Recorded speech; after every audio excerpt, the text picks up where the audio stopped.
one nation, under God, indivisible, with liberty and justice for all.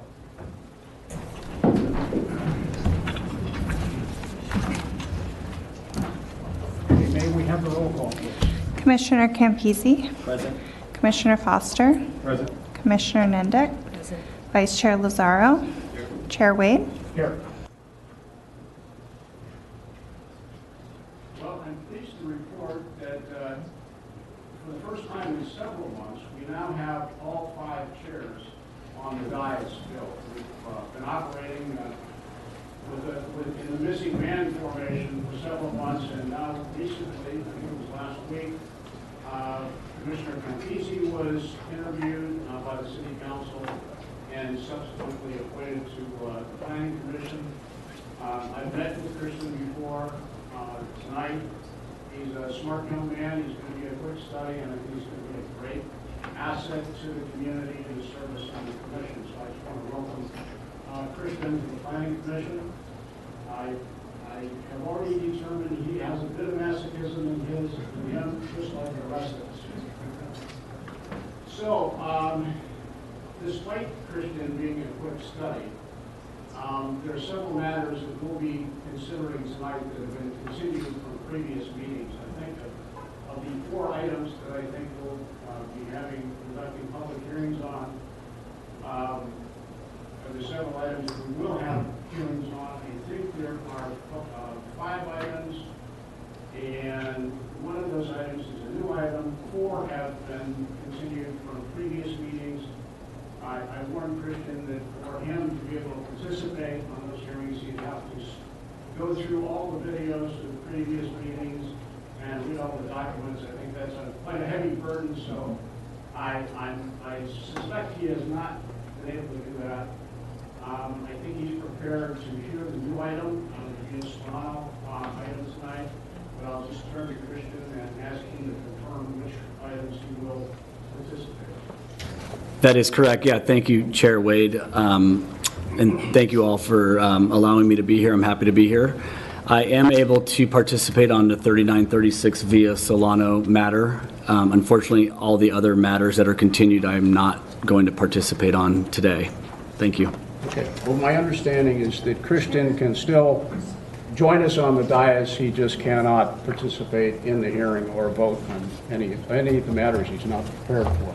Chair Wade, Yes. I don't think your microphone is on. If you push the button on the stand. Lights on. The light's on. There you go. I can hear you. Oh, okay, there's 2 lights. Okay. Well, Does the other light do anything anymore? The red light? Or is that disconnected? you tricked me. Back when we used to meet live, it was the button over here that mattered, so now it's that one. Yeah. Okay, I hope that you heard most of what I said, and I'm not going to go back and repeat it. I think we are now in a position where we can entertain, we'll look at approval of the agenda first, and I understand from city staff that on the agenda, the applicant for item 9, it's an application for variance and neighborhood compatibility pertaining to 2108 Palos Verdes Drive West, has requested a continuance to our October 18th regular meeting. So I would like to move that item up on the agenda to be immediately after item 3. Are there any, do the commissioners have any other issues with regard to the agenda as currently stated?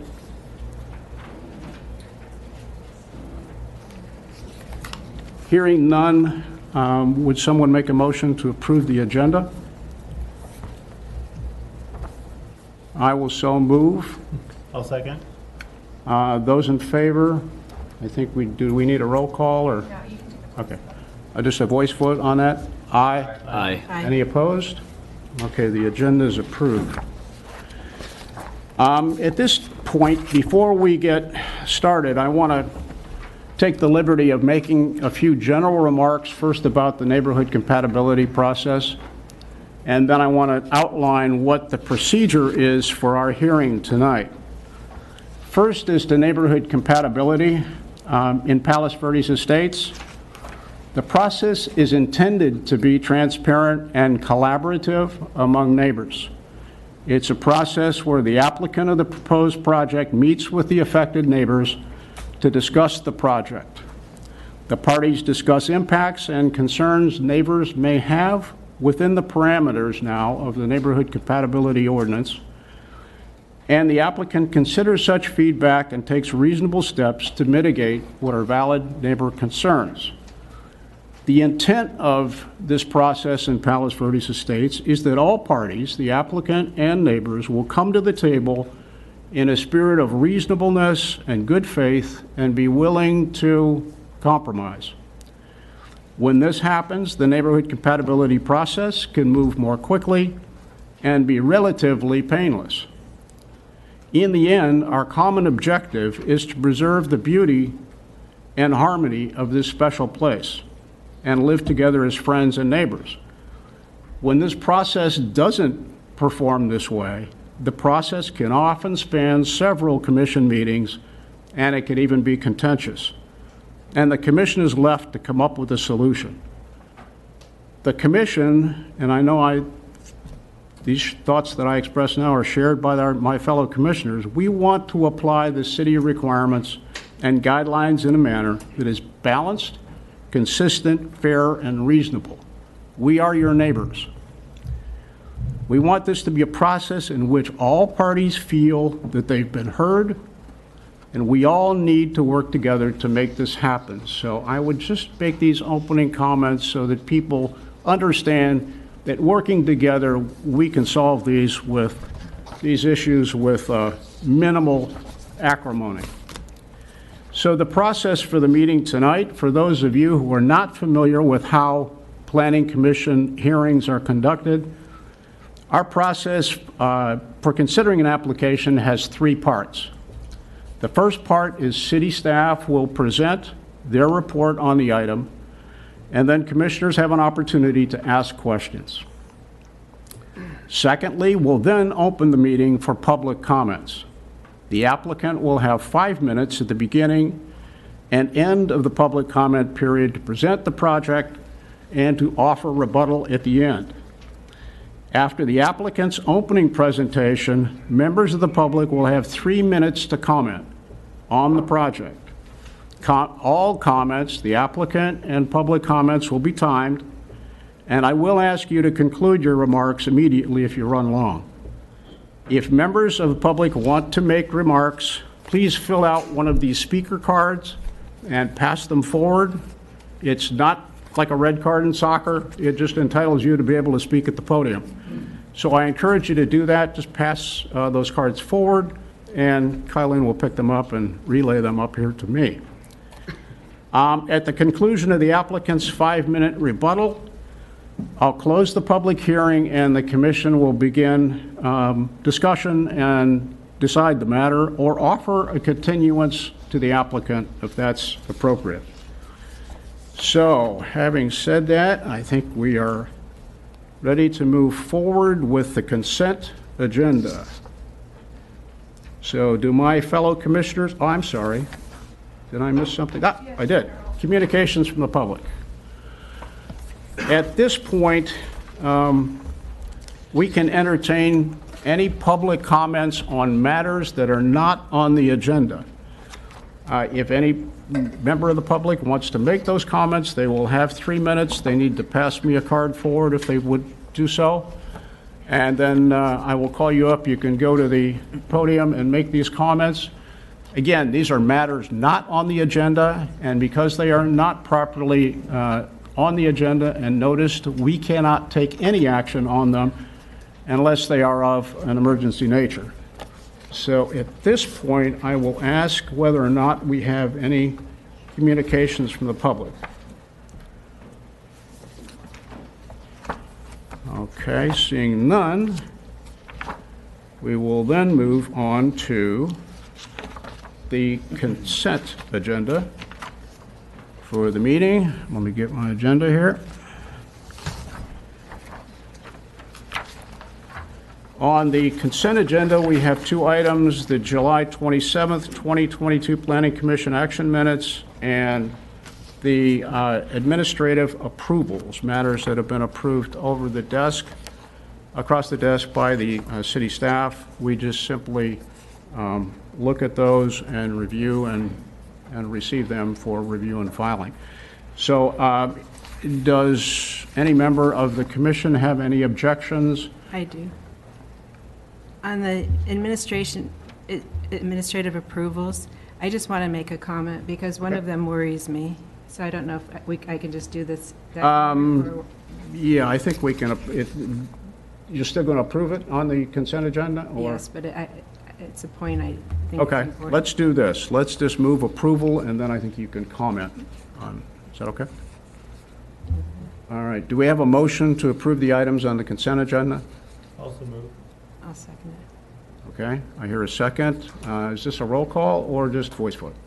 I think we should probably take Commissioner Nednick's concern before they. Okay. All right, we will entertain the concern, and then we'll vote on approval of the consent agenda. I have a concern with the administrative approval, item number 4. It states that the walls AC units were approved, which I'm fine with, but not the cabana, which appears from the plans that was approved, and when I went into City Hall that was approved in August by staff. This is a problem as the cabana does not appear to fall within the purview of an administrative approval due to its height and possible impact to neighboring properties. I found Code 17.40, the director may approve if minor modifications, B2, lot coverage of a building or structure so long as such increase does not exceed 200 square feet or 10% of the previously approved, which this does exceed. If it does not meet this finding, the application must meet the findings of Chapter 18. Chapter 18, 3.2, or 0.32, I'm sorry, walls and fences, says no wall, fence, or accessory structure in the R1 zone shall exceed the following heights. 2, all other fences, walls, or accessory structures shall not exceed 6 feet 6 inches. The director may approve up to 8 feet if they find it shall not adversely affect any other properties, etc. This structure is greater than 8 feet from natural grade or the existing grade, whichever is lower. Furthermore, if this is a cabana as stated on the plans, E states this must be a habitable structure. The square footage must be included in the calculations of allowable footage. The other issue is that the plans state they are cutting square footage from the existing home to add more square footage elsewhere, but it's not evident where they are removing the square footage or how. It appears that this project should not have been approved over the counter.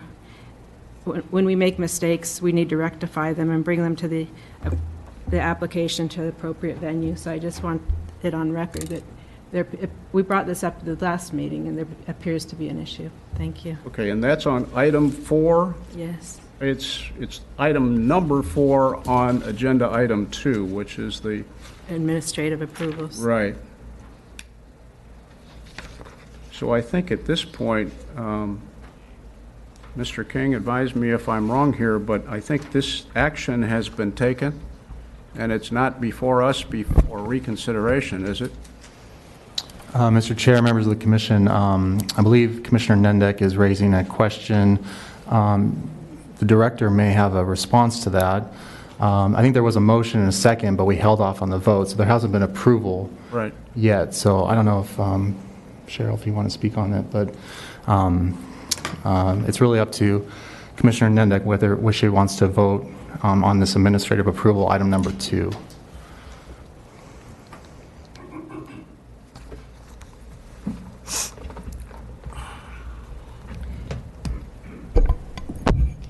Regarding the cabana on Via Leone, which is the issue in question, the deck cabana was not processed as a miscellaneous application because the structural additions is attached to an existing single-family dwelling, not exceeding the criteria of the neighborhood compatibility.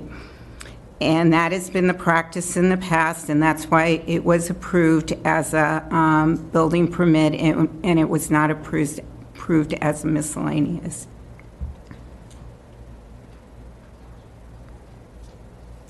Okay. I think it's something we need to look into. Okay.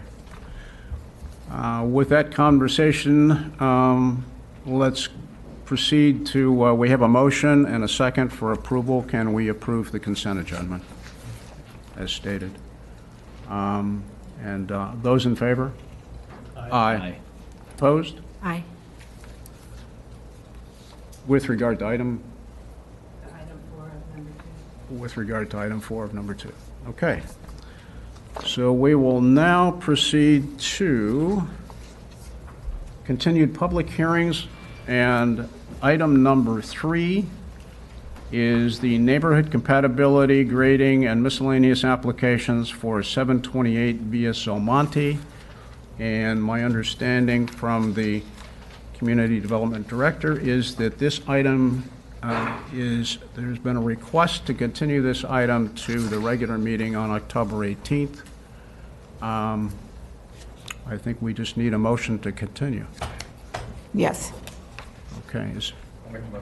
Okay. Second? Those in favor? Aye. Aye. Opposed? Okay, the item is continued. The next item is item 9, which we moved up. And again, I think there is a request by the applicant to continue this item to our next regular commission meeting on October 18th. Is that correct, Cheryl? That is correct. Okay, so again, as in the previous item, we need a motion to continue item number 9, which is 2108 Palos Verdes Drive West, applications for variance and neighborhood compatibility. I'll move to continue. I'll second it. And we have a motion and a second. In favor? Aye. Opposed? Motion carries. Those two items have now been continued to our next regular meeting on October 18th. We'll now move to item 4. If only it could move this quickly for the rest of the meeting, right? Yeah, we'll see. So item number 4 is a miscellaneous applications for structures exceeding 8 feet in height and structures exceeding 42 inches in height within setback adjacent to the street at 1553 Via Leon. May we have, let me just ask, I think council is interested in whether or not we have had any ex parte contacts of any type with residents in this area or the applicants, so I will just go down the dais and see if anyone has any ex parte contacts to disclose. Can we make sure everyone's mic is on? I don't know, Chair, if yours is picking up. Everyone else, if you do speak. Okay. And Mr. Chair, if I can just add, especially with ex parte communications or disclosures, what we're most interested in is anything that's outside of the public record. So if there's information that's already in the public record, staff reports, correspondence, there's no need to report anything of that nature. And especially if there's something that the commissioners think that they're going to take into consideration when they're making the decision. The idea is that the applicant, the public has a right to know any communications that aren't already included in the staff report. Okay, then we will so describe it that way. Any type of communications which are not otherwise in the record, if anyone has any such communications on this particular item, please speak now. Hearing none, we'll proceed with the staff report on item number 4. Thank you.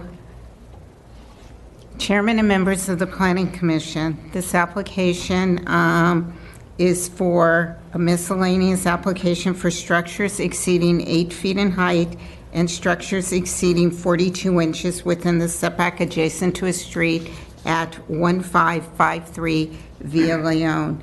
At your last meeting, which was July 27th, the Planning Commission had concerns that were raised regarding about the clarity of the scope of work on the submitted plans. The applicant has provided revised plans in which he removed the information outside of what is proposed. Proposed scope of work. The plans are more clear and concise. Attachment C details the applicant's request. If the Planning Commission makes the required findings in support of the project, staff recommends adoption of the Resolution included in your packet to approve the project as condition is in order. That concludes staff's presentation. Okay, do we have any questions for our Community Development Director on this item in the commission? All right, hearing none, we will proceed and open the public hearing. The applicant will have 5 minutes. And I see Mr. Priskett as the architect and at the podium. Yes. Welcome. Thank you. Thank you, Commissioners. I have a quick comment ahead of time regarding this item, and slide one's up there, great. Regarding the letter in your package from the Yana Madalas earlier this week, Dr. Yana Madala reached out to my client and expressed his support for the project, and both parties agreed to the 3 conditions stipulated in the letter. Also, in the late correspondence file, you'll see signatures on a letter from the neighbors directly across the street at 1560 Via Leon and the southerly neighbor at 1549 that urges you to speedily approve the project for the benefit of the neighborhood and the owner. And finally, the neighbor to the north at 1557 signed the attached plot plan indicating support for the project. So we have support for the project from the 4 surrounding neighbors on Via Leon. As you can see on slide 1, we have simplified the exhibits to include only items that we are asking approval for tonight or that you've been previously approved. And since the July 27th hearing, we worked with planning staff and the acting planning director to approve 5 of the 6 step planters along the on-grade stairs at the northeast corner of the pool terrace, the lower walls of the mechanical yard, including the equipment at the north and side yard, and the cabana, which you've been discussing, was approved under building permit. The approvals we're requesting from you tonight are 1, adding a moon gate trellis in the front buildable pad that exceeds 8 feet in height from finished grade. 2, shifting pilasters and adding a wall over 42 inches in the front yard setback. 3, adding a mechanical yard retaining wall that extends over 8 feet from finished grade. 4, add a planter that is over 8 feet in height from the natural grade at the northwest corner of the yard. 5, add walls associated with the pool and pool deck that exceed 8 feet above natural grade. Slide 2, please. The moon gate. The proposed height of the moon gate, it's a trellis, from finished grade is 9 foot 2 inches. It is not in the front yard setback. It is in the buildable area of the lot. It is slightly below and slightly above the front wall as the street descends north to south. That's the front property line wall. Slide 3, please. When viewed from the north or east, it is lower than the roof line of the house and therefore does not obstruct any views. The top image is viewed from the east across Via Leon, and you can also see that the garage roof to the left is higher, so no view is obstructed when looking to the south. Slide 4, please. We are proposing shifting pilasters and adding a wall in excess of 42 inches in the front yard setback. The new wall will be perpendicular to the existing wall, connecting at the same height, stepping down as it moves towards the house. There's a similar wall existing that's closer to the garage. We're actually, in a way, since bumping that back. The wall will not be readily visible from the street. We are also shifting the pilaster below that wall so that it no longer encroaches in the public right-of-way. The new one will be built to match existing height. The next pilaster down is being shifted so that it too is out of the right-of-way and now defines the walkway entrance. Again, height to match existing. If you could jump back to slide 1, please. Slide 1, there's a third pilaster to the south side of the driveway that's shifted to the south and pulled out of the right-of-way, also to match existing height. Slide 3, please. On the top image, you can see the proposed configuration of the pilasters with a photo of the existing below. In all cases, the pilasters would match existing height and be pulled out of the right-of-way. Slide 5, please. Mechanical yard retaining wall. We are creating an equipment well by adding a retaining wall that will appear as a guardrail height wall from the front yard, with the tallest wall portion hidden from view. The equipment well will be bounded by the exterior stairs to the north, the house to the south, and the retaining wall on the east. Slide 6. This slide shows the appearance from the front yard, very similar to what's out there existing. It looks just like a low wall. Slide 7, please. Pool, retaining wall, and planter. The planter triggers a view because its height above natural grade exceeds 8 feet. When finished, it will be 3.5 feet above grade. The pool and pool deck retaining walls extend 8 feet from natural grade. The highest finished height of the pool deck will be 13.87 feet. The pool trough will be 3 feet in finished height. The pool infinity edge will be 8 feet in finished height. Slide 8, please. This is the view of the pool deck and pool infinity edge. Note also there will be a 6-foot tall fence that will be overgrown with vegetation that serves as a pool barrier. Slide 9, please. This is looking north with the existing fire pit terrace in the foreground. Slide 10, this is a rendered view of the pool deck and pool. Note again that the 6-foot green fence will be just in front of the wall. The view to the right shows the stepping planters, one of which triggers your view. Slide 11. This shows a 130-foot separation between the downslope neighbor's property line and the property line at 1553 Via Leon. Slide 12 is yet another view of the proposed pool and the parkland separation from neighboring properties. This concludes my presentation. I'd be happy to answer any questions you might have. Okay, questions for Mr. Pritzker? I do have a few. So pertaining to the front gate, pilasters, and walls, I just want to confirm again that they are the same height as the current walls, pilaster, and gate. Yes. Okay, and then the wall in front of the mechanical area, I guess that is, what is that, the east side, or east side of the property? Yep. Is there a wall in that area now? Yes, there's a, How high is the new proposed wall compared to the previous one? the existing wall is, the grade probably drops about a 1.5 or 2 feet below, so it's probably about 5.5 to 6 feet tall. We're digging out on that inside area to create a well for mechanical equipment. Right. So from the front side, the front terrace side, you're seeing essentially the same height. It's just on the other side it gets deeper at that point. Okay, so it's basically the same height as the existing wall? Yes, yes. Okay. And then the moon gate is at the level of the eave and within the span of the front of the house, right? Yes, Okay, correct. so that's all the questions I think I have. Does anyone else? I have one question. With regards to the pool deck and the sports deck, what's the difference in the height between the two? Let me check for that for you, Commissioner. Well, it looks like in the plans, one's at 186.5 and the other's at 176.5, so about, is that correct? Is it about a 10-foot drop? The existing sport court is at 174, and the proposed pool deck at Pool Terrace is 178.4, say. And there's an existing grade above the sport court right now. We're kind of extending that same grade. And then the wall that drops down from what is will be the pool deck. How far is it now? That's going to be 13.5, right? 13.8 finish. Yes, right. And what is it now? Right now, it's the grade slopes. The grade slopes to an existing wall. It's about 3.5 feet tall at that point there. Can I ask a question? You need the higher wall because you're filling in? Is that what it is? Yes. So how tall is that area of the yard relative to your neighbor then?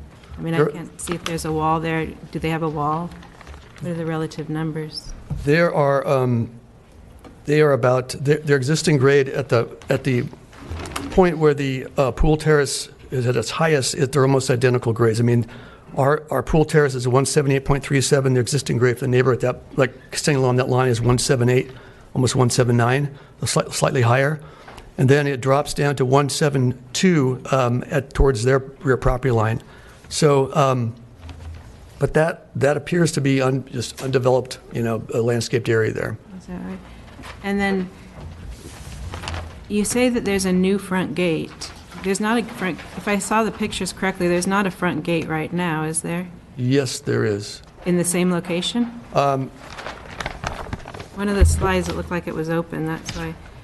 And that wall is the 203 wall? We've actually taken where the existing gate is. Our new gate is slightly to the, we're calling it north, to the top of the paper a few feet, and actually tucked back closer to the house, so it's out of the front yard setback. On the there. bottom picture, I don't see a gate. That's where I'm lost. It's right between it's not the front pilasters, but it's back in line with the garage there, wrought iron gate. So that's a new. Oh, I see. It's wrought iron inside. Right. So relative to natural grade or existing grade, is that how you do it? How tall is that? But that's not in the front setback in any case, right? It's not, no. Okay. And then what about the wall? When you walk down there, you have a lower wall that's at 203, but then you're proposing a new wall at 207. So that's in the front setback?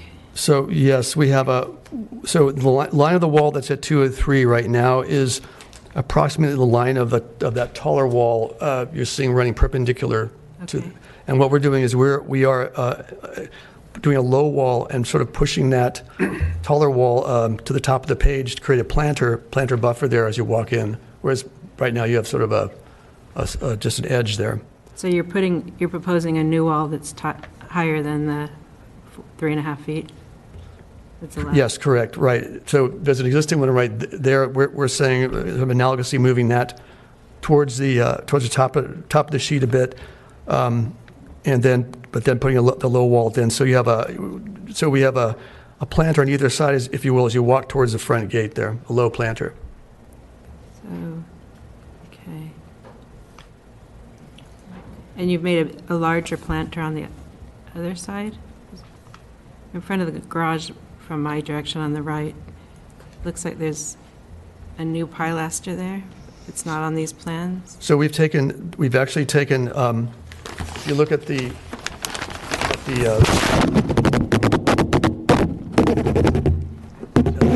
oh shoot, I'm sorry.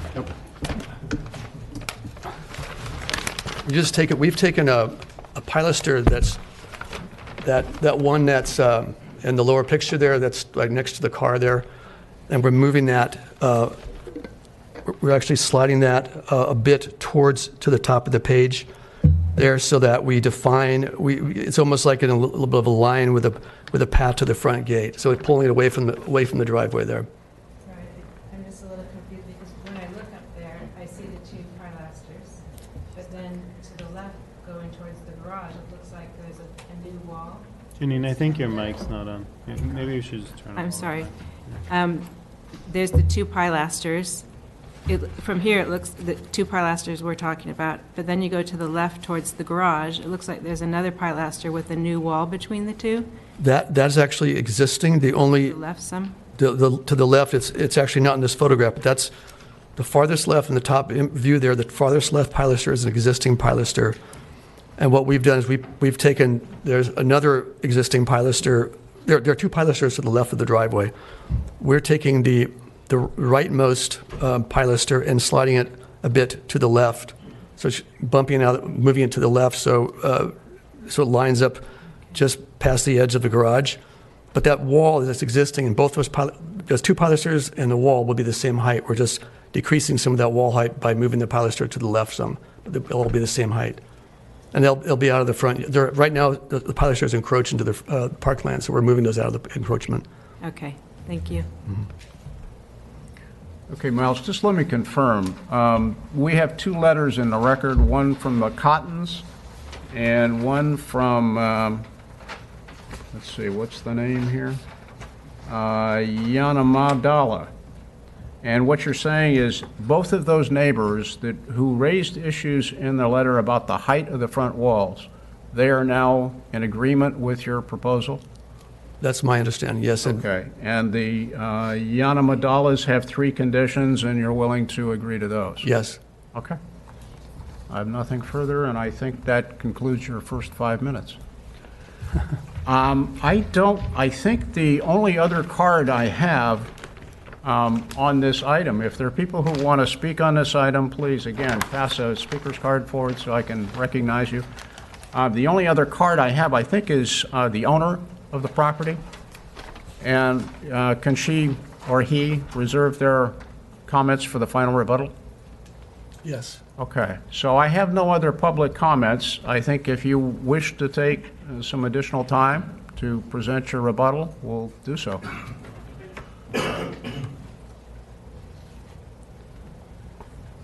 Good evening. To begin with, we ask for your help. This is the second time we come here for this miscellaneous application with no view issue, no negative impact on any other property, and after 2-month delay. All our immediate neighbors have been supportive in various ways, and I respectfully request that the Commission approves our application without further delay. Okay. As a citizen and homeowner, I also need to register 2 concerns regarding this application before I approach the City Council. These 2 issues have caused serious financial and emotional suffering to our family and have subjected us to an environment of hostility and harassment. We have been singled out, targeted at, and discriminated against, and our rights violated. Both items involve Commissioner Nandick in her official capacity. The first is an ethics violation. We found out that Commissioner Nandick personally lobbying our neighbors against us, and therefore crossed the line. She approached them, commented negatively about our project, gave the impression that she and the commission didn't like our application, and encouraged them to submit objections. For a minute, please. Yes. Can I ask the city attorney whether or not this kind of comment is appropriate, or should it be considered in some other forum? Mr. Chair, members of the commission, I do think that the public speaker has a right to speak. I would just caution him to make sure that all of this can be supported, of course, but he does have a right to speak, so. Okay. Yeah. Thank you. Continue. Thank you.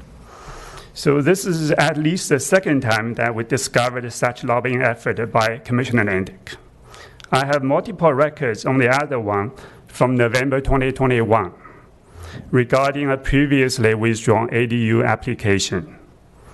It is outright conflict of interest to act as an athlete and an umpire at the same time, and especially unethical for someone to leverage her official role to create conflicts among neighbors.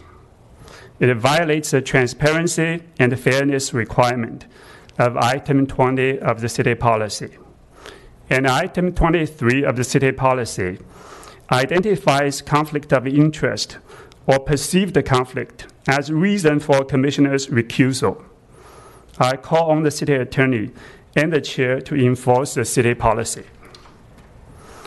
The second is her violation of Item 33 of the city policy, bias, personal motivation, and self-interest. As mentioned, Commissioner Nandick repeatedly lobbied our neighbors against us. In addition, Commissioner Nandick publicly displayed her bias during the July 27th meeting. She complained publicly, again, about our square footage, about the prior city approvals, and the presentation format of our application. None of them is related to the substance of this application. There was also a Brown Act violation, since Commissioner Nandick used the issues not on the agenda and outside the application as excuses to block our application. And the blatant hostility was anything but courtesy and respect as required by Item 32 of city policy. As such, I question Commissioner Nandick's qualification to continue in her current role, given the multiple policy violations.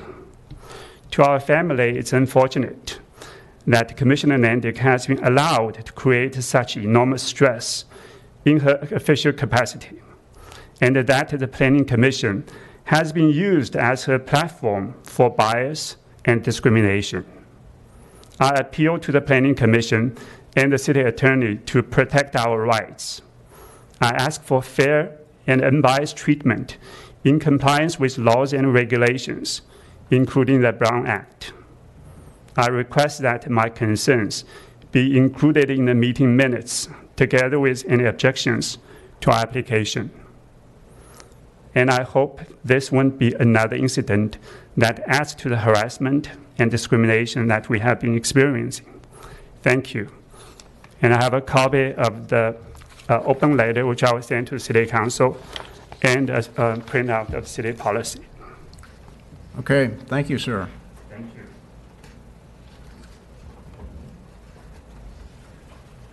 So just before we begin discussion of this item, I want to ask our city attorney, there have been some allegations. I don't know that we are in a position to determine the validity of those or to ask Commissioner Nandick to recuse herself. So I think at this point we will just close the public hearing and begin our deliberations on the application. And for whatever occurred, and I don't know what occurred other than what you say, that's definitely not the way we do business here in Palos Verdes Estates. So to the extent that you felt like you were in any way intimidated, harassed, or whatever, you have our deepest apologies, and we hope that it certainly didn't rise to the level that you say it did. So we'll close the public hearing, and we'll now proceed to discuss and deliberate on approval of the miscellaneous application. Chair Wade, I'd like to make one comment.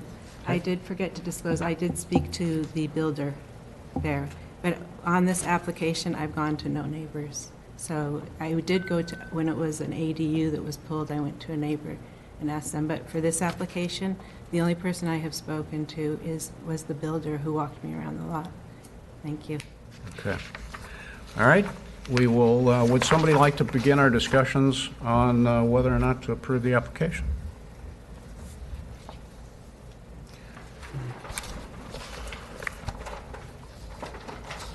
Well, it seems as though we're a little... The only comment that I have is that if we are going to go forward with an approval on this tonight, the 3 items that were in the neighbor's letter might be included in any documentation.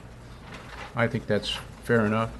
I will just chime in and indicate that as far as the basis for our determination in this case is whether or not any of these proposed structures adversely affect any other property, and that's the issue before us.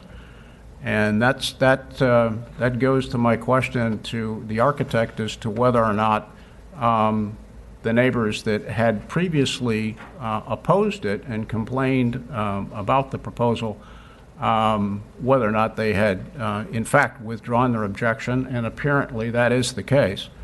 So I see no basis upon which to say that these proposed structures in this application should not be approved as within the guidelines of miscellaneous applications. Any other comments from fellow commissioners? No, Mr. Chair. I think that I agree. These are, large walls. I think that combined, at least one of them is over 13 feet in height. And that's, typically not ideal, right? I mean, usually when we see retaining walls of that sort of height, it means that basically the natural grade is being sort of re-engineered, for lack of a better term. But being that the basic finding that we need to make is that other properties are not being adversely affected, and being that we don't have neighbors here today objecting to it, I think that we can make that finding. I'm always a little concerned when we have letters that sort of say one thing and then those folks don't show up to speak. And then we're kind of taking the word of the interested party as the applicant for that. But, I think generally when folks really have a concern, they do show up. Right. And there is an appeal process if for some reason something happened there. The other fact to consider in this is the architect's representation that those structures are not higher than what's currently existing, and I think that's what both of the original opponents were concerned about, the structures in the front. Particularly the walls in the front, right? Yeah. I think that's right. So, I guess based on that, I'm generally of the opinion that we could approve it. Okay. I'd say that my issue would be with the Cotton letter, but if nothing is being increased in the front setback in height, then I think that mitigates it. And I think the architect was clear that he's saying that they're not being increased. The only thing is the one wall that's being moved, but if that's at the same height, is that 6 and 1/2 dozen the other? I don't know the answer. Commissioners, I actually went out and measured those pilasters, the existing ones, and they are the same height as what's on the new plans. As well as there's an existing wall in the front that's not part of the plan, not part of what we're talking about tonight, but one is, I believe, 26 feet, 8 feet high, and another wall that continues is 7 feet high, another 22 feet. So there's already that type of structure on the front of the property. Thank you. Yeah. One other thing I'll just note too is, driving by, looking at Google Maps, take your pick. This home is basically the only home for, several homes that has sort of an enclosed front, right? So it is kind of an unusual condition on the street. It's effectively, the city effectively has a policy, encouraging openness, right? And generally, we're sort of discouraged from approving, fenced in or walled in front yards, but, it is approved from time to time on various streets. Oftentimes when there's a particular, impact that's being mitigated, right? Whether that's, a four-way stop sign or some other kind of condition. I don't think we have that here, but since what we do effectively have is an existing condition as built, I think that for this particular home, creates, again, the impact isn't really changing, I think is what we're understanding. Yeah, I appreciate that comment, and I think my opinion might be slightly different had there been no walls and pilaster in that location, existing ones. We currently have an existing condition which is being basically slightly altered and not exceeded in terms of its current impact. So, right. I think at this point, I'm prepared to make a motion that we approve item 4, miscellaneous application for the structures exceeding 8 feet in height, and those exceeding 42 inches within the setback adjacent to Via Leone. That's item 4, and the address is 1533 Via Leone, subject to the conditions as stated in the staff resolution. And I would also include, per Commissioner Foster's request, just confirmation in the resolution that the new retaining walls are no higher than the existing front wall in the street, and greenery to be planted in the planters in the front and sides to be no higher than the height of the walls. And I think the private agreement about the trimming of the jacaranda tree, I think I'll leave to the parties to deal with that. But if we can include those two conditions, I think that would be my motion. I'll second it. Okay, I think now we need to have a roll call. So. Okay. Commissioner Campisi is recused. Okay. So Commissioner Foster? Aye. Commissioner Nendek? Aye. Vice Chair Lazaro? Aye. And Chair Wade? Aye. So the motion carries 4-0. Thank you, Mr. Brisket.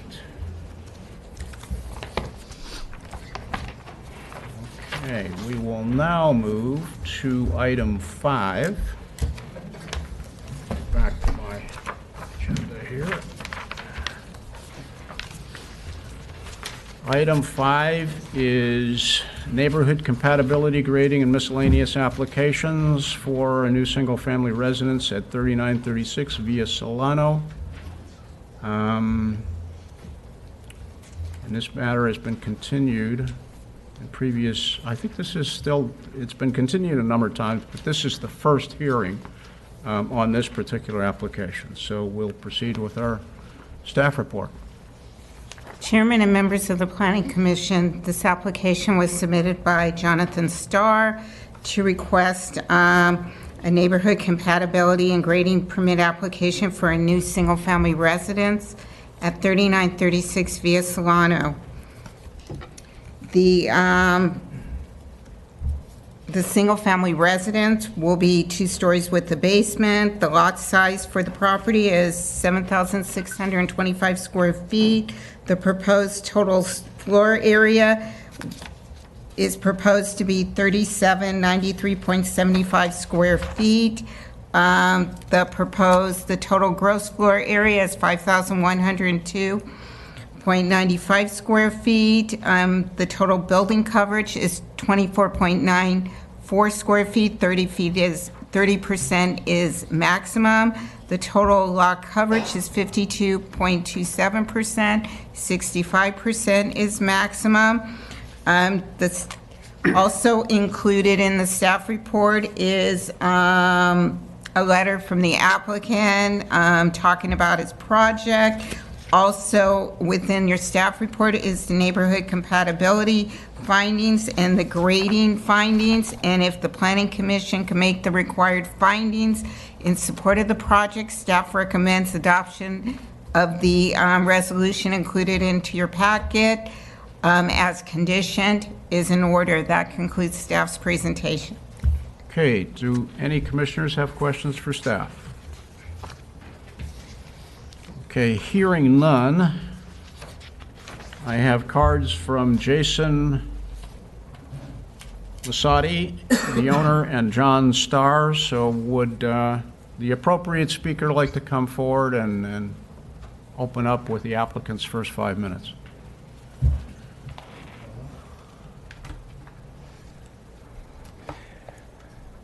May I get the presentation put up on the screen, please? And you, sir, are? My name is Jason Masadi. Okay, Jason. Welcome. Thank you.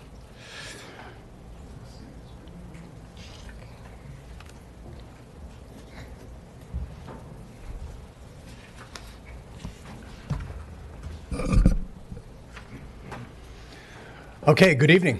Good evening. My name is Jason Masadi, as I said, and my wife Amy and I own 3936 Via Solano. We're here tonight asking for your approval to build a new home for our growing family. We both grew up in the Midwest, and Belmonte reminds us of our childhood, specifically the area surrounding Via Solano in the neighborhood, or Via Solano in the neighborhood. Our dream is to create a similar childhood memories for our 3 children. We have a son, Gibson, who's 4.5, daughter, Lennon, 2.5, and as of this past weekend, our newest addition, our baby girl, Isla. Next slide, please. The proposed home has been in development for quite some time, and in fact, this is actually the 3rd design iteration. The previous owners were developers and had an initial design much taller than ours with many more impacts. There were concerns. They modified the design to accommodate, and when we purchased the property back in March, we modified that design even more. 3 important points regarding our latest design. Number 1, from the previous developer's original submittal, the ridge height has been reduced by 2.23 feet. And based on the continued feedback that we've received, we are offering to reduce it an additional 1.67 feet, or 1 feet 8 inches, for a total reduction of 3.9 feet. We recently took the liberty of putting up a second set of flags to show this added reduction. Number 2, we're hoping to add a second story. And with the addition of the second story and taking into account the additional reduction just mentioned, the proposed ridge height will only be 7.42 feet higher than the existing ridge height of the 1-story home. As a point of reference, the new home being built on 4036 Via Solano has a second story that is 11.5 feet taller than that of the original 1-story home. And number 3, in keeping with the open character of Belmonte, the 2-story, 3-level design allows us to actually reduce the overall lot coverage compared to the existing 1-story home with a detached garage. Next slide, please. Here's our home today and showing the 7.42 feet height increase with the addition of the second story. Next slide, please. So our neighborhood meeting was well attended, and we heard some concerns that are listed here, and I'll take some time to address each of these concerns individually. Next slide, please. The first concern was that a home with 3 levels is not found in Belmonte. We wanted to show that there are actually quite a few 3-level homes in the area and that our design is consistent. The uphill slope of our property, which slopes approximately 21 feet from the street up to the rear of the property, provides an opportunity to tuck the garage below grade, which in turn lends to the modest ridge height increase of only 7.42 feet. Next slide, please. And here's some additional examples. Next slide. Second, we heard that there was significant view impacts from Via Cardellina.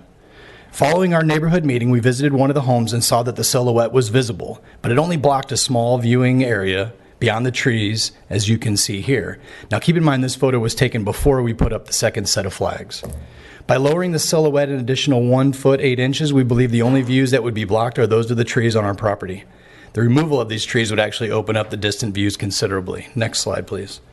The same is true of the picture provided by the neighbor next door at 3945 Via Cardellina. The removal of trees on the property will greatly open up views of the city and the mountains, and the proposed lush landscaping on the property line should enhance or soften the view even more. Next slide. We also heard that we had too much concrete in the front, and would we consider softening it with landscaping? The answer is absolutely yes. We only have a walkway and a driveway, so there is nothing that is atypical. Next slide, please. One of the neighbors behind asked that our roof be darker due to reflection from a light roof. We agreed to make the change to dark brown. Next slide, please. Our neighbor to the west asked that we work together to mitigate potential noise from the backyard and the pool adjacent to their backyard. Upon further review, we found that the elevation of our pool is significantly below that of their backyard, and the retaining walls will block much, if any, of the noise. In addition, we were asked and are offering to plant screening vegetation to increase privacy and reduce noise. Next slide, please. An additional concern from our neighbor behind was regarding privacy from a window in bedroom number 3. Please note that the distance from the window to their home is 97 feet, even further than the distance to the home across the street and to the north. Next slide, please. The last concern was that the home would be visible from behind, and I believe that with the additional ridge height reduction of 1 foot 8 inches and agreeing to plant a hedge of a mutually agreed upon height, the visibility of the home would be greatly reduced and a non-issue. Final slide, please. Here's a recap of the changes already discussed. We believe we have worked within the neighbors to design a project that can be approved tonight. Thank you for your time. Thank you. Questions for the owner in this particular case? Is there any questions from our commissioners? I have a question.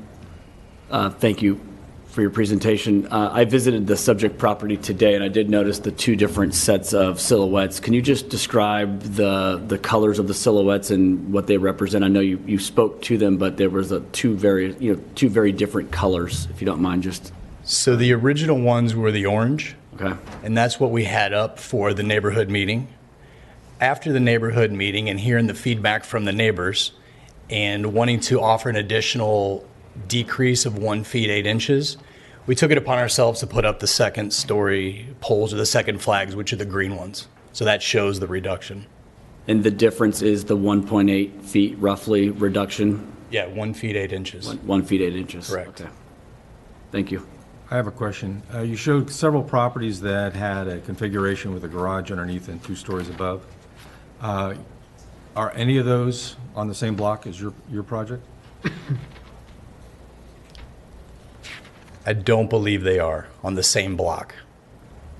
What is the proximity to your subject property? So essentially what we did was to drive around Belmonte and to address the concern about 3-level homes. I can't speak intelligently about each one in the exact proximity to our property, but they are in the area.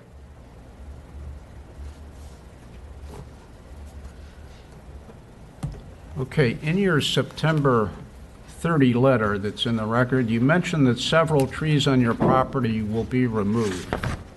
On the second sheet of the plans, the survey and topography showing the existing residence, there are 3 trees shown in the rear yard and 3 in the front, plus 2 12-inch palms in the front setback.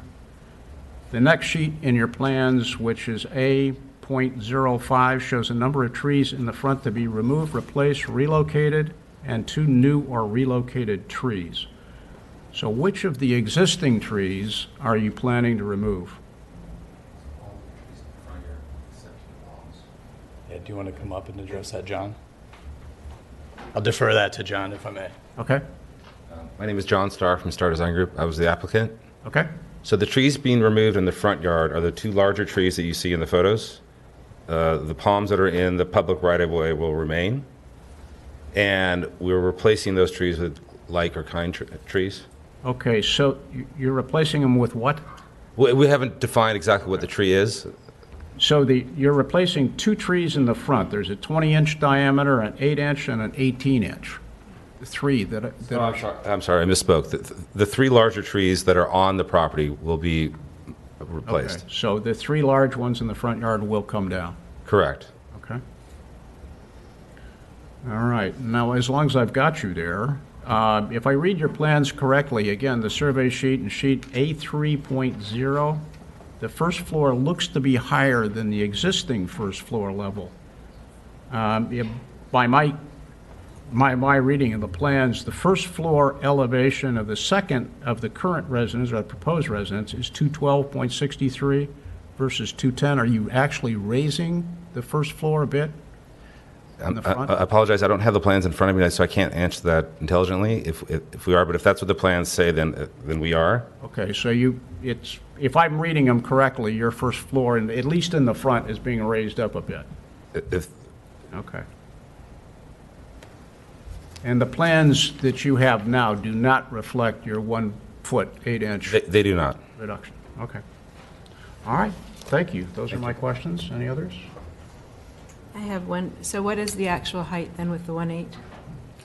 The exact height that's defined on the plan, we can go back to the slides. It's in this section, I believe, so we're taking out 1.67 or 62 feet out of the proposed ridge in the plans. So 1'8" lower than the proposed ridge. Thank you. You're welcome. Okay. Other questions for the applicants? I have one more, and you're probably not going to be able to answer without the plans, but with regards to the height of the first floor and the second floor, it looks like you have about a 10-foot span between the plates. Is that what on the first floor, there's a 10-foot ceiling height, correct. All right. And the second floor plate? Second floor plate is 9 feet. Does that plate go all the way up to where the wall meets the roof, or is it down some? Because the drawings make it look like it's down some. I believe it's 9 feet to the plate height, and where the gable roof meets the top of the wall. Okay, thank you. And help me out because I don't remember. What's the roof pitch? Right now, it is 6 and 12. 6 and 12. I have another question then. So when you talk about reducing it by 1 foot 8 inches, what's the methodology that you plan on using to achieve that reduction? There's various ways we can do it. We can either slope the driveway, reduce the ceiling heights, adjust the roof pitch, but that hasn't been exactly determined. But in a combination of those solutions can. Got it. So the plans in front of us don't reflect. They do not. Basically. Okay. Great. Other questions for the applicant? I'm sorry, just one more. So the driveway right now, as it comes off the street and then goes to the garage level, is the garage at the street level? It's roughly at the street level. It's roughly at the street level? About the flow line. Okay.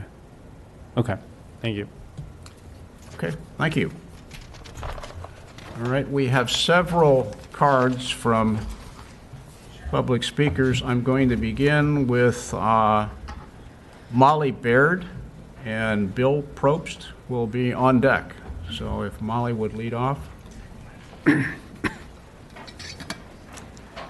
Commissioners, thank you for your time this evening. My name is Marjorie Baird. I go by Molly, and I am the owner of 3945 Via Solano, so I'm within the 300-foot radius. I submitted a letter this morning addressing my concerns, and I know it did not make it in time for the agenda that was posted online, but I just wanted to come before you, let you know that I am here, reiterate the concerns that I put in my letter. And Commissioner Foster, I just want to thank you for your question. I would love to answer your question about where those 3-story homes are, because I mapped them earlier, and the closest one is about 3/4 of a mile away from us. There is nothing on our street or in the surrounding area that has the appearance of a 3-foot home. I'm so sorry, I'm really nervous to speak. One of the things that my husband and I love about our neighborhood and why we moved here is because of how sweet and charming and not overdeveloped it feels. I'm from the East Coast. I grew up in a 10-acre zoning area. I spent a lot of time in the Midwest. I understand that desire for space. I love the trees we have in our neighborhood. I'm concerned about the removal of some of those, but mostly I'm concerned about the appearance of a 3-story home. I think it will significantly alter the character of our street. And I don't know if I'm allowed to or if it's appropriate, but if you're able to bring back slide 11 from the presentation, I just think it's the slide, if you're able to look at it, that shows the distances between homes, but I think showing it across from the neighboring home in the silhouette form just shows you how looming the appearance of this home will be. The home that's across from it is one of the larger homes in our neighborhood currently, and so when you look at the height of that juxtaposed to the existing Craftsman home, I think it's pretty obvious that this is going to be significantly different.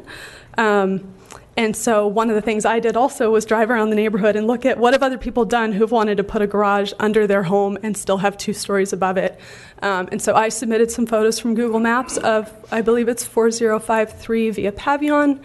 And I think they did a really nice job of having a 3rd story, a second living floor that is layered in such a way that from the street it does not have the appearance of a 3-story home. And so I would suggest to the owners that might be a compromise. I don't know how that would impact other privacy rights of neighbors, but just generally want to support the neighbors in the Valmonte Triangle also who have concerns, and thank you so much for your time this evening. Okay, Molly, you're at 3945? Yes. And where is that relation? So I am across the street and 2 houses east. Okay. Okay. Thank you. Thank you. All right, Bill Probst, followed by Bob Van Nice. Hello, my name is Bill Probst, and my family and I have lived at 4005 Via Solano for the last 27 years, and I'd like to make a few comments on the proposed plans. To tie into your question to Molly, we're 2 houses east of her house, so that would be 4 from the plan. The plans call for a face of 3 stories presented to Via Solano, the garage, and 2 stories. And if approved, the formula of large looming houses of 3 stories. It will present a repeatable approach for the 3 houses next and east of the house under consideration. As you may have seen from one of the slides that was presented in the Planning Commission package, there are pictures of the construction silhouettes and flags from behind, from Via Cartolina, but not from Via Solano. The construction silhouettes intended to inform the neighbors of the shape of the proposed structure, they're not visible from Via Solano because the trees in front of the house remain and the silhouettes are behind. So that doesn't help me visualize what the shape of this house is going to be from my street. There are, as Molly mentioned, there are pictures of 8 houses in the slide deck, seemingly in response to a question of whether the plans are typical of Valmonte. And I don't believe that's the right question. I think the question should be, are those plans typical of our neighborhood? And in the neighborhood meeting, with the neighborhood residents given notice and invited. Again, the issue is what's typical in our neighborhood. 4 of the houses pictured are on the other side of Via Valmonte. 1 is across from Parkland on the other side of PV Drive North. And as you know, both of those are major defining streets. And then there are 3 houses on Via Anita, which if you look at Apple Maps is 1.3 to 1.5 miles away, a 28 to 32 minute walk. And that's not our neighborhood. It may be in Valmonte, but that's not our neighborhood. The houses pictured are not in our neighborhood because there really are no houses as proposed in our neighborhood. We want our new neighbors and their family to have a nice new home. There's no question about that. We do want them to feel welcome, although this can be a contentious process. The plans need to recognize and fit with the character of our neighborhood and not loom large over our streets, which are too narrow to even allow parking on both sides of the street. So I believe these plans are incompatible with our neighborhood. Thank you. Thank you. Okay, Mr. Van Nice, followed by Mike Herron. Thank you. Good evening. My name is Bob Van Nice. I'm a 38-year owner-occupier at 3937 Via Cartolina. I want to speak tonight not only for myself, but I was involved in a letter signed by residents of 13 houses in our immediate neighborhood, as Bill Probst just described our neighborhood. 3 of those members are ill. Well, 2 are ill, 1 is injured, several are on travel, and several, frankly, feel very strongly about the substance of what we're talking about, but they're not comfortable speaking publicly. So I'm speaking for a number of people. You will hear from others tonight who will address these subjects as well. The basic concern is whether it's 2 stories in a basement or a 3-story house, it's too big for the neighborhood. It doesn't fit. It's not compatible. As has been said, let me reiterate, the 8 houses whose pictures were shown, they're very nice houses. They may well be appropriate in their place, but their place is not in our neighborhood, even though they may technically be in Valmonte. Also, the view impacts have been asserted to be minimal. That's actually misleading. And when the trees are trimmed, and they have not been on that property, the view impacts will be much more visible. And third, and unfortunately, a member of our neighborhood who cannot be here tonight because they're literally just getting off a plane on the other coast, they lose their entire ocean view with this house as proposed. Frankly, also at the neighborhood meeting, there were more than 20 people there. 15 may have signed their sign-up sheet, but there were more than 20, and most of the neighbors were vehemently not in support of this project. Basic problem is very simple. The ridge line's too high. The house looms on over the neighborhood in front, on the sides, and it unacceptably and excessively intrudes in our views for those of us to the south of the house on Via Cartolina. Not only my house and Mike's house and the Allens, but the houses further east and further west.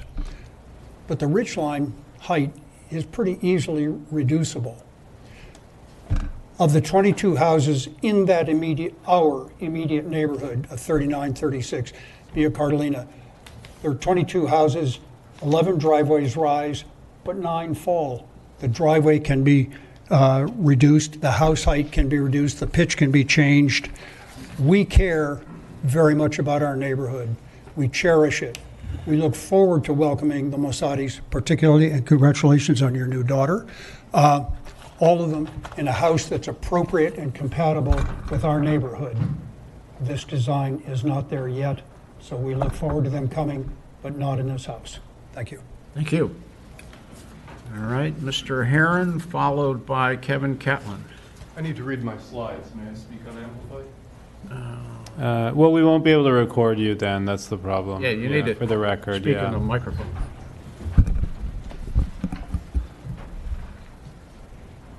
Go. Commissioners and citizens, I'm Mike Herron. I've been looking north from my windows at 3945 Via Cartolina toward the project location for many decades, but I'm not trying to roll back the clock. Next. The northernmost terrace of our terraced land. Those from higher altitudes may consider 3945 Via Cartolina to be only a minor view, but it is apparently worth trying to appropriate. Next. I met John Starr in 2021. He said he was designing a home for a wonderful young family. I pointed out to him the misleading projection above at the neighborhood meeting and gave him repeated access to my yard to correct the error and revise the plan. Next. By November, we knew that there was no such family. I asked John again about the misleading section views. Later, I heard reports from Via Solano neighbors, that a genuine family had now bought the property and understood our compatibility concerns. So the project had been pulled for a complete reduction in size and revision, assumably correction of the drawing, right? Next. The Mossadi family were introduced in August, and they are indeed genuinely wonderful. But the picture was still bogus. They had been deceived. Next. This is what was disclosed on the 19th of September. And that appears to be a a drop from something. I'm not sure which one of the revisions it was, but this is unacceptable. Next. The applicant's letter says an undefined mistake of a considerable amount in surveying just mysteriously happened and falsely states August as the discovery date. Having a trusted supplier commit egregious and convenient multiple errors which are then deliberately concealed presents a problem for Palos Verdes Estates. Palos Verdes Estates deserves a root cause analysis and corrective action plan to prevent the recurrence of this on other projects. Next. My neighbors Bob and Kurt keep their trees trimmed, as do I. It is a duty of property owners. Should you continue this matter, you should direct the applicant to trim the trees at 3936 Via Solano, which prevent a complete assessment of the impact. Next. While Resolution 191 got the Planning Commission out of the tree mediation business, the change has created a process gap which incentivizes neglecting a property to justify a more grandiose structure. That ain't neighborly. Property owners should remedy overgrowth and neglect of trees before a scrape is approved to enable an accurate visual impact assessment. Next. Thank you to the Planning Commission for your difficult and tireless work and for visiting my home. Thank you to my neighbors from Via Solano and Via Carolina for joining the struggle for genuine, not simulated, neighborhood compatibility in Belmonte. Questions? Nope. Any? Thank you, sir. Okay, Kevin. Yes, sir. Mr. Chair and members of the commission, thanks for the opportunity to petition you on this matter. My name is Kevin Catlin, and I have lived at 3933 Via Carolina now for about 22 years. Jason, congratulations on the daughter. I raised 2 kids in my home. You made a good call to live here. It's a wonderful place. And I even wrote in here, let me state that I welcome the new family, and I do.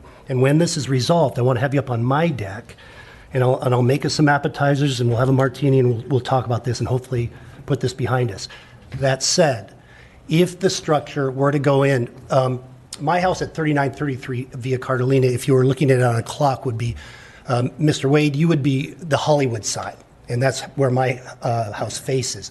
Mr. Campisi would be where Mr. Mazzotti's house is proposed, and Mr. Lazard would be where a house that was done about 22 years ago currently states, and could be a precedent for what we're trying to do here. We bought in Carolina at the unheard of price of $900,000 when we bought it, which of course is a joke today, but we're grateful that we did. We bought it for 3 reasons. One was the schools. We had a new child on the way, and we wanted PV schools for those children, and we got them.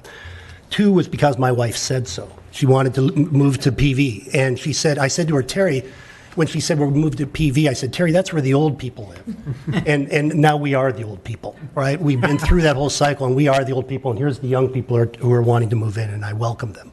The 3rd was magnificent views. I probably have the grandest views of all the houses on Via Carolina. I can see a tip of the blue all the way across into Torrance to the Hollywood sign. The lights at night are magnificent. I've spent every evening for 22 years sitting on that deck with a drink and enjoying my good fortune. I've spent every morning on that same deck before the kids would get up to take them to school, enjoying a cup of coffee and looking out from a view that is just unparalleled. If the house here were to be built, it would not, in fact, impact me that greatly personally. But it would set a precedent because the one right next door, of course, is going to be rebuilt because it's a similarly small home that will be rebuilt someday. And if that one were to be built where you're sitting at, Mr. Wade, it would obscure the entire city lights view. I would see the hills or the mountains of the Santa Monica Mountains, but that would be it. The lights would be gone. And I have sat and looked very closely because I didn't take it lightly that I was going to come here and oppose someone wanting to build their home. Would it obscure the view or not? It would. I invite you to my home to look at it. I invite you to as well, because the lights would be gone and the city view would be gone. So that's all I have for you. You used the term beauty and harmony and fair and reasonable. I hope to be fair and reasonable, and I hope you'll protect our beauty and harmony. Thank you very much. Okay. So is there currently an impact to your view?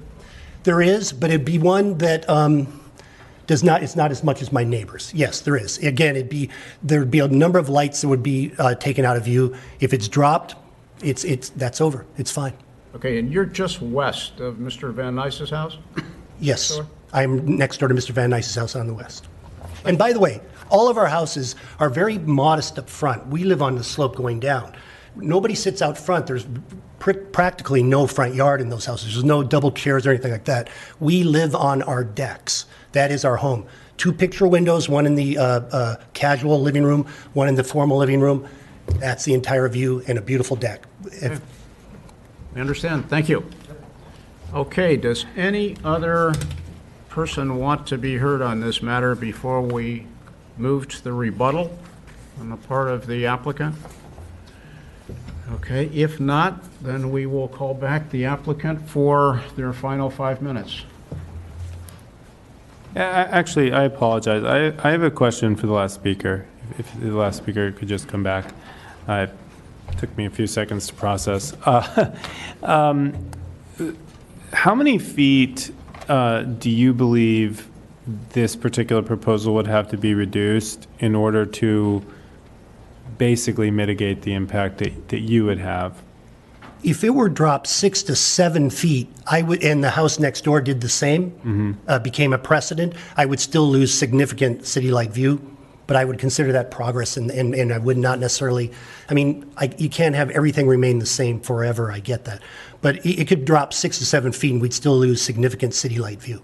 So 6 to 7 feet from basically the proposal we have on paper today? Yes. Okay. And I've looked at it very closely. I'm upset with myself to not have pictures, but I just can put it together in time. Okay, thank you.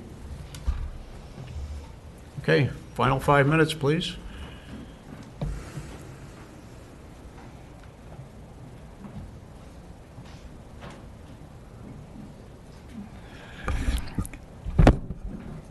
I think what I want to say in the final 5 minutes is my wife and I would like to thank the commission, and we certainly like to thank everyone from the neighborhood who joined us tonight.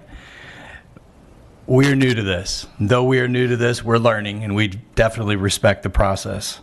We understand the direction and the preference of the commission chair to receive projects by those individuals or those entities who have put in the work, right, already.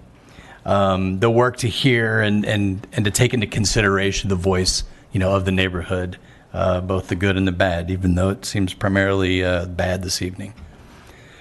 We understand those neighbors who have made their concerns known, and we hope that tonight we've demonstrated at least how we've attempted to listen and bring forth meaningful solutions to our design.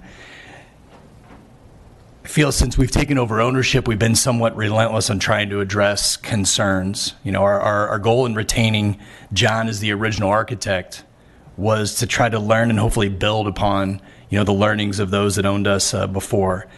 And then, quite frankly, it's been the main topic, right, since we've been involved, and it's for everybody, ourselves included. It's been very stressful. I feel like we've certainly tried to be, accommodating up to this point. Our proposed home is not the mini mansion as claimed in one of the letters. It's less livable square footage than a couple homes on Via Solano. Someone even Molly made reference to the one across the street. The reality of the view impacts as claimed while they're there is not nearly as dramatic as is implied. The average age of a new home construction in our area is 1953. The last home built on Solano was 3941 Via Solano, and it had a square footage of a little over 3,800 square feet. That's 444 square feet larger than ours. I think that shows that the city recognized at the time that the homes of that size were acceptable.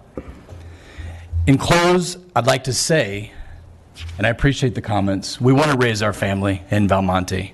We are not the big bad outside developers from the beach cities. We represent the next generation of families. We want to raise our children in this coveted neighborhood, a neighborhood that's synonymous with family, with safety, and with the quality of life. We've already made an investment, and we want to continue that investment in building a beautiful, safe, quality home that not only complements the character of this area, but it also brings added value of those of us lucky enough to call Valmonte home. Again, we ask for your approval to move forward tonight, and we thank you for your time. Thank you. Thank you. Any questions, any final questions for the applicant? Yes, I have 2 questions. What the property you just referenced, was that 3941? Yes. Okay.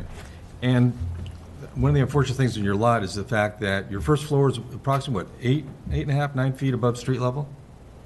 Is that correct? And if you could, one of you could come back to the microphone, yeah. This is John Starr. Yes, approximately 8 or 9 feet. So the new ridge is going to be less than 7.5 feet taller than the existing ridge of the one-story building. So it appears to be taller than it is but it is only less than 7.5 feet taller than the existing building. Can I ask a question? On the plans, you don't have natural grade, correct? Because it says existing grade is what you have on the plans? Existing, I'm using in the same vernacular as natural. But they're not quite the same. Okay. Existing is before the first development was. So then once it's developed, then grading is changed, et cetera, and that's what existing is. So your survey would show existing, but you don't appear to have the natural grade on the plans, is that correct? I need to look at the plans to look at that comparison, but the way I'm interpreting natural and existing is the same way. I guess we have a different... The Homeowners Association has them on. I'll have to look at that and verify that. Get a sense. I just don't know exactly if they're off or what have you, so Yeah. it'd be worth looking at. Thanks. I have one question as well. So you don't actually use all of the available building coverage. I think it's around 25%. Correct. I'm curious if, I guess if you could explain that, and, is there an option here, a modified plan where you use all of the available coverage to somehow mitigate the impact of the second story? The height of the building can be modified if it's the perception that the garage is on the ground level. And by tucking the garage away and below grade, it allows us to have more open space and not maximize the lot coverage. So it reduces the overall bulk of the building and provides an outdoor space that's usable, filled with daylight, and it indirectly reduces the impact of the neighbor to the south, because the majority of the building is not directly adjacent to their home.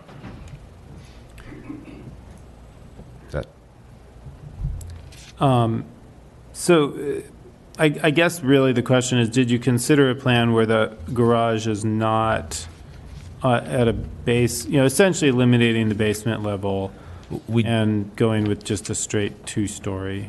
We did, but by putting the garage on the first floor level, it would occupy a significant portion of the usable square footage, would impact the usable yard, and create an uphill driveway slope.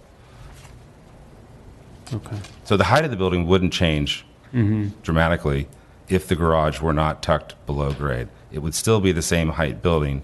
If we tried to lower the building in any significant way, it would create a problem of retainage on the rear yard and the neighbor's yard. You would have retaining walls that would exceed 8 feet and would exceed a 2-to-1 slope, because we have 21 feet of grade difference from front to back.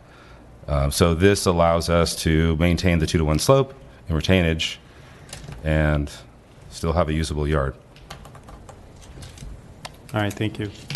At this point, before we begin our deliberations, I'm going to take about a 5-minute recess, give everybody an opportunity to stretch. And we'll get back at it and begin our deliberations.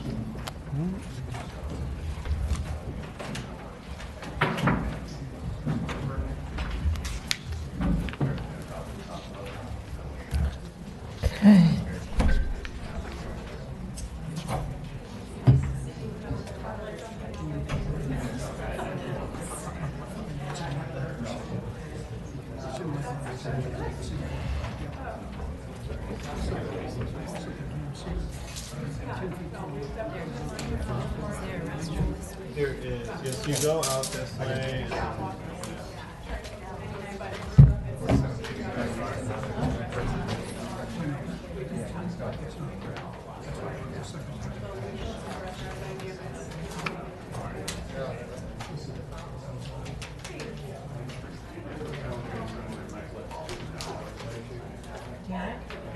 Are you interested in going to planning commission training November 16th? And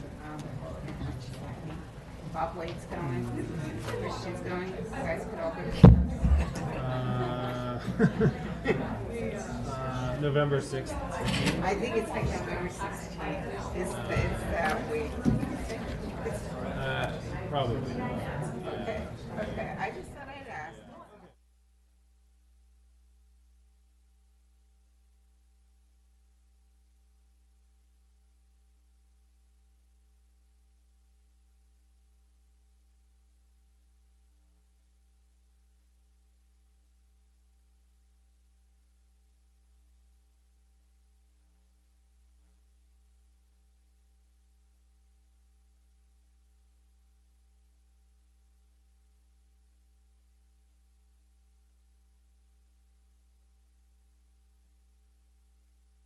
I would only do that.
Two-minute warning here.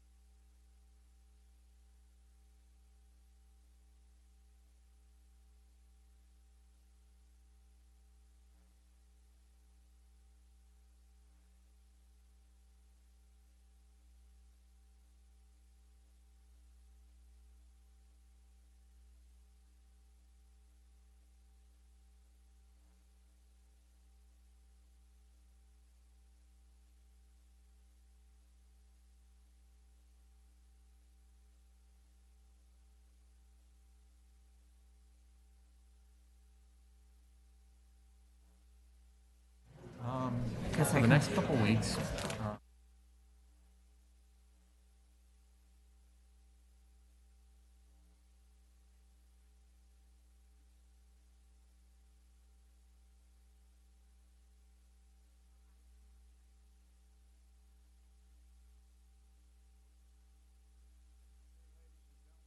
Let's try to get back to business here. Tuesday, this, wait, that's next week. That's the next week. It would be this week. All right, we have concluded the public hearing on this item, and now we, as the commission, will begin our deliberations. Would one of the commissioners like to start our conversation? At all these meetings. I'll begin. I would say Tuesdays is best. So I think. All right, now I'm on. Okay. You know, I think that it's always a good start when the neighbors have at least attempted some level of dialogue here. and I will say this, I am actually sympathetic to the applicants, particularly in one specific way, which is the particular lot that they have, and I think this is true of a good number of the lots in this area, were designed to accommodate detached garages. So they are very long lots and relatively narrow lots. This one is approximately 60 feet wide, and I don't know exactly how, it's exactly 60 feet wide, and I don't know exactly how long it is, but I think it's over 120 feet or roughly 120 feet long. So basically, these were designed in the 20s and 30s and 40s when people had detached garages. And so, you know, when you're trying to create a new home that has a garage in the front, an attached garage in the front, you don't have a lot of space to work with. You only have 60 feet to work with. And that is not, you know, the easiest thing in the world to do. However, you know, basically every other home on this street and, you know, in the surrounding several hundred feet has managed to figure it out. You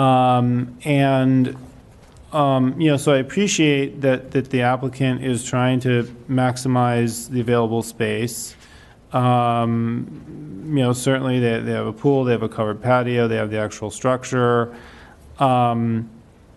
But, you know, by putting the garage in a basement, it effectively has, you know, the following impacts, you know, all of which are you know, concerns that are typically identified by the Planning Commission. And you know, one of them that's sort of most obvious when you look at the plans, or the rendering, I guess I should say, is the concrete in the front. So, you know, because they're sort of almost cutting into the grade to get the basement, there's various planters and other things, and we've seen that before. I think recently we've seen it a couple of times in Lanada Bay.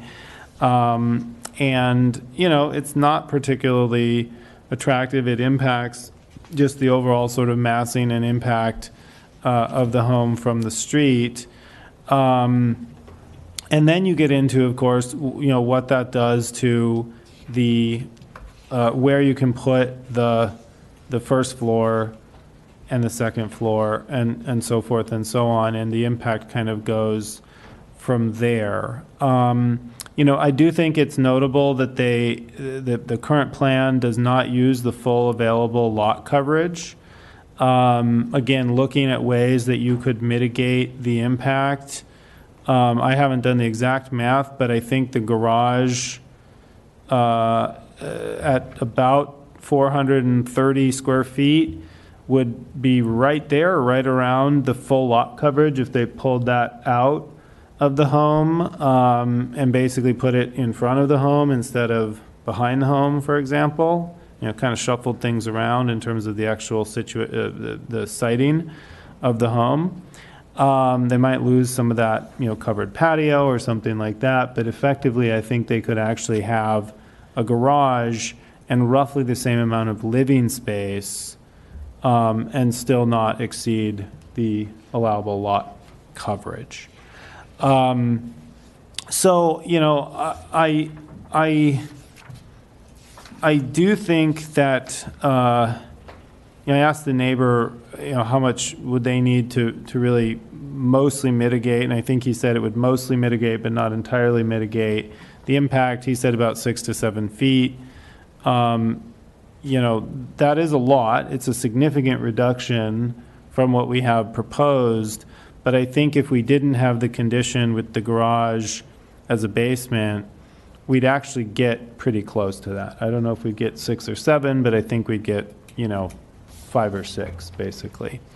So I think basically we should continue this. We should send it back to the applicant to study those options and look to use some of the available options that they have. They're not maxed out on coverage, to see what they can do to mitigate. And again, I understand, I think what they're trying to do is to give themselves, A, it improves their views, B, it deals with the issue of you're using half of your frontage for a garage, but that's kind of what you just have to do, I think, in this neighborhood, unless you're going to have this other impact. So that would be my personal recommendations. Other comments? I see a couple issues. One, I think what's problematic about this lot is the fact that it sits up on a knoll. It's 8 to 9 feet above the street level, and I think that's problematic. That causes the height of the project and everything else. I like the design. I think it's an attractive design, but it's not in keeping with the neighborhood compatibility. We don't have 2 stories with the garage under anywhere in this immediate area, and I think to start that would be problematic in this area. Additionally, square footage wise, it's really pushing the outer limit of the top of the square footage. It would be the second or third largest property on the street at the current square footage. But I think all that could be accommodated if we could work out some way of resolving the three-story issue. I think that's all fair. I agree with what's been said. First of all, I visited 3937, 3945, and 3949 Cartolina, and I went to the subject property as well. I also can't make the findings. Almost half of the grading, which is the first finding we have, is for the basement is for storage. And so it's a lot of grading for not using allowable square footage, which creates some of the problems, I think. The proposed project is 18 square feet less than the allowable square footage, with a total gross square footage of 5,103 square feet. So that gross is well in excess of the allowable square footage, which creates unreasonable impacts on neighboring properties, as well as having a FAR of 44%. For years coming to these meetings and hearing, they wanted to keep it 40 maximum, they prefer it under. Then the neighborhood average of FAR is 25%, so that shows you the difference. A FAR of 38% is basically 150% of the neighborhood average FAR, and that's, I think, might be more appropriate for it. The project is not keeping in the neighborhood character with the 10-foot plate heights and a 6 and 12 roof pitch, which is basically what the other commissioner's saying. 2-story homes that have been built have been required to lower their height and volume. 3928 Via Solano, 2 doors away, is a nice example. So they do have the garage underneath, but then they had to step down. The first level doesn't appear to be right at the height of the roof of the garage. It appears to be lower. You might look at that one to get a sense. The height and volumes create unreasonable view impacts on neighboring properties, reducing the roof pitch, decreasing plate heights, reducing finished floor elevations, reducing the total gross and the FAR, stepping the home back, etc., are some of the options to lessen the impacts on neighbors. One of the things, the gable roof creates a greater impact to neighbors, and a lot coverage of only 25%. It would be better to put some of the upstairs downstairs, and that you wouldn't have such an expanse that you're losing for views. And part of it is too, the one neighbor that I went to, the wing in the back is tall, and that takes their whole ocean view. And then the other ones behind, it's more the main ridge line. So it kind of has 2 different areas that it creates problems. Janine, I'm having a little bit of trouble hearing you, and that might I'm be sorry. me, Can you hear me now? And then it was also raised that the back window on bedroom 3 can create privacy problems. So I think that there's a way to mitigate that as well, either by making it smaller or maybe putting a transom window. You have another very large window in that room. I think we need to discuss if the pool should be pulled out of the side setback if the neighbor's complaining. And the one thing we have to be cognizant of now, because we're not dealing with easements, so all the walls, structures, et cetera, and the easements are neither approved or disapproved by us. It's basically the area of the PVHA and the building department, so I think that we have to be cognizant that we're not, if there's things in the easements, we're not approving or disapproving those. The other thing that it would be really helpful if the overgrown vegetation was removed before coming back to us, because then we can really see, you know, this person's saying this much view is gone, this person's saying it's not. I don't know the answer exactly because I can't see through all the overgrowth. And then I think that we do need to put a vegetation restrictions on it because these are views, but I think it's a pretty home. It's just, it's not really in keeping with the neighborhood character. And so those things create issues that I think can be reasonably mitigated. With regards to the 3 stories, I was hard-pressed to find any examples within the Valmonte Triangle area. I walked around and drove around, and I do appreciate the examples that you provided, but those are simply just not in the immediate neighborhood, and so as such, they're not a great example, in my opinion, to use for this. And I do feel that Vice Chair Lazaro, the added, concrete on the garage level does create sort of an issue that's not consistent with the neighborhood. I understand what you're trying to accomplish there, but I just don't see any other 3-story houses in that immediate area, and I feel like it would be out of character for that. The other thing is the trees. It really is hard to determine exactly what the situation is from the Via Solano looking at the house. I was behind the house at the 2 neighbors directly impacted behind, and I do agree with you, Commissioner Nendick, that the house on Via Cartagena, because of that the back section is affected. Their entire kitchen view is pretty much eliminated from that, and they just completed a full remodel on that. My final comment is the value of anybody's view is really in the eye of that person. Some of these residents have lived there for 30 or 40 years, and it's just hard to sort of diminish the value to those people to say that it's diminished a little bit. To them, it's a lot. And so I think you'll get a sense the neighborhoods, they want to welcome you to this neighborhood, as do I. And I think they want to welcome you to their neighborhood to have a drink on their deck to enjoy that view. But I would caution you to sort of derate the value of that view to them, even if you're eliminating maybe just a sliver of what might be a larger view. I think you might be in their shoes one day if a neighbor across the street's trying to do the same thing, and you've built this beautiful house and somebody's coming to cut 3 feet of a 12-feet view. So that's my comment. I hope we can find a way to move this forward, but I agree with to continue this.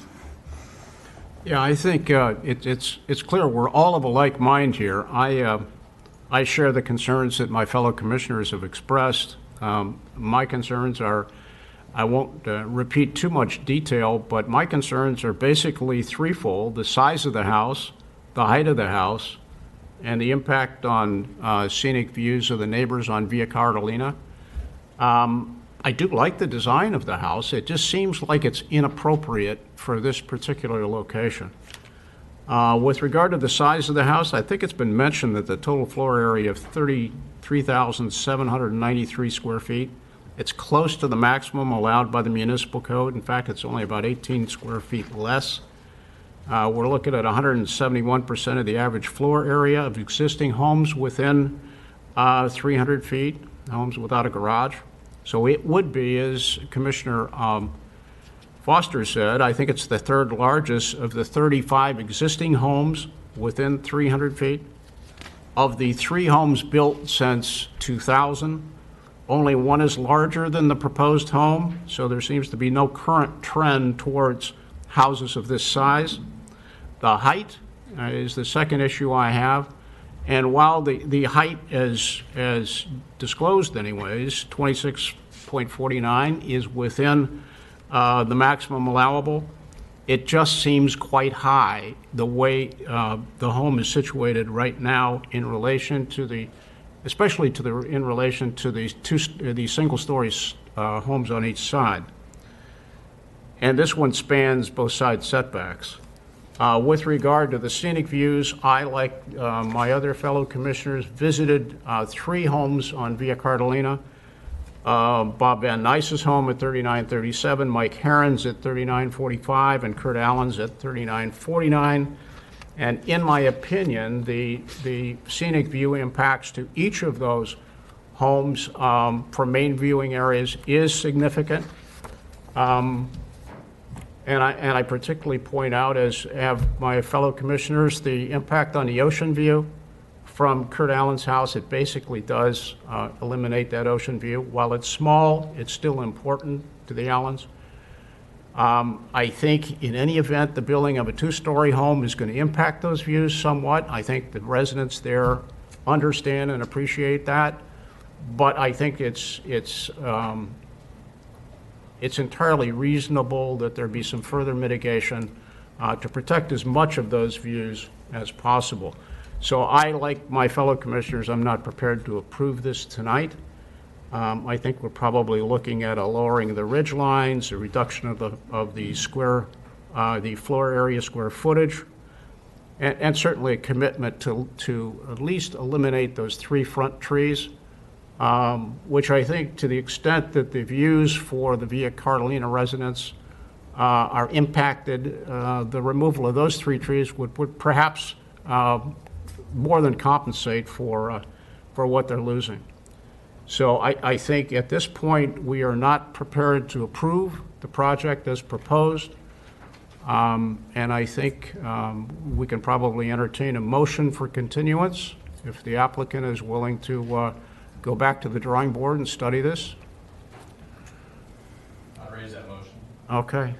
I'd like to actually just make 2 really quick comments that I forgot to make earlier. Regarding the trees, we take out a lot of trees lately. It seems it's almost an inertia that we have now. I'm not sure that personally I'd like to see those trees completely removed. Or if they are, I think they should be replaced with something else that maybe doesn't go quite as high or something like that. And I know it's hard nowadays, you take out a tree, the fire department doesn't even want you to put another one back in, right, and things like that. So, I'm reluctant necessarily to see those trees go completely, but, certainly they could be trimmed. The only other comment I'll just make very quickly is, I think someone mentioned a resolution limiting the Planning Commission's engagement on trees, and that's actually a homes association resolution. So it's actually the Homes Association that took a step back, and I personally think it's unfortunate. I think they should re-engage on that point. I think that I've told them this many times, they don't care my thoughts on it, but anyway, it's not actually the Planning Commission that has done that, so. Okay. Can I make one comment too? Yes. As to the 3941 Via Solana, it'd be good if you guys could check the numbers on your chart, just because when I do those numbers of what your chart says, it's over the allowable square footage for the lot. And a new home, that's unusual. So you might just confirm that number. There's just something seems a little bit off about it. So, and once again, I was talking about trimming the trees, not taking them out. I can't tell you to take a tree out, but I'm saying clean it up. Thank you. I think certainly trimming them before you come back would help. I think the residents in the area would get a much better impression of about what the impact is.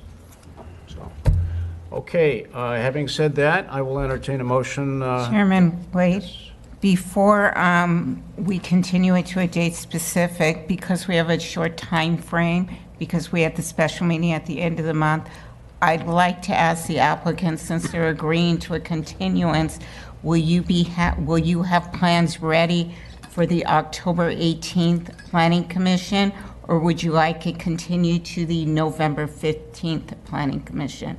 Because basically you're going to need plans ready next week. The amount of time to make the changes that we may or may not do, it's possible. Can we revise it if I can't get it to you? But Then we can just continue, so it would be continued to the October 18th meeting? Okay. Okay. Do I hear a motion then that we will continue matter to our next regular meeting on October 18th? I'll make the motion. I'll second. All right, can we have a roll call vote, please?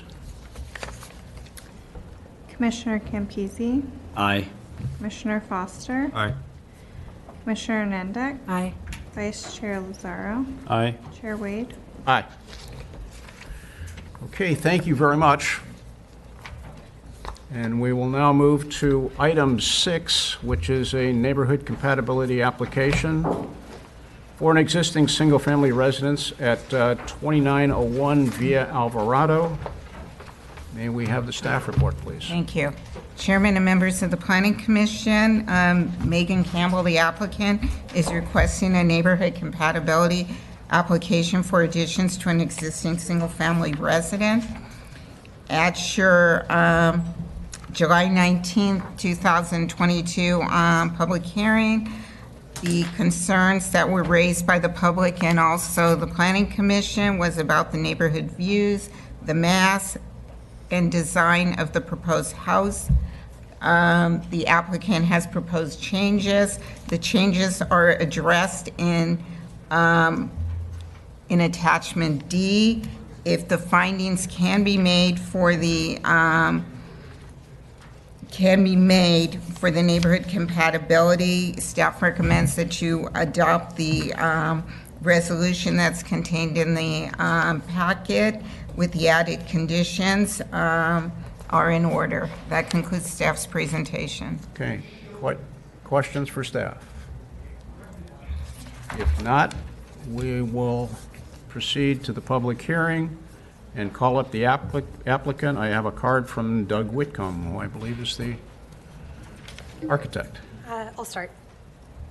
Megan Campbell. Megan Campbell? Yes. Oh, okay. Good evening, Commissioners. My name is Megan Campbell, and I'm the architect on this project. Thank you for taking the time to review the third iteration of the revised design. Excuse me, could you speak up a little bit louder, please? Yes. Is this better? Yes. Okay. Yes, thank you. It's a pleasure to be presenting this in person again. We have made another round of significant design revisions and believe that the latest proposal addresses all of the neighborhood compatibility concerns. Next slide. Here's a map of the neighboring properties with notes of homeowners we were able to meet with and design revisions that have been negotiated during those correspondences. I want to also note here that the FAR has been brought up as out of scale for the neighborhood. While yes, it is on the larger size when including all the properties in the 300-foot radius. However, if you look at the immediately adjacent properties on Via Alvarado, they are all 2 stories and with FARs significantly higher. We believe this project is well within the correct scale for the neighborhood, considering also that the lot is twice the size of most other lots it's being compared with. Next slide. We have a couple slides here that show specific views from neighboring properties. We can come back to them if needed. Next slide. Next slide. We've also put together some before and after studies from the public view. I think we can agree that this project is a much needed improvement to a dilapidated house that has sat vacant and uncared for many years on a very visible corner. I'm happy to answer any questions that you have, and I'm going to hand it off to Doug Whitcomb, the owner. Okay, thank you. Any questions for Ms. Campbell? None? Okay. Doug? Good evening. My name is Doug Whitcomb. This is my wife, Heather. We want to thank again all the commission members and my family for being here, as we hope that the major concessions we have made to the project make it acceptable to the commission as well as the neighbors. It has been over 1 year since we bought the home on Alvarado to remodel and make into our dream home. It was then vacant, rodent-infested, overgrown, and in disrepair. I immediately hired an architect and began the process of attempting to satisfy the neighbors, city, and homes association. It seems like everyone wants something different. I've had neighbors tell me that if I don't do exactly what they want, they will use the city to block any improvements of any kind. One neighbor last week went so far as to tell me that if I try to sell the home, she will do the same thing to the next buyer. I'm not trying to turn this into a multiple ADU rental or crowd the street with parked cars. I'm trying to do just the opposite, build a beautiful home with a garage for any cars we have in the city that I have called home for 35 years.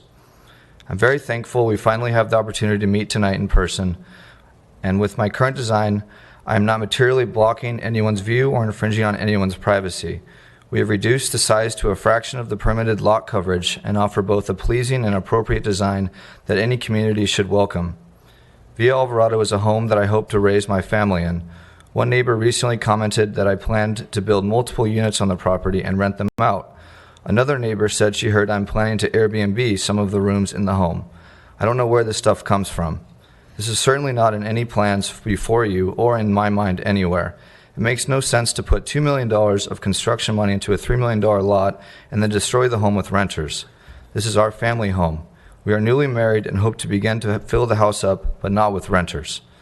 The house is across the street from the school I went to as a child, and one I look forward to my children attending as well. I'm not an out-of-town speculator and do not understand the intense objection to building a house consistent with the lot size and community design. We have a lot that is on average 50% larger than the other lots on the street. The commission has complained about massing and overbuilding, but the very codes provide for far more square footage than anything I originally submitted. The current revisions even more drastically scale back the size and height to far below the city codes.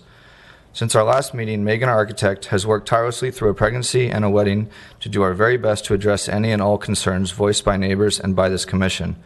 We understand that change is a difficult thing for many, but the current structure is 60 years old this year with 0 changes made during that time frame. I remember walking past this house 30 years ago and seeing huge antennas sticking up over the roof. It was ugly then and is ugly now. We have an opportunity tonight to proceed to make it something that finally adds value to our community. Building expenses continue to escalate dramatically. Each plan revision takes at least a month. This latest revision took 2 months due to the August break. If you have recommendations that will allow me to move forward, I would greatly appreciate getting these resolved tonight, if possible, in order to cut the bleeding. I will be doing everything in my power to be courteous with vehicles, dust, noise, and try to do this project as quickly as humanly possible for all our new neighbors.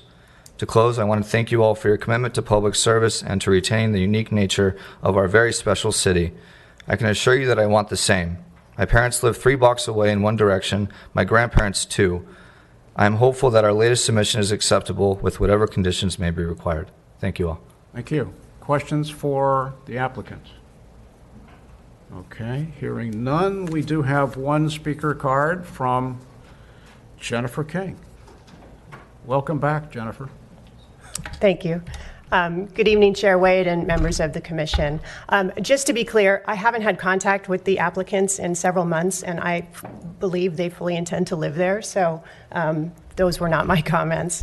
But I'm here this evening because the proposed project continues to create significant impacts to my ocean view from my primary living area. As most of you saw when you came to visit in connection with the original application, the project sits right in the middle of and does block portions of the ocean view from my second floor primary living area. So the impact is so great that it is blocking views from my second story.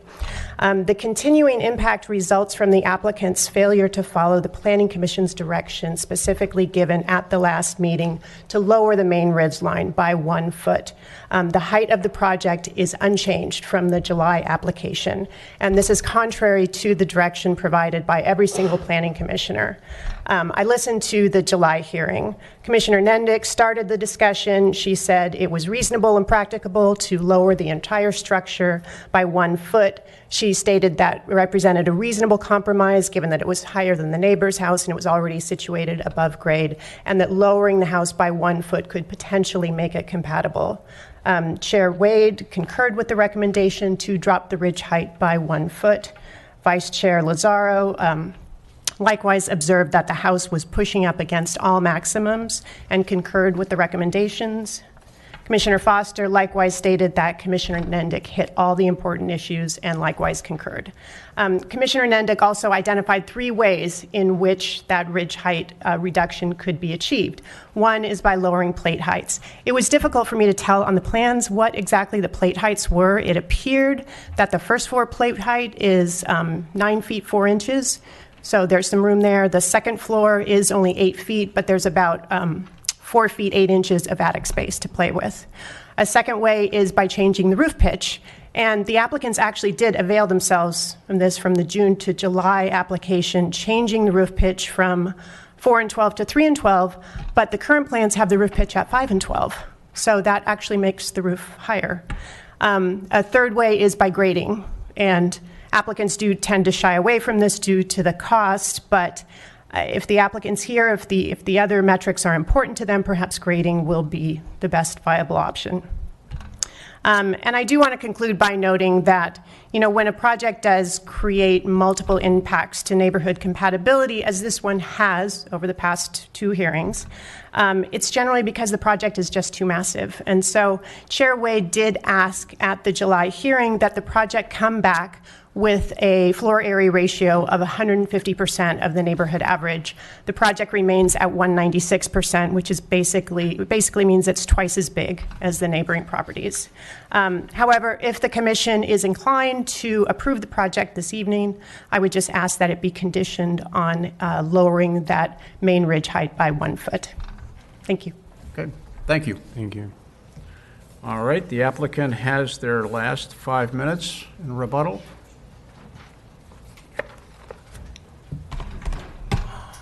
If you could pull up slide number 3, I have the view that we're talking about. And while that's being pulled up, I just want to reiterate with the design that this is an existing house. We cannot grade, we cannot go lower, and we can't change the sill height of the first floor because it's all existing. So that's what we're working with. The sill height of the second floor is 8 feet. We can't go lower than that because we can't get doors in. So with this design revision, we did bring it in significantly. We took off all the second story above the garage, took off all the second story, and the line of the house is now where the existing house is for the second story. So we did have to redesign the whole roof line. She is correct that the roof pitch changed, but we had to take off the roof, completely redesign it in order to make usable space in that narrow section that we now have, because we just didn't have the head height and we didn't have access, places to put HVAC ducts. There was no room for that. So in response specifically to the view impacts from 2829 via Anacapa, with all due respect, we disagree that the proposed project affects the view from their property. In speaking with her, she clarified that the view blockage she was concerned about was the ocean. Most of it is already blocked by the roof lines below, and the ocean portion block is a tiny, tiny speck of blue. I have it outlined there. It's hard to see. Yeah, if you could zoom in, you can see on the lower left, I have dotted lines where the flags are and the view that's being blocked. The property has sweeping ocean views all the way to Santa Monica, and it will not affect that. The proposed project will barely be visible from the property, and in my opinion, has no impact on the views. Okay. Anything further? Any questions for the applicant? Yeah. So, are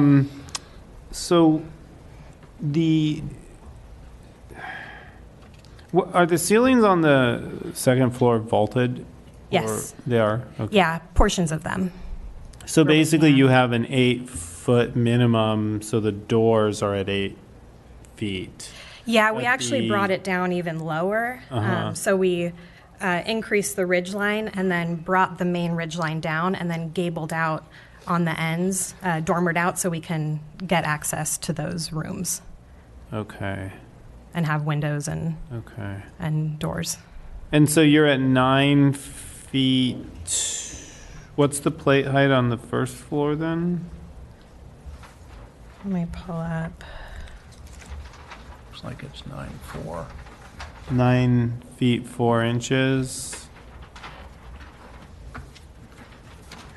Is that right? I think that's what I'm seeing. Yeah, that sounds about right. I mean, when you say, I want to just clarify a little bit. When you say it's going to be the existing structure. Talk to us a little bit more about that. What exactly does that mean? So the whole front facade of the house is existing, and it's going to continue in that same space. And then there's going to be an addition on each side. Are you going to redo footings? What's that? Are you going to redo footings? There might be some underpinning that's required, but we're not moving anything.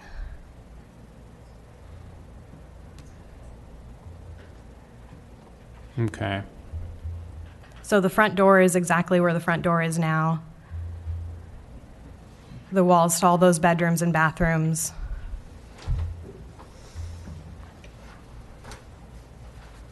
And the reason for that is cost of construction or what exactly? Just what the owner had wanted to do, to just do an addition. We honestly, when we came at it, we were hoping to have an easily approvable project. And we thought scraping the lot and doing a whole new house would be harder to get through this process, but it might have been easier at this point. So we were hoping to maintain some of the original house. And there are some really nice spaces in the house that we're still maintaining. So there's some vaulted ceilings in the living area that we're keeping. Okay. I'm asking these questions because it's pretty common that we have folks come here and claim that they're not, that they're going to use existing footings, existing walls, and then they frequently don't. And I think sometimes it's, they genuinely, they come to a 60, 70-year-old home and they realize, we have to shore it up, and by the time we shore it up, we can just redo it, basically. And I think sometimes, folks come to us with a little bit of, they're being a little bit crafty in how they're describing the project. But so if you have a vaulted ceiling on the second floor, what's the main roof pitch? I guess what I'm getting at is, could we get that foot by, either adjusting the roof pitch or doing something else that wouldn't necessarily mean that you can't do some of the other things you're talking about? Yeah, so we've heard this, can we just lower it a foot? A lot of times from a lot of people, and we have. And we had before the high ridge was at 106 and change, so we did lower it a foot and a half, but the high ridge portion has been relocated to a different, because the high ridge used to be over the garage originally, and that was at 106. I see. Okay, I don't have the old plans in front of me, but I think I understand what you're saying. Yeah. So I didn't hear the answer to the question. What's the pitch? The main pitch overall is 5 and 12, and then we have the dormers coming out at 7 and 12 to give that gable end look. And you can't lower the pitch. I mean, you've got 5 feet above the second floor, top of the second floor, in the attic area. You can't lower that upper ridge line by a foot? We could. We could change the pitch there, and then we'd have to change the pitch on the dormers as well, because they're hitting that height. So, So it's doable by a pitch modification, roof modification? Yeah. Okay. Yeah.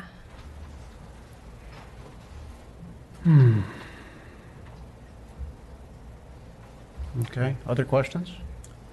I'd like to thank you for listening to us at our last meeting. Moving the mass of the second floor more to the middle of the property, I think helped a lot. Thank you. And I just want to point out that I think one of the parties made a comment about the size of the lot. It is actually 176% of the average. So I think you also mentioned that it may be almost twice as large as the average lot in the area, and it is. It's quite a bit larger than the other lots. So I think it can support some of the square footage you're talking about. Thank you. Yeah, I think it's tough too, because it's oriented lengthwise, and every other house is oriented the other direction. So it's a lot more impactful on the neighborhood.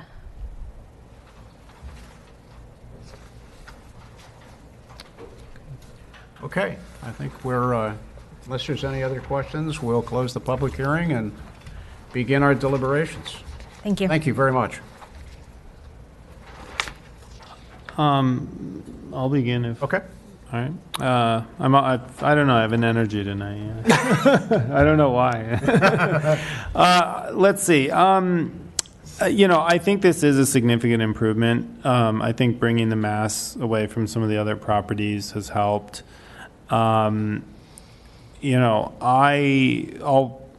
put it in simple terms. I think I would be prepared to approve this tonight, but I would like to see the height reduction. And I think they can get a foot out of it.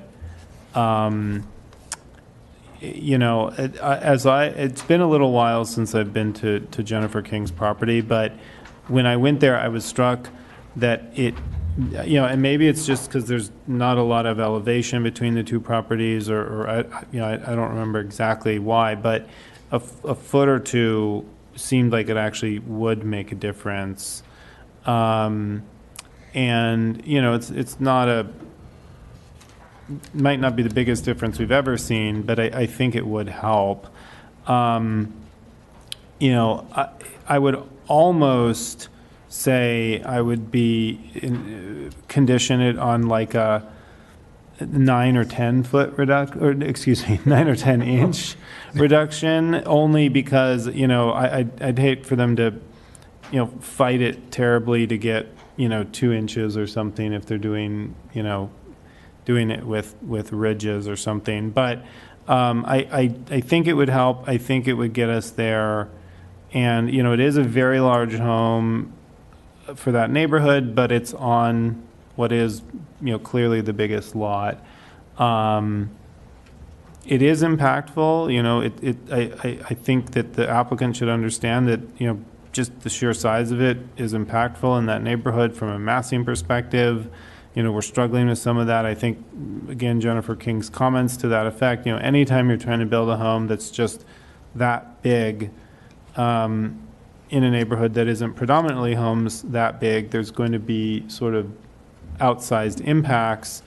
Again, I think they've gone through the process. They've done a good job of trying to mitigate it. And again, I'd like to see that height reduction, but otherwise I think I could approve it. I think I agree relatively closely to what you're saying. First of all, I performed site visits at 2821 Via Sola and 2912 Via Alvarado. And I appreciate the home being stepped back on the second story adjacent to 2913. I think that helped considerably. For me, there's a few little problems that happened.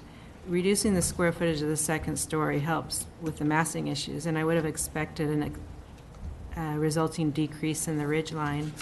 Instead of this occurring, the roof pitch actually was increased.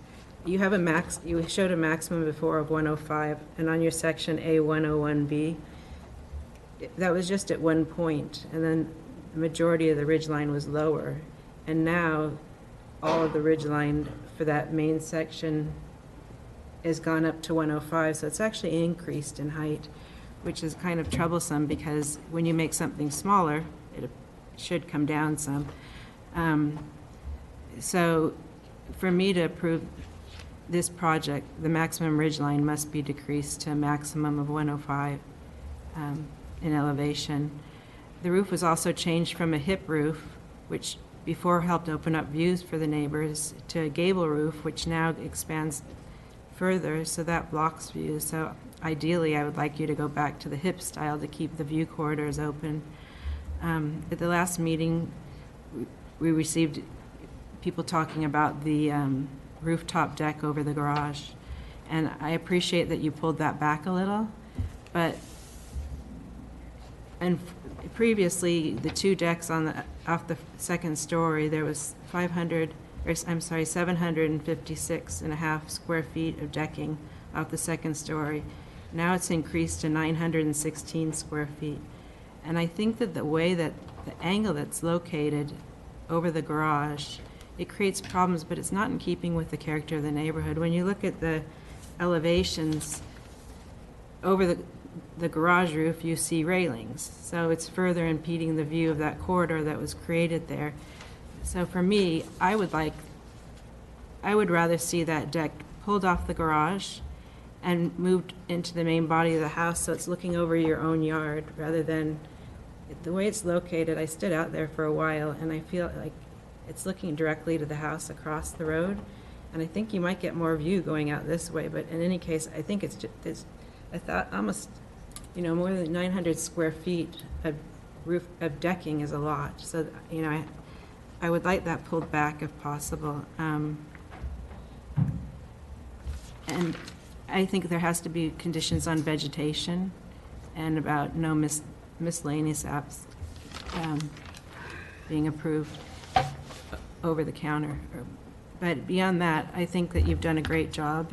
But I think for me, because you increased the roof pitch and you turned it into a gable, I think it increased everything. So I think going to 104, personally from numbers, reducing it back to 3 and 12 gives you more than the 1 foot we're asking for. So I think it's a possibility, just from a purely mathematical standpoint. Yeah, I would concur with what Commissioner Nendick has said, I think, and also Vice Chair Lazaro. Definitely lowering the main ridge line by a foot, I think, is certainly doable. I think that's what we've heard from the architect, and I think that resolves the height issue. I must say I'm still troubled with the projection of the east facade. It was originally several feet back. Now it's like 17.4 feet closer to the OTAs. And it just adds to what I think is an overly long horizontal span of the residence. I guess for lack of a better way of saying it, I think if that addition where the office is was pulled back at least perhaps to the edge of the roof above. I mean, it's a secondary roof. It's not the main ridge, but it's the lower ridge behind. We've got, in my view, too much square foot in this house. It's definitely, when you're looking at 196% of the average, I realize this is a big lot, but it would be the largest lot of the 43 homes within 300 square feet. I know there are larger homes, but not in this area.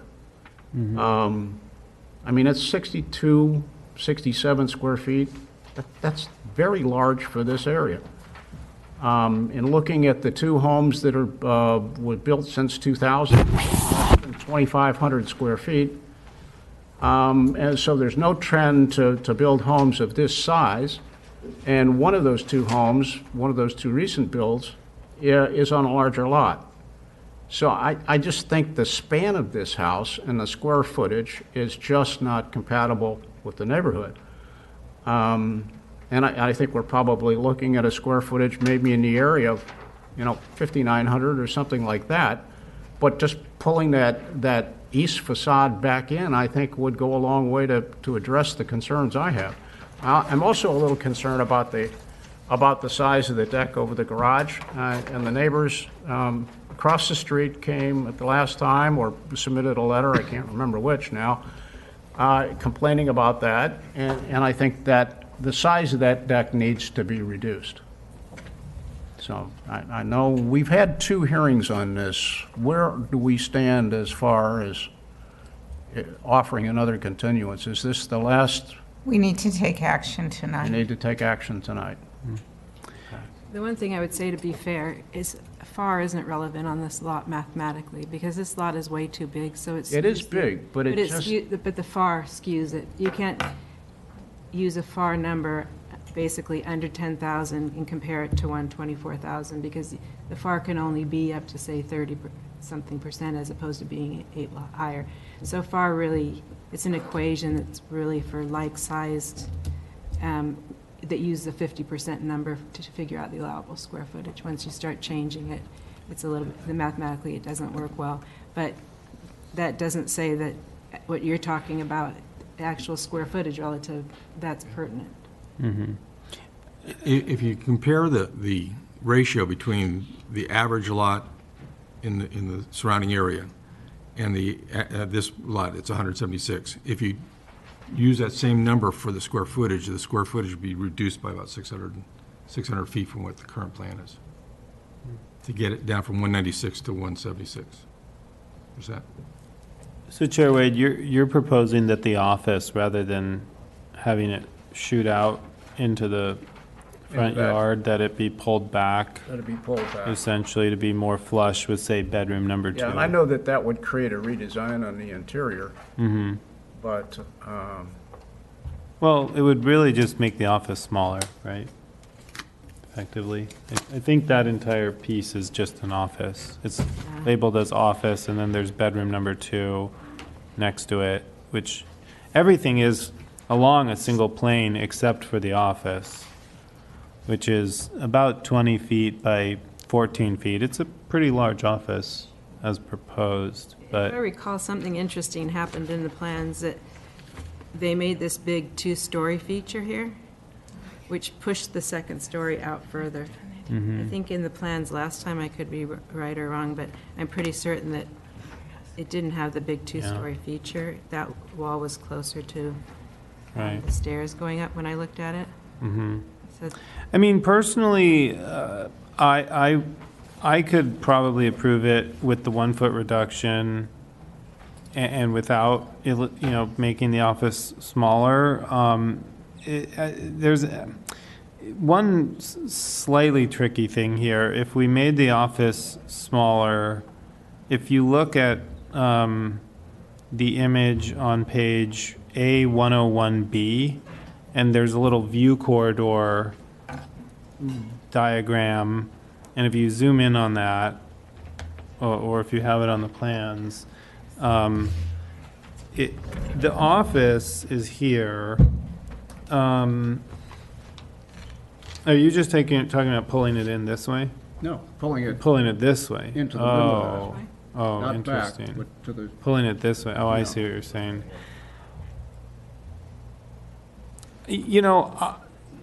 At least when I was there 2 days ago, I think, and as I was standing there, that wing or projection, whatever you want to call it, it's almost, it's a 1-story element. It's half the height of the home next to it, and so, to me, it wasn't very offensive, basically, because it does create that view corridor. I mean, first of all, there's that huge tree there, but assuming that tree is trimmed or whatever, it's a 1-story element. There is a setback. I mean, does it add overall size and mass? But they solved the problem by making it a 1-story element. When it was a 2-story element, it was crowding. That's what we said at the last meeting. We asked them to move that whole second floor that way in order We to did. create that view corridor. We did, and they did that. So, the deck, I haven't spent as much time looking at the deck. Is there an easy way that they could reduce the deck? Well, I would think you could pull it off a lot of the garage. Off If they want part to of the put more, garage. they can push it Mhm. out. There's a section that's 8 foot.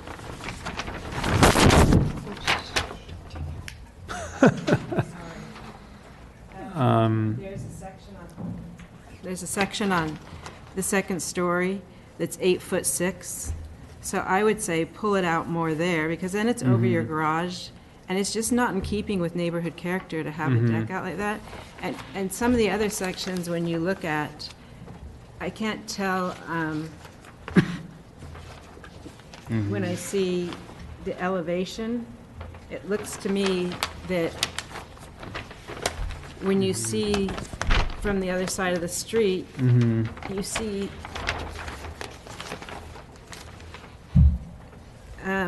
more things happening up there than you should. I mean, I think that's a view corridor that was created pulling the house off of there. And then all of a sudden, now it's getting bulked up a little bit. And I just think ideally that should, I mean, I drove around a lot and I didn't see any other kind of things like this. Yeah. So if we're talking neighborhood character, If they shrunk the deck, they'd have to figure out where to put the stairs that lead and up I think to the it. stairs are in an awkward place because they're right there. When you, I don't think, I could be wrong, but I don't think they were flagged. The stairs. Yeah, so I think I was seeing a flat plane, but the stairs pop out some. And then there's, I think it's some kind of iron railing on them.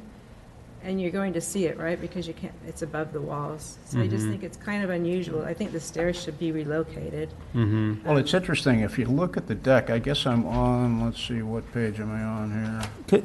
Yeah, and A202, and I'm looking at the deck. If you pulled it off the garage and just kept it at the back of the lounge area, and perhaps even extended it further back, I would give them more deck than 8 feet 6 inches. I agree.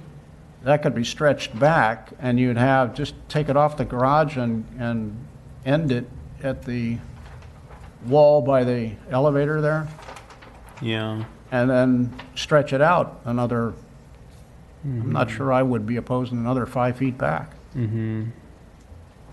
I agree with that. I think that's the trick.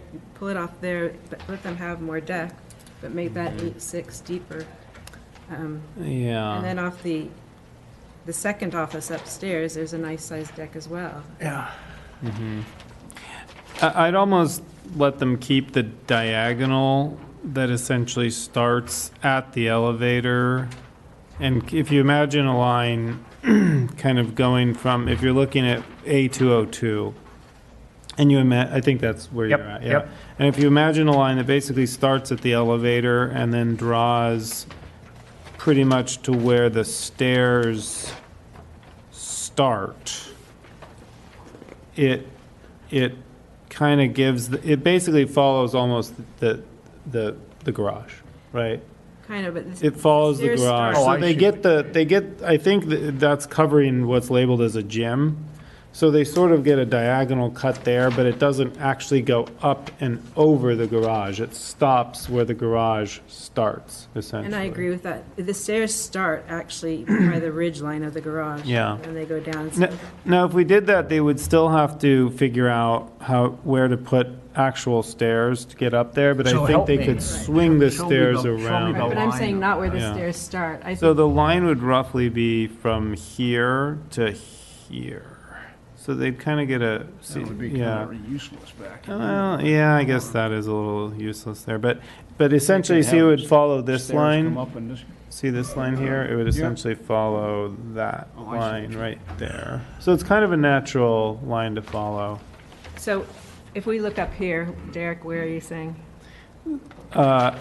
So see the elevator and see how there's a little line that shows the shape of the garage? There's almost some airspace between the garage and the house. So I would almost just follow that line. Yeah, it's the. Yeah, it's the garage. It's the garage. Yeah. I agree with you on that. I mean, assuming we want to do anything with the deck, which again, personally, I'm less concerned about it, but I think that pulls it back, and then they have the ability to pull it. give them a From last few more time, feet this way. 8.6 was Yeah. narrower. They've made it deeper, make it even deeper to have Mhm, more of an entertaining deck. Like 12 feet or something like that, maybe. Yeah, I mean, I think What is that's- it now? Or 14. 8.6?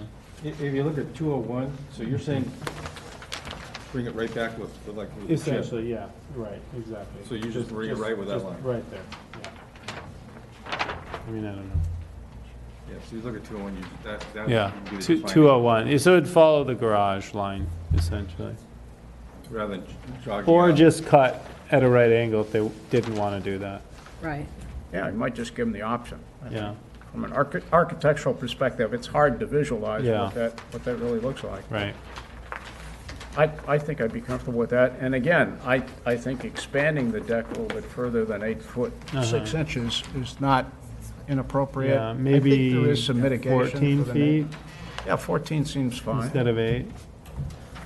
Yes. Mr. Chair, Cheryl has something from the applicant that you might want to look at. Follow grade below. I mean, that's basically what we're talking about. Right? I think so. I thought the garage was here instead of there, but, I mean, if, personally, That, you know. I don't know what that is. Maybe that's just the eave. I think it's fine to have the Oh, deck that, over you're the right, gym. that would be the eave, I guess, so maybe the garage is, you know, she's eyeballing it, but it's somewhere close to there. You want to see, Jim? Yeah. So getting back to the span, from what I'm hearing, no one other than I has an issue with the overall square footage and the proximity of that east facade to the Otis? I'm okay with it. So you're willing I to... think that office, this time the Otis went home, so I wasn't able to do a site visit to them. Yeah. But I got the feeling that they were more worried about the depth into the yard because it's so overwhelming in their Yeah, yard. they don't want any more depth, that's for Right. sure. So if it was me, I see what you're saying about the office. It would be fair to bring that in a little bit, but I would get rid of that shower that goes even deeper into the backyard, because I think that affects them a lot more. And that's what, I believe their letter said something about that, I mean, that's a big master bath area. I think there's space for, it looks like there is a second shower in that bathroom anyway, so the shower that's 32 square feet, I would pull that shower out. I don't think that there's really a need for that. Do you see on A201? Right. And you see the master bath area, the shower that is. There's actually 2 showers, it Right, looks so I'm like, saying yeah. The So people maybe next door leave, asked to have leave that the shower. office alone and, One option may be to bring just to reduce square footage, bring the office back to the front of the house. the only problem with that is I think it messes with the ridge a Yeah, little right. bit. Right. Because then they have, see, if you brought it back all the way, I guess they could just extend the front patio, the front veranda, Right. but you couldn't actually bring the whole, you'd really only gain, if you look at A102, you'd only gain like a foot or 2 of actual overhang, even if you got rid of the office. A102 shows the roof from above. Gotta go back. So see how it jogs out, but it doesn't jog out nearly as much as the office, because the rest of it's a covered veranda. Yeah, I mean, I see what you're saying, but in some ways it adds a little depth to the front of the house. Yeah. But that shower in the back, to me, is troublesome because there's 2 showers. And when you're in their backyard, when I was in July, If you really notice how far out that goes. if you if you look at the back there, it's a flat, I mean, the roof. So if you took out the shower, what would be there? Yeah. Well, they could, that roof goes over the planter area as well, so they could pull the roof back from the planter area and get rid of, you don't see it on the roof plan, you see it on 201. 201. A201, yeah. And that would just pull it back. I think that But if you only got rid of the shower, what does that gain you? that gains you that the house goes back So would you? that many feet. Well, but there's still the master. Yeah, but it would step out, I'm talking about closer to their house. It's still You already gonna, have the planter there, that's open. Right. So Right. you have that and the shower, you remove both of those, so you get that Right. spans across, so you can bring the roof line in. So you jog the roof there. yeah. And I think that, because when I spoke to them in July, it was how far out it was coming and how much it was affecting them. And at that time, I don't believe that that was a second story up over there. So I think, I don't know, to me, I think that's a one-story element. I think yes, it is that's- a one-story element, that's but just a I mean, they one-story still element. feel that because, I'm just trying to say, Yeah. I see what you're saying about reducing, but to me, I think that's 32 square feet Yeah. would be more of an That's impact. actually below, because the Yeah. first floor is below what impacts, Yeah. the second. I would leave all of that alone. Personally, I'd leave all of that alone. I'd fix the deck. I'd Okay. pull it down a foot. So as to this deck, I think it still Yeah. comes out too far. I think it needs to be on the line of where the, where's my pencil? I would say more here. Oops, sorry. I would put it more here, so it's not quite to the edge of the roof, but I think this is what creates problems. So to me, it would just be here, and then you relocate these stairs. Square it off.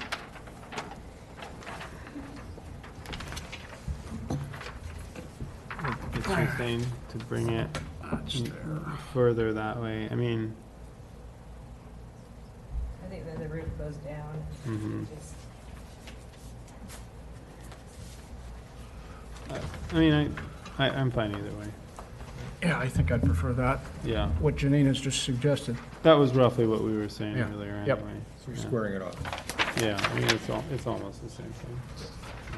Well, okay, I All right. think we have perhaps the making of a motion with a 1-foot reduction and a modification of the deck over the garage in accordance with this hand-drawn note. And I think the discussion of taking square footage out seems to be, I'm the only one that has a concern about that, so I will forego that issue. So do we, if we do that, it's on that picture, should we make certain staff has a copy of that? Right. Yeah, we'll need that back. Don't let that, don't let it fall into the hands of the Russians. Just more straightforward, that makes it easier. Right. Okay. Sure. Is there going to be recordable We'll give you that note. action and data for the Yeah. minutes? Yeah, we'll give you the note, and we'll make it work. Yeah. And what do you guys think about vegetation heights? To the eaves. Yes, I think to the eaves. And I also, with this being a corner lot, I think it's really important that we put the condition that in the parkway, vegetation is to 30 inches. That's what the policy is, and I think in Yeah. instances like this, it's Yeah, really important. I don't know that we have to restate Yeah. that, though, do we? Yeah, but I think it's really No, important. people, I Yeah. agree. And it's near school and It's- everything. Yeah, there's a lot of different reasons for it, and I Yeah. think it's just clear then, because then Yeah. it makes it easier for staff or everyone to follow Right. through. Right. Are you reading that, Mr. Whitcomb? Yeah, in the parkway, a certain height. Max 30 inches. It's pretty much what's, standard. it's the requirement now. That's what the policy It's states. just It's just making it make it specific. clear. Okay. Anybody have all that down? Now, if we go with the 1-foot reduction in the ridge height, are we talking about the main ridge, essentially, the tall ridge? I think so. I'm Yeah. not, Yeah. I don't know. It may cascade, they may have to make a corresponding but- change just for Yeah. architectural purposes. I'm Yeah. saying that the max, And has it technically gone up yes. anyway? So we're kind of just It bringing hasn't, the maybe maximum back. ridge line hasn't gone up. Okay. But the span. of It's the ridge changed line's where it gone up. is, right? Yeah. Well, no, because okay. before it was all Right. lower, but now it's all gone up to that maximum. Right, okay. So if you look on the, Right. It's a longer span than it it's was more, before. so I would say that the maximum ridge height is 104, and then they can figure things out from there. Mm-hmm. Okay, I like that, Is that actually. That's easy? nice and clean. But that doesn't mean you can all of a sudden then raise the garage ridge Sure, heights and right, everything. right. So- Yeah. right. Nothing can go up from where it's shown, and the maximum is 104. That's Fair enough. reasonable. Yeah. Okay. That's very clear, actually. There we go. We got you. All right. Janine, you think you've got that down? I think Okay, go. I would make a motion to approve the application with conditions. Number one is the maximum ridge line needs to be reduced to a maximum of 104. And, what was it? And no ridge can be higher than it's currently shown. And no ridge higher than it's currently shown. No other ridge. No other ridge. Yeah. I would, a condition that no minor modifications Agree to that. across the counter for the envelope of the house. Agreed? Vegetation shall be maintained no higher than the adjacent eaves. The vegetation in the parkway shall be maintained excluding the street trees no higher than 30 inches. Was that all? Oh, and the deck Oh, yeah. needs to be pulled back off of the garage as shown on the drawing given by the applicant. Nendick attachment. Yeah. To the pencil line. Right. Not the red line. And is that, and anything that's in any easements, we're not making a decision on, that's not our area. That has to go to the, either. Plus the standard conditions in the resolution. Right, that's all other Staff standard conditions. customarily adds. Yeah. Okay, I think that is. And the staircase, exterior staircase to the deck has to be moved because the deck. In is accordance being with moved. it. We didn't Redesign the deck. movement, but she needs to figure that out. That's too difficult for us. Yeah. I think, sorry. Okay, I will second the motion. And may we have a roll call vote, please? Commissioner Foster, Aye. Commissioner Nendick, Aye. Vice Chair Lazaro, Aye. Chair Wade. Aye. Motion passes. Congratulations to the Wilcombs. You've been through the process. Yeah, congratulations, and you're still vertical.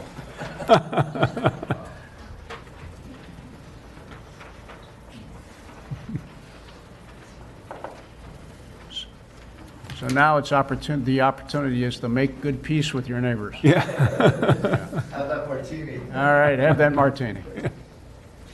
Okay, we are now on to our next item on the agenda, which is item number 7, Thank you. which is a neighborhood compatibility and miscellaneous applications for a remodel in addition to an existing single-family residence at 760 Via Del Monte. May we have the staff report, please? Thank you. Chairman and members of the Planning Commission, Brian Winters, the applicant, is requesting a neighborhood compatibility and miscellaneous application for a remodel in addition to an existing single-family residence at 760 Via Del Monte. At your July 19th hearing, concerns were raised by the Public and Planning Commission about neighboring views, the mass and design of the proposed home. Attachment D provides a detailed description of all the changes. If the Planning Commission makes the required findings in support of the project, attached is the resolution to approve the project as condition is in order. That concludes staff's presentation. Okay, I have a question. Questions for staff? I didn't have a chance to go back and rewatch our previous meeting. Do you have a list? Did we, as commission, sort of have a solid direction on what we were asking for? And do you have a list of what those asks were? This was July 19th.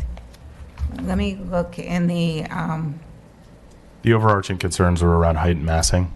And then Commissioner Nendick had a couple of other concerns related to curb cut, wall, maybe one other one, garage, maybe something to that effect.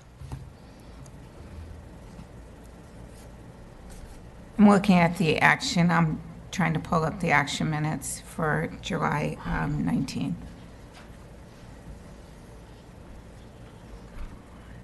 Yeah, and I apologize, I just couldn't remember specifically. I know sometimes we get real specific and sometimes we're less specific.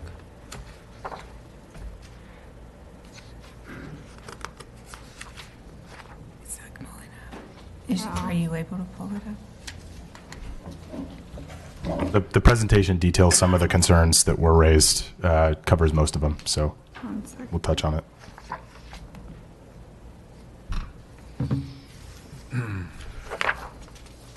If you want to look for it, we could start the Yeah, we can. presentation. We can start. Okay, the applicant, we'll just begin with the applicant's first 5 minutes, and your name is, sir? My name is Clark Corey. I'm the owner. Okay. Thank you. Thank you for hearing us again this evening. My wife and I purchased this home in June of last year, so we've been working on this for well over a year now. We love the neighborhood. We've lived in the South Bay for 6 years since we moved out here from New York. My wife is a nurse. I work for an asset management company. We are new parents to an 11-month-old. His name is CJ, and you can see in the picture we also have 2 dogs, very well behaved, I would add. And I would just note that we value the friendships that we've had in the past with prior neighbors, and we look forward to building similar strong relationships with our new neighbors. In terms of the objectives on the next page, I wanted to lay these out so that they were clear. We wanted to modernize the home and improve energy efficiency. The last major changes to this home were done in the 70s and 80s. We wanted to add another bedroom for family visits. Both my wife's parents and my parents live out of state, so they plan to visit often. We wanted to recapture some of the ocean and city views that have since been lost due to new home construction as well as tree growth. And we wanted to limit the impact to neighbors' views of the Queen's Necklace. We realized that there's significant value to that, and so our plans really tried to mitigate any impacts to those views. Next page, please. I would note that we have support from several of our neighbors, either verbal or written. These are adjacent homes to ours, as well as some that are in very close proximity, and you can see these on the map. We received some concerns from 804 Via Conejo. The first was around privacy. We have only one window facing the rear of the property. That is the kitchen window, and it sits over 70 feet away from the neighboring property. They also laid out some concerns around the size of the home being inconsistent. And in an email that they sent to you all, they referenced nearby home sizes. They deliberately left off several homes to give the impression that our home was unreasonably large. And you can see the list here below. Our home at 4,500, a little over 4,500 square feet, ex the garage, is well within this range. Oh, sorry, next slide. Yep. They also included some concerns around the noise for HVAC and pool equipment. This equipment is not in the setback as it stands today, and we are committed to purchasing top-of-the-line equipment, and we'll also do additional soundproofing to mitigate the issue there. Next slide, please. Their last concern was view obstruction from trees as well as the second-story addition. We appreciate, as I said before, the value of the Queen's Necklace views. These are not impacted by our project. So their existing city views and Queen's Necklace views will remain fully intact.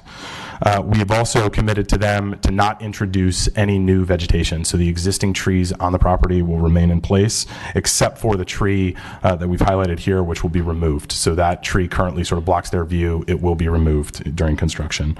And then we've also reduced the height of the home, which we'll touch on in page 8. Next slide, please.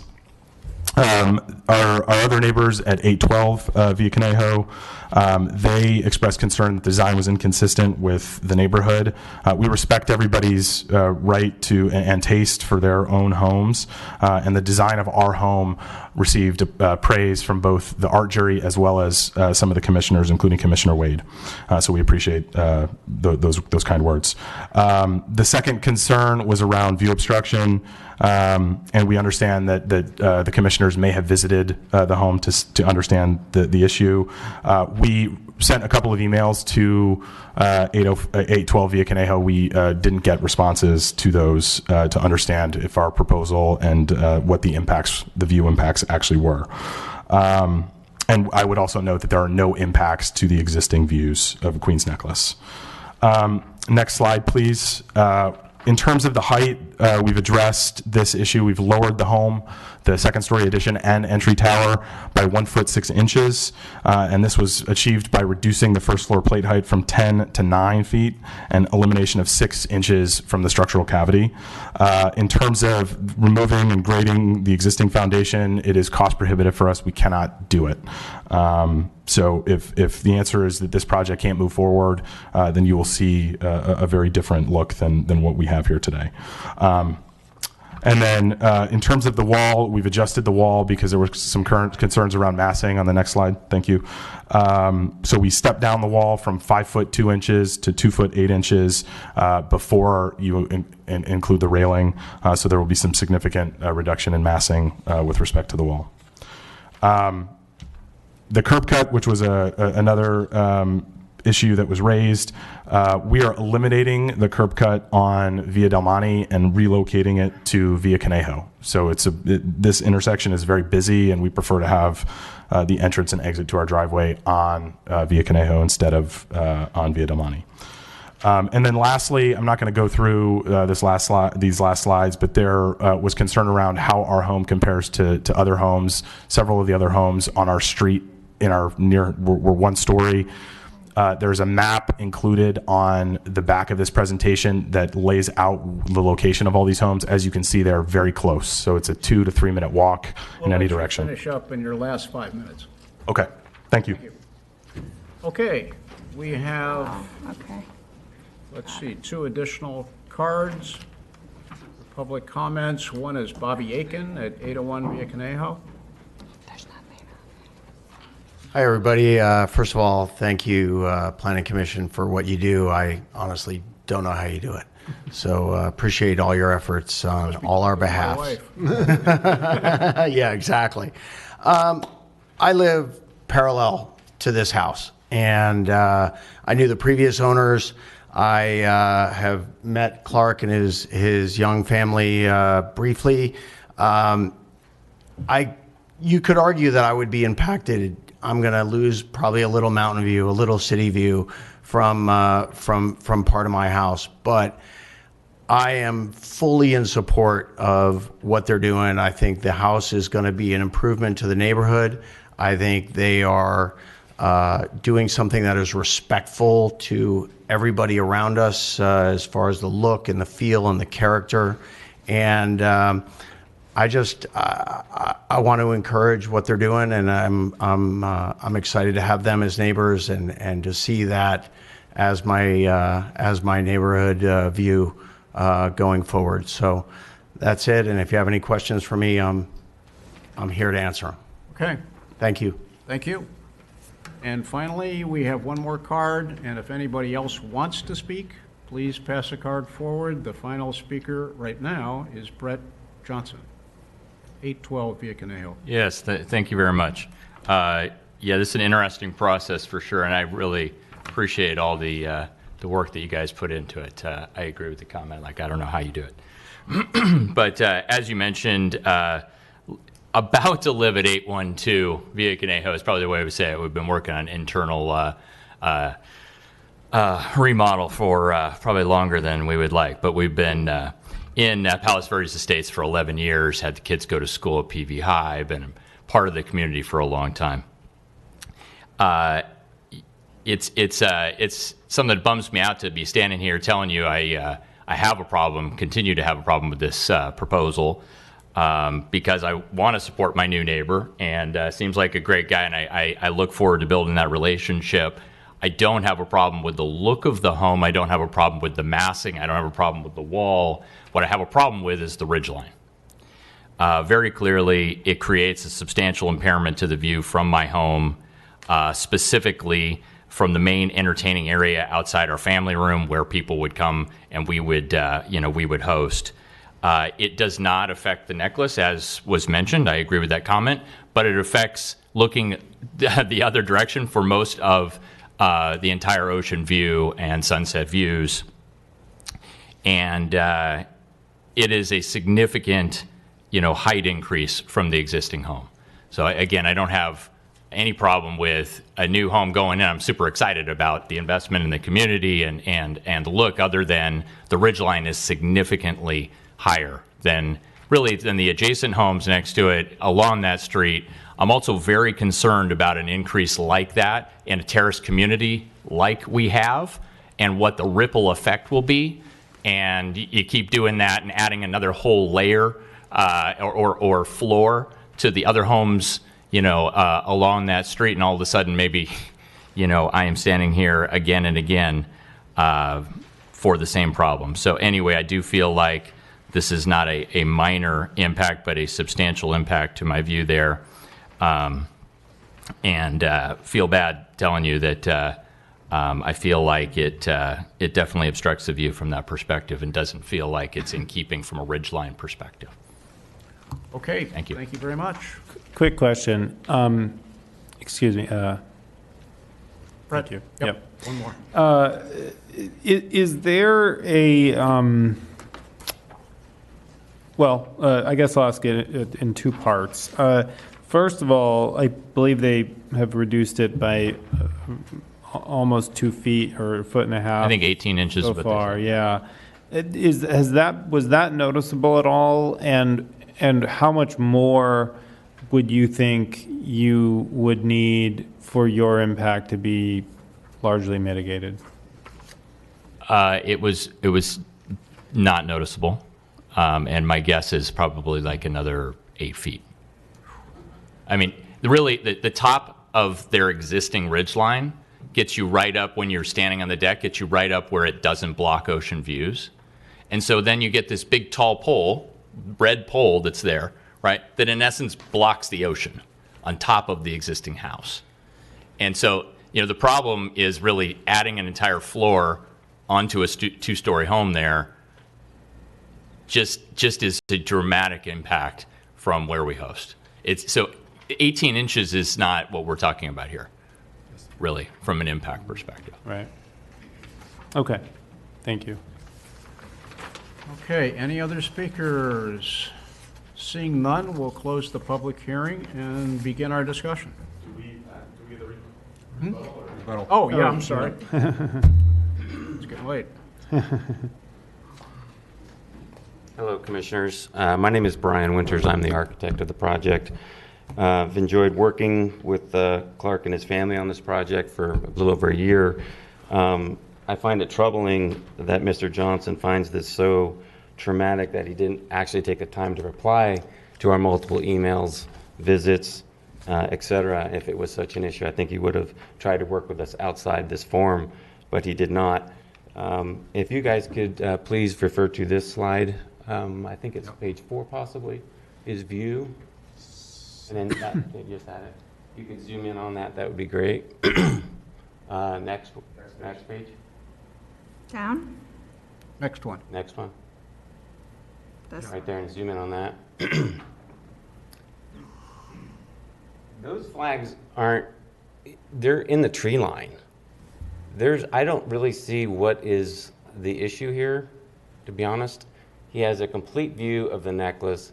We're looking at a little bit of water and some trees. He's got everything else. He's 32 feet above where we are right now. 32 feet. So I find that to be a little odd. Thank you. I have a question, not regarding this, but regarding the second cut on the driveway. What's the distance between the two driveways? I believe it's 12 and a half feet. There's a standard for that, Okay, for the radius. Yeah, staff, I had checked on that. I thought that there's a requirement of 20 feet between the driveways. Is that correct? That's correct, but it would be reviewed when the construction plans are submitted. It would be forwarded to the Public Works Department. Okay. I was given that number by the city when I went in for my due diligence. I have a question for you. That photo we were just looking at, that's not from the area the applicant, not the applicant, but the neighbor is talking about. The neighbor is talking about, isn't that, it just appears to me that that's from more like the front yard, because I'm seeing their garage on the right. The height of that area is consistent with the height of the living area that Mr. Johnson Right, but is referencing. it's angled views out of your house, right? When you sit in your house, it's how your windows are. Well, but this is actually closer to our project, so it's closer to the street. Which is all I'm trying to ask you is that this is from the front of the house, not from the area that Yeah, correct. The area that he's talking about, I believe, is further northeast, so would be less impacted, further away from our project, less. I just wanted to know exactly where. Thank you. I have a question, and you're the architect? Yes, sir. Right, okay.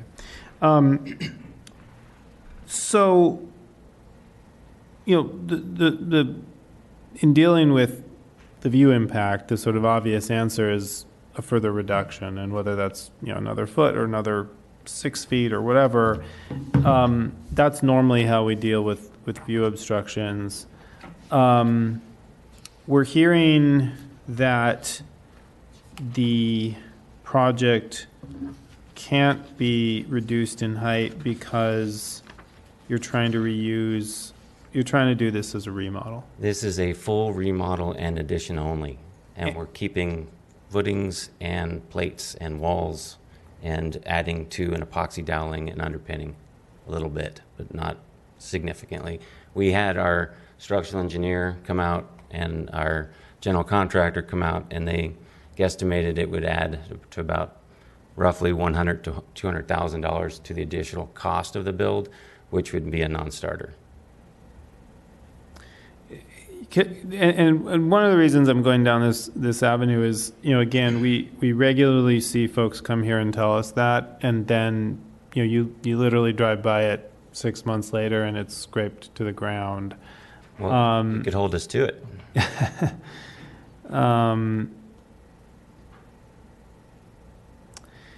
I even have structural plans drawn already, so. As far as the remodel, so the existing garage remains a garage, is that right? Yes. Okay, so the garage remains a garage. The door is roughly, the main entryway is basically in the same spot as the current door, right? Yes, sir. Okay. And then obviously the chimney, I think, is essentially a new chimney. It's a new chimney, and it was lowered 1'10" from the previous version.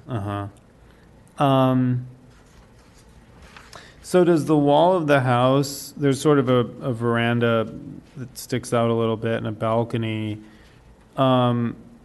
Where's the existing wall of the front of the house now? Is that where the veranda begins, essentially? It's next to the chimney?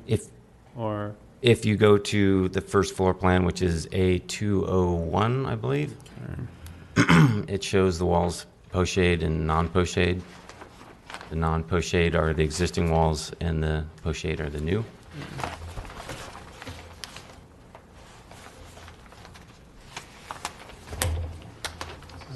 Let's see, why am I trying to find that? I actually don't think I... Sorry, A203 would be...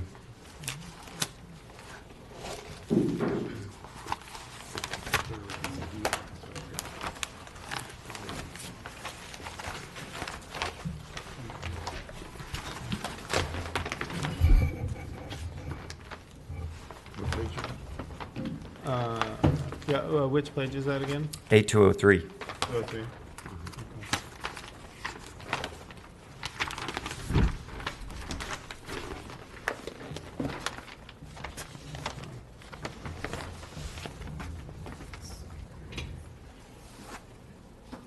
Is this the existing outline?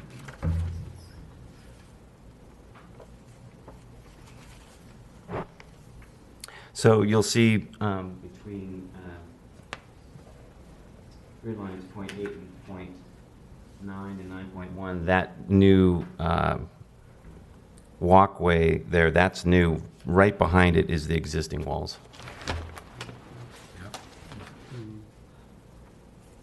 And that's what we're saving, and as you go up, that whole east side is what we're saving, and then the whole west side we're also saving. One last question then. If this were potentially approved tonight, is there any further reduction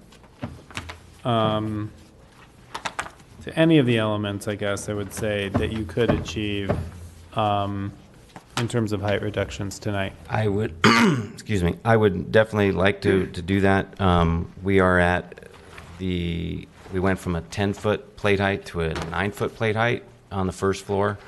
I suppose we could bring it down another 6 inches to make the first floor 8.6, and then the second floor would be at 8 foot, and then the chimney would come down, the tower would come down, all approximately the same.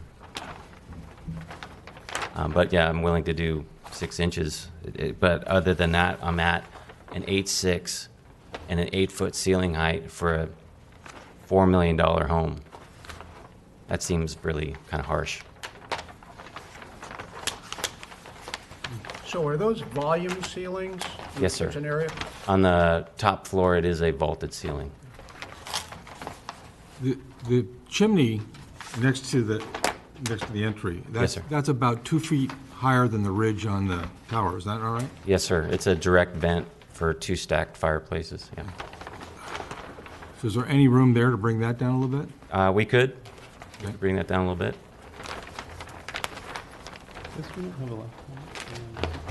We don't have electronic plans from the most recent. Yeah, you can get them, but you. On the Granicus. Okay. So what I'm hearing you say is it's possible perhaps to bring down the tower and the vaulted ceilings on the second floor by, say, a foot? No. 6 inches. It would all come down together. Right. Yeah. I understand. 6 more inches. That's as far as we could do. Take the chimney down a little more. So what's the pitch of the roof? It's the minimum of 312. 312. Yep.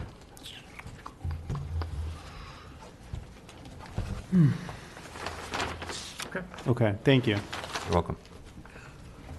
All right, thank you, gentlemen. I think that is our last speaker on the item. So we will now close the public hearing and have our private commission deliberations. And start on this one.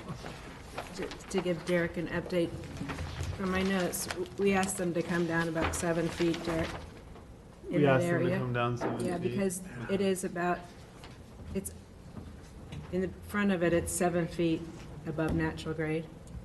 This is like a tri-level home, right? The garage is one level, and then this level is here and over here.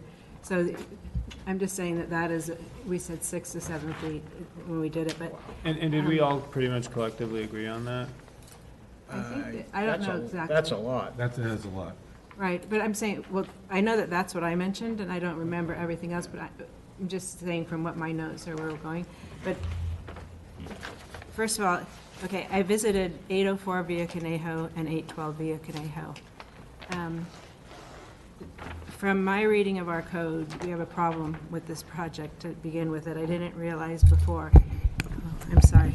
We have a problem that I didn't realize. I thought I might have mentioned something, but we have to have, per code, a two-car garage at a minimum. So 18.08 or 04.030 requires that a project has, at a minimum, a legal two-car garage. By definition, the garage must be a minimum of 7 feet in height. The proposed project does not have a legal garage. So we have a. That's not true. Okay, so. 7'4" is an exact measurement of the garage right now. Well, the interesting thing, because I went through with staff just doing the numbers.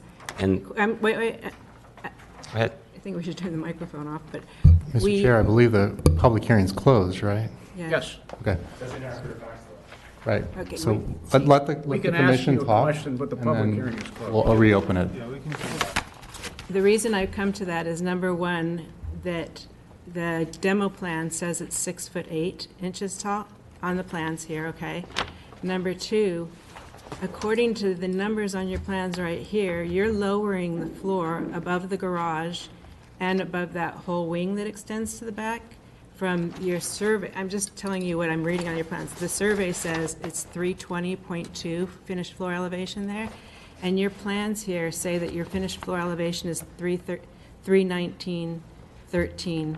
So about a foot difference that the floor is coming down. I don't know if it's accurate or not. I'm just trying to say That's what the plans say.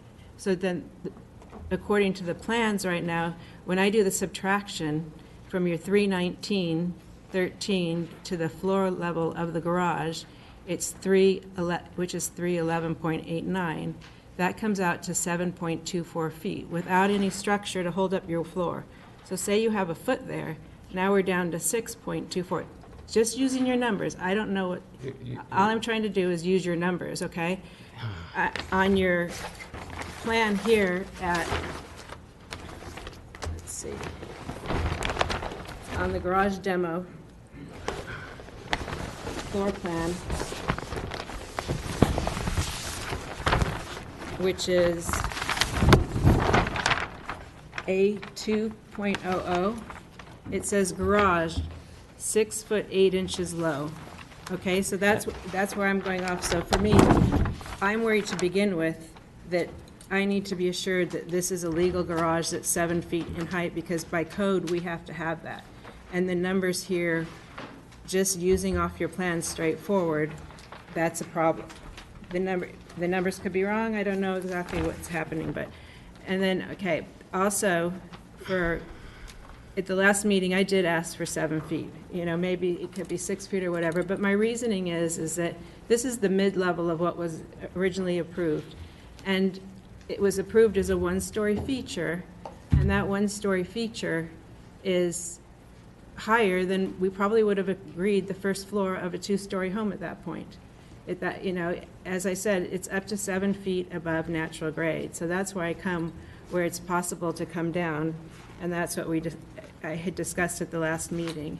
And so I just think that this two-story feature creates a problem. And we went to a training session for the Planning Commission, and I think something kind of an extension of the state, or what exactly the process was, how we got there. But one thing they said is one of our findings cannot be based upon cost. So while we try to be reasonable and practicable, I can't, according to what I was told, I can't use, cost isn't one of my findings, so that's why I have to be careful.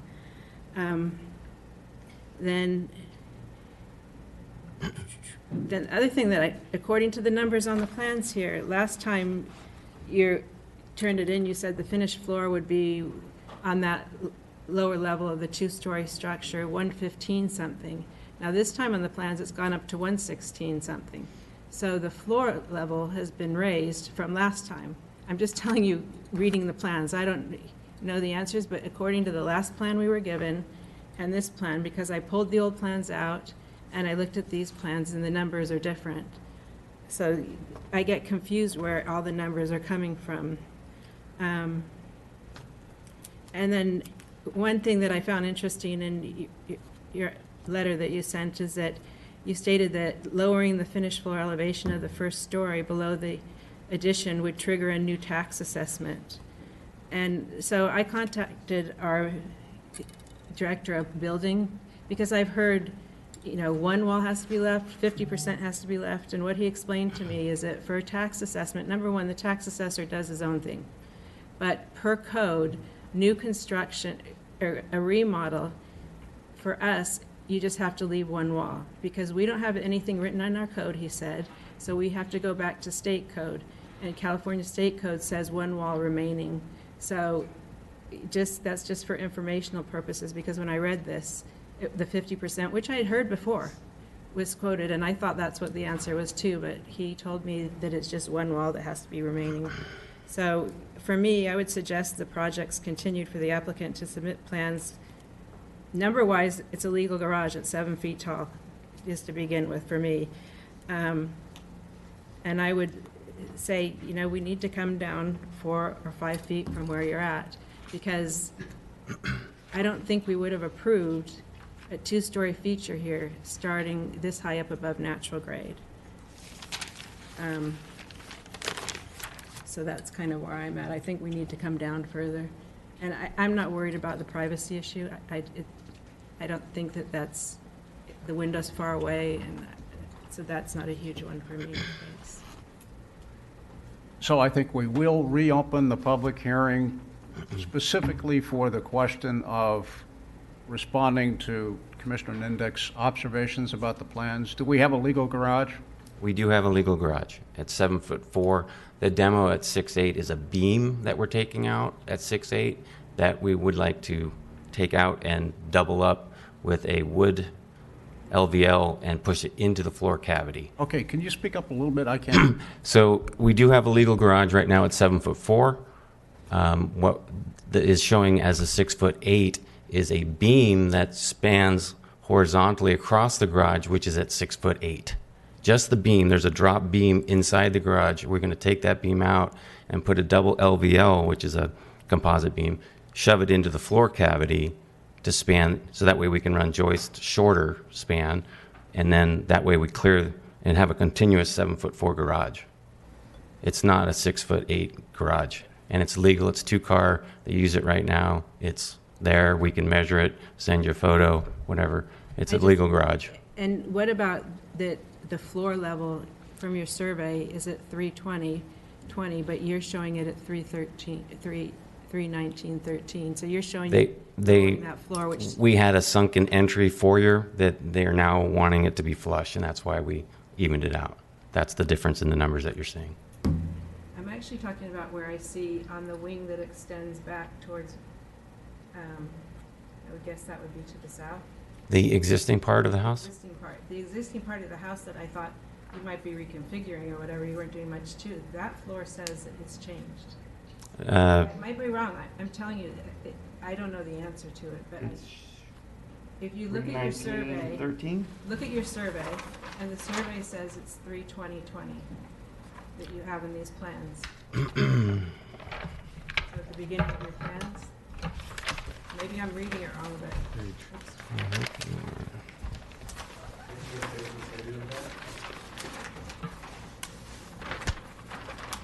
So the difference in that you're seeing there's internal steps in the house that go up to that wing. So that's the difference that you're seeing from the entry to that side of the house for 319. And the difference between 319 and 311 is the 7.24, which is 7.4. That's what you're looking at. So it's the height of a step. Correct.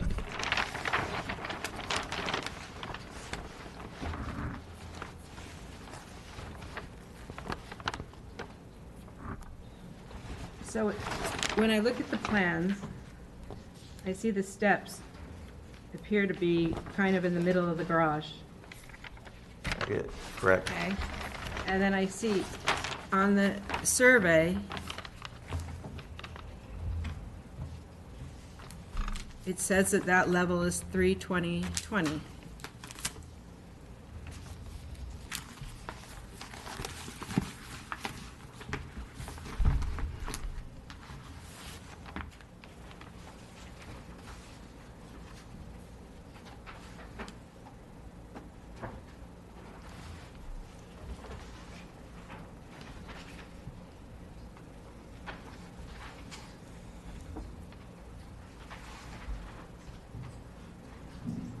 I think the point is that we just have to make certain we have a legal garage. It's a legal garage. I don't know what else to tell you. I mean, It's 7'4". I've been I in guess there, the I've question measured is then, if the survey says it's 320/20, finished floor elevation, if you look on your survey. Where are you looking on the survey? Can I ask? I'm looking on the survey, so where it says Via Conejo and the O goes straight up, and it says 320/20, finished floor elevation. Right, that is in the upper, where the bedrooms are, and it's higher than the entry level. Yeah, I'm talking about the area over the garage. I'm not talking about the entry level. I'm talking about, you enter and then you go up some stairs, kind of in the middle of the garage to this upper level. What page is that on? So look on the survey, which is maybe the third page back, sheet 101. It's before A 1.0. Okay, no, go back the other way. Back the other way. The other way? So is that relevant to the height of the garage or not? Yeah. That area is, the finished floor at the entry is 316/24, and then the area Derek, go to A1.0. Okay, over there. Okay, then go to the page preceding it.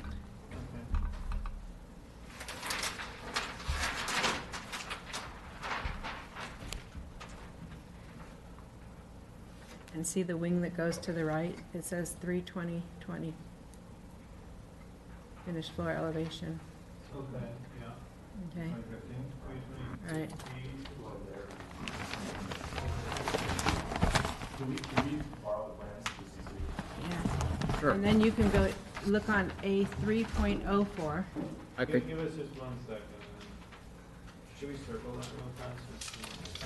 I think Cheryl let him.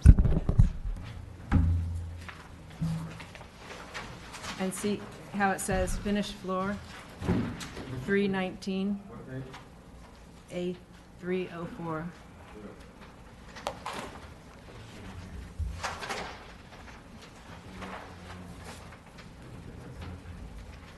See the finished floor of that wing? It says it's 319. Yeah. So that's my thing. The survey's saying it's at 320/20. So it's basically a foot difference to what they're saying they're going, is happening, and it just could be a I don't know if it's a typo or what, but I think we need accuracy, because lowering it that 1 foot then takes this garage to not legal conforming garage. To be clear, there's no change to that level. So the numbers are wrong? We'll try and figure it out. We can always Okay. confer with staff, but there's no change to that back wing. That's what I was, it didn't seem like you were thinking of that, but it's what your plans say. That's right. This one. Here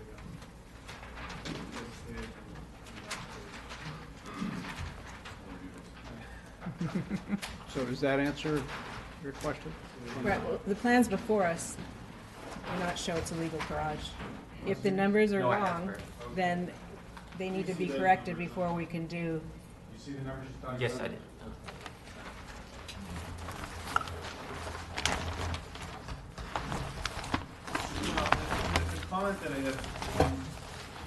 The comment that I guess I'll make about the numbers is I'm somewhat less concerned about the garage, but I think what is important is, is this in fact a remodel or a redo of the home? And if it's, if the goal is to do a remodel, I do think we should take that into consideration on some level. It may not be the deciding factor.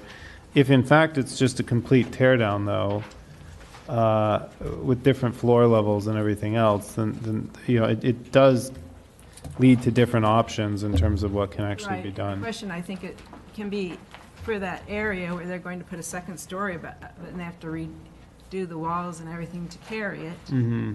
Then, to me, that's, from the plans I saw at Homeowners Association, that's a raised foundation.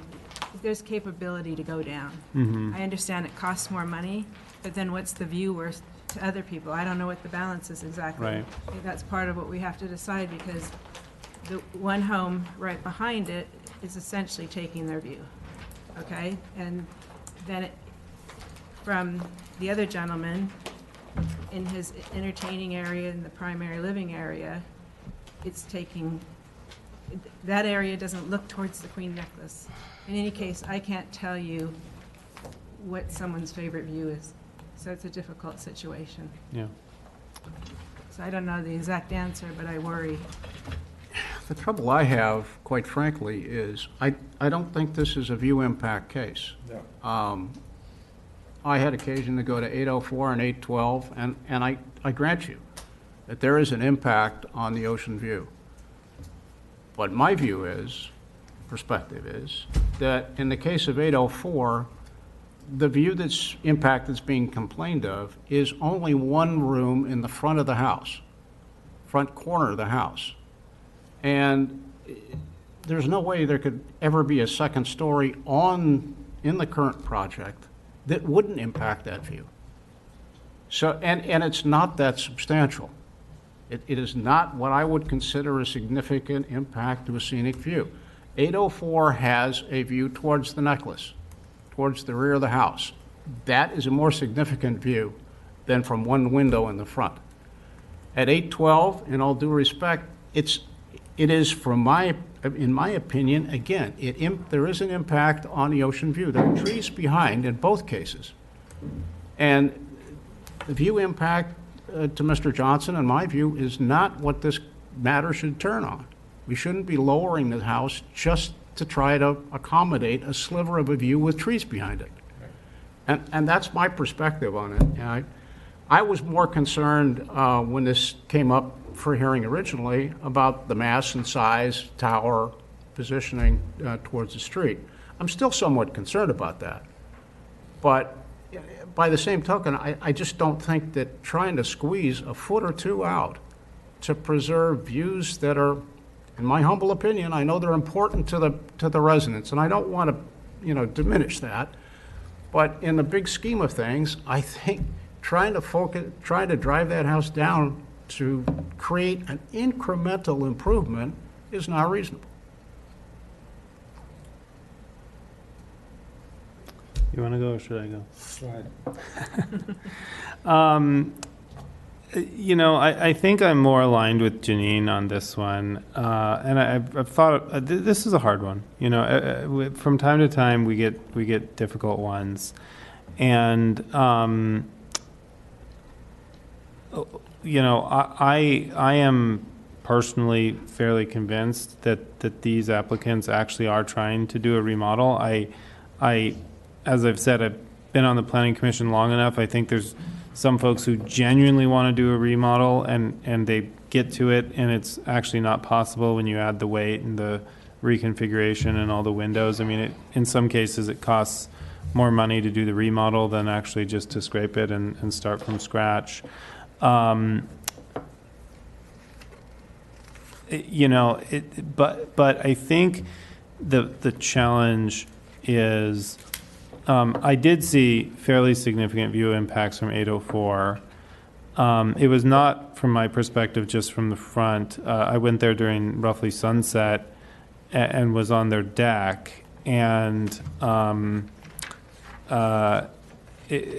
saw the sunset view, somewhat significantly impacted by this project. And it's not the Queen's Necklace view, it's the sunset view, but it's certainly a significant view.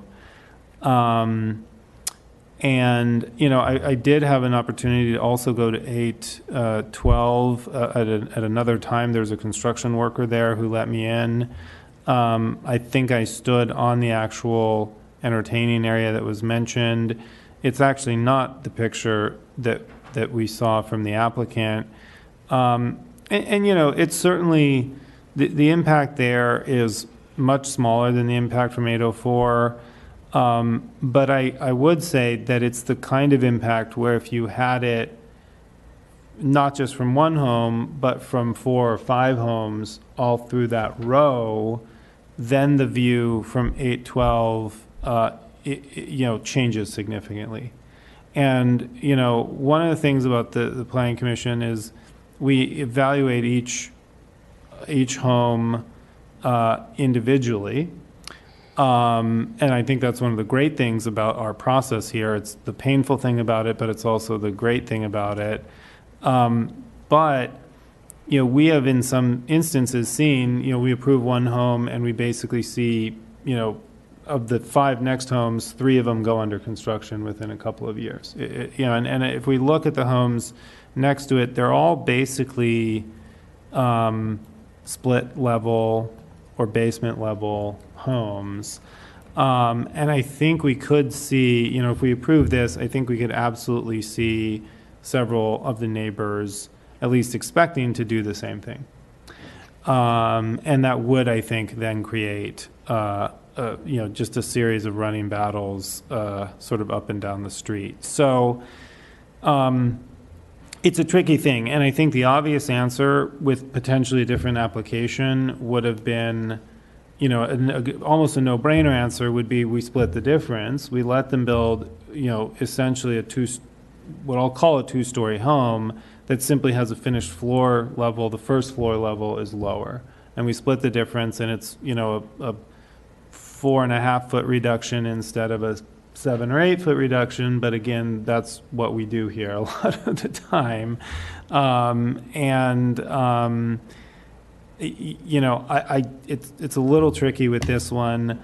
A couple of other comments I'll make. I don't know if they're actually dispositive to this case, but you know, the mass on that corner to me is significant.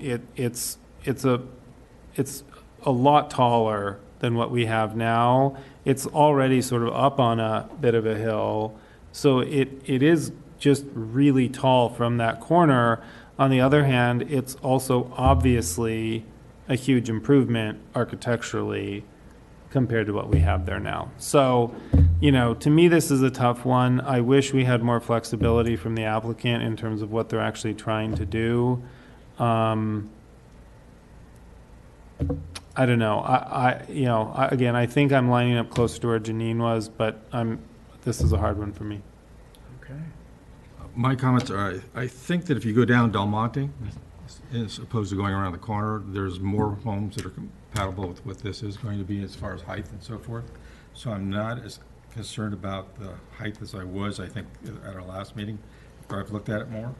And actually lowering it the 18 inches actually, I think, has helped to some degree. But I agree with Chairman Wade. I don't think this is a view issue. I think for me, initially, it was primarily the bulk and the mass of the front of it. But I think I could approve it. One other comment I'll make about Del Monte. So I think the steepness of the hill decreases as it goes toward this corner. So basically, this is the worst case scenario, I believe. Mm-hmm. And from here, so the difference between this house and 804 behind it, hard, right? And that makes it harder to protect 804's view, to be fair, right? And then as you go down the hill, the homes behind it are built higher, and I'm looking at Google Maps, and and then you get to a point where you can actually build a 3-story home, and there's virtually no impact. We approved 720. I was recused from that one. 720 was approved. It's taller than this one. It was approved. I don't think there was hardly any impact. I don't even know that they objected because it's buried completely into the hillside. So I think it's differences of grades. So when you just drive along, you don't know what the natural grade was. Yeah. And therefore, you're looking Well, at that things and too, saying, well, yeah. that one looks really tall, but Mhm. it's different because of the grade. Yeah. So I think it just, and this is in some ways, like you're saying, it's kind of the worst case because it's right on the corner. Yeah. But I don't think it has that much of a, there's very little run to 804 or to the house next to it. And so in a way, I would say it's not precedent setting because, again, the impact is less once you move down a few houses. On the other hand, it does have more of an actual impact well, and it was, compared to some of the other then ones. I think one of the reasons I told over the years with neighborhood compatibility was to kind of slow down that everyone going maximum, so then the next person has to build. And I think that, 804 is going to need to go up, right? And then what's going to happen to 812? I just think that we've got to be careful of the domino. And if there's ways to mitigate it, then I think that it's a fair thing to try to mitigate it because, like you say, that the 2-story entrance feature just takes people's views away for them to have a 2-story entrance. It's not a practical thing that we're doing. They have this deck. So Did you go on the deck? for me, I need more mitigation. That's his house. It's not this house, it's his house. We're done with the public meeting. Yeah. So I think we're 2-2 right now. We are We can vote and then it goes to the city council. Is that what happens? Yeah, we don't usually have to do that, but yeah. So I will open the public hearing again for one more question. That is, give some serious thought right now, collaborate as to whether or not there's any further height reduction you can do. Don't give me 6 inches, give me something more substantial. We could go, I mean, 6 inches takes the first floor plate height from 9 to 8.5. And that's the only way you can deal with this, right, in the plate height? If you want us to go 8 feet, that feels pretty dark on that first floor. The only way you could do it is by lowering the foundation. Yeah, you got it. It's an existing condition, so I have to take that whole area away. But we can take the whole addition down 6 inches, and we can take the chimney down A as much as foot. we can. Yeah. More than 6 inches. I could take the chimney down probably a foot. Yeah, chimney's 2 feet higher than the rest of the ridges, the highest ridge, I think. Yeah, I'm trying to give character to it. It is a direct vent gas fireplace. It's not combustible, Right. log burning, but I'm trying to give the character No, of the, understood. and the archery loved it, and that's the tough thing if I take that away. So does this kind of a reduction inspire either of you two to think more seriously about 6 more inches. approval? I mean, I think And we are, sorry to interrupt, we are at 312, which is our lowest pitch. We can't go any lower than 312. I agree, the pitch is the lowest Mhm. the archery is going to want, but for me, 6 inches doesn't do it. I just Yeah. don't think it's fair. You know, to me, even like 3 feet starts to help, right? Because again, I'm thinking of, what about the house next door? What about 804? You know, 3 feet doesn't solve all of their problems, but it means that if they then want to add an addition, they don't have to go as much higher. I think you're saying it's a balance. Yeah, it's keeping that terracing, right, which is And it is a effectively what terrace we have neighborhood. now, yeah. It takes the terrace off. Yeah. How do you get there without going into the foundation? You're not going to go into the foundation, you can get there. So I think we're either tied, which means that this does not go with a recommendation of council, or we could perhaps offer a continuance. We've been continued twice, so I don't know. I understand. If you want to take a second or third look at this. I'll take a 10th look at it, but I just, in the physical world, I just don't know how to give you 3 more feet, 4 feet. I'd love to give you 5. I'd love to give you 7. I just don't know how to use an existing foundation and existing walls that are there that we want to use to give you it.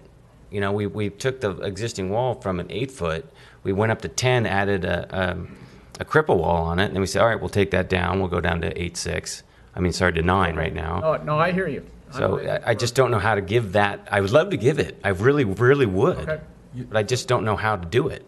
Some of the massing that was helped was what they did in the front with the walls in the front. That helped a little bit with the massing. Yeah, I don't think it's going to address the concerns of my two colleagues. Yeah, but it doesn't address. So what is the consequence to the city attorney of a tie vote?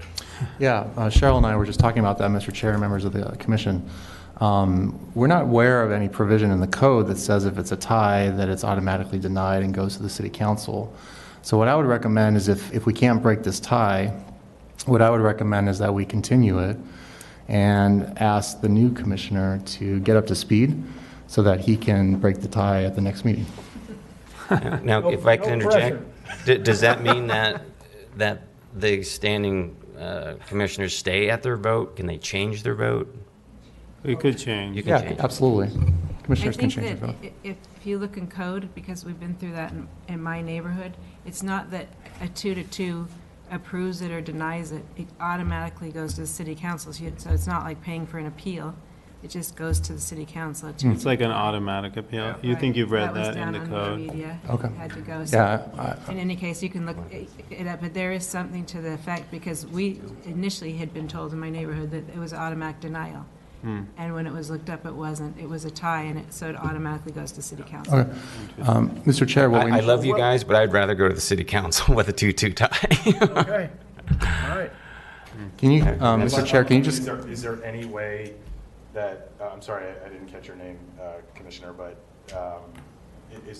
can you give us any sort of insight at this stage into the project, or is that not? No, I don't think he's not had an opportunity to. Yeah, I'm just a couple days in. I haven't done any site visits. I haven't even looked at the plans. Okay. Yes. Mr. Chair, can you just give staff just 1 minute to check on that? Okay. We just want to confirm. It's an important point. You're All right. correct. You're correct. Okay. First. Yeah, And I mean, part of me is almost glad if it goes to council because, I'm on the fence myself. I feel if we had 5 votes, we'd swing this one way or the other. Yeah, I mean, I'm sure right. we would. I'm right there. It would have to be. On the Okay, middle. Mr. Chair, yeah, I apologize. Cheryl corrected me, and Commissioner Nendek is right. The code does allow, if the vote of the Planning Commission results in a tie, the application shall be scheduled for the first available regular meeting of the City Council after proper notice of the hearing has been provided. So it can, if there is a 2-2 vote, it will go to the City Council. Okay. We're sending them a decent amount of stuff lately. All right, I think we have discussed Yeah. this and beat it to death, so I think we will, So do we make a motion to deny it, and then 2 will say yes and 2 will no? Or No, I think make we an approval vote. to I think say we, yes oh, and I then see what 2 you're saying. yes or no? Why don't we vote How to do you do approve it? yeah, and I then- would, I'm just I would make a motion to approve the project. Here we go, let me go back here, make this And I right. think you better talk about if you're going to have conditions and things as well, if you're voting to If approve. there's anything else we want. If you want to add conditions, that's, I think there's vegetation that we've seen. that There's already vegetation issues. limit to the eaves, is that what we're talking about? or- Part of me thinks if we send it to city council, that we should just let them Okay. Okay. have it. Because they look at it de novo, essentially, right? I mean, Right. okay, yeah. So, in light of that, I will move that the neighborhood compatibility and miscellaneous applications for remodel and addition to 760 Via Del Monte be approved, along with standard conditions as proposed by the city staff. Do I have a second? Second. All right, we'll have a roll call vote, please. Commissioner Foster? Aye. Commissioner Nendek? No. Vice Chair Lazaro? No. Chair Wade? Aye. Sorry, guys. Thank you. At least it's automatic, right? Yeah, well, Yeah. Thank you, guys. Have a good evening. thanks for bringing us an easy one. Okay, we will now move then to item 8. Sorry to all the people who have held in there to this late hour. I would like to go ahead and consider this. I know we sometimes try to, put the automatic clock at 10 o'clock and call it quits, but I think if my other commissioners are willing to do so, I think we could probably consider this and resolve it, at least hear it tonight. Yeah. Yep. So I will, I call for the staff report now for item 8, which is neighborhood compatibility and miscellaneous applications and a grading application for 1320 Palos Verdes Drive West. And may we have a staff report? Chairman and members of the Planning Commission, the applicant is requesting a neighborhood compatibility, miscellaneous, and grading permit applications for a new single-family resident. At your July 27th public hearing, concerns were raised by the Public and Planning Commission about neighboring views, the mass, and location on the lot of the proposed house. The changes are identified in Attachment D. If the findings can be made, adoption of the resolution is in order. That concludes staff's presentation. Okay, questions for staff?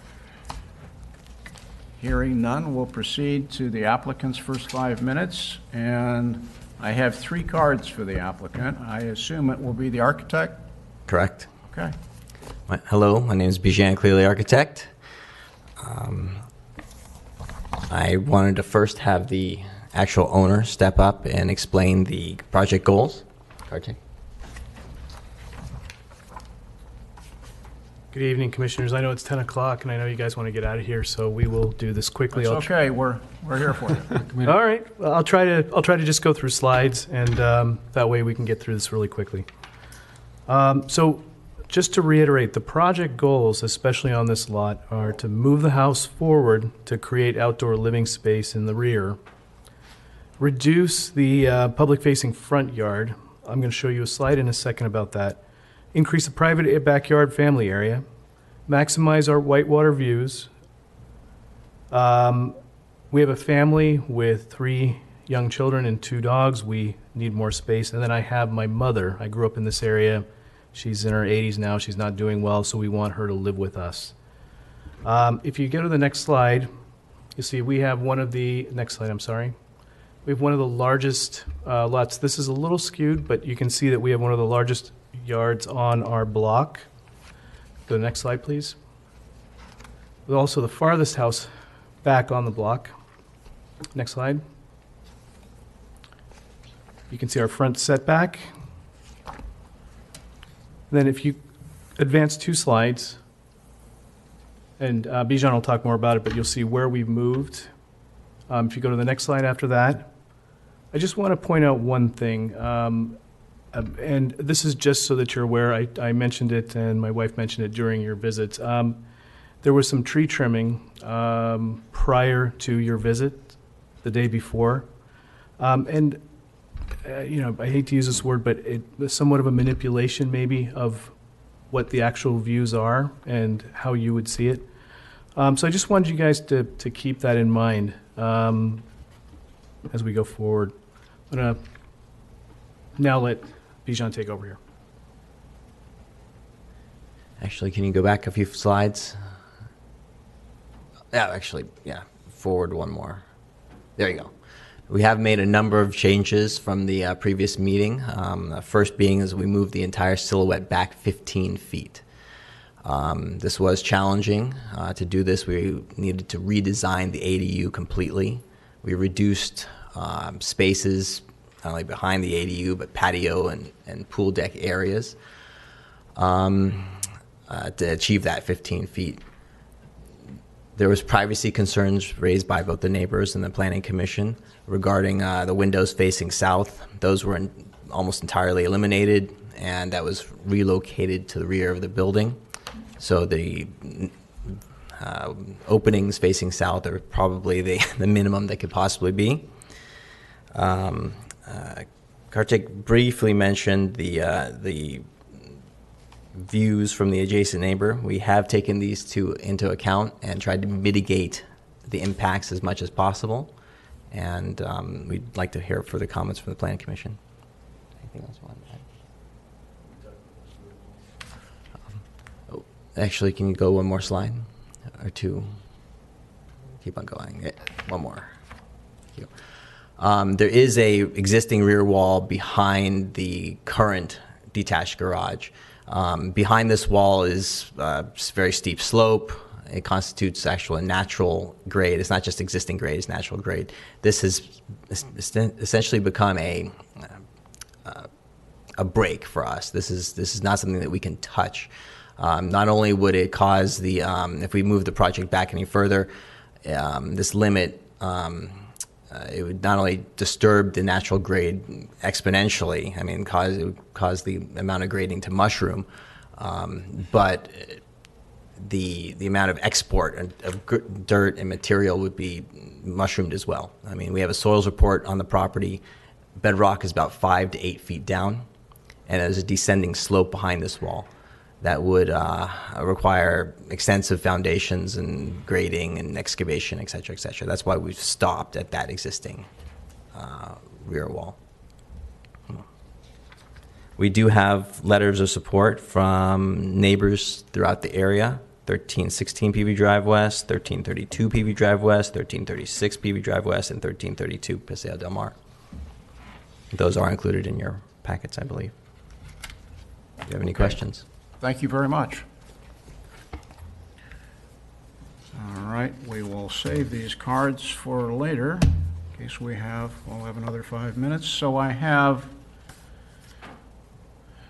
let's see, Mike Dahlhausen.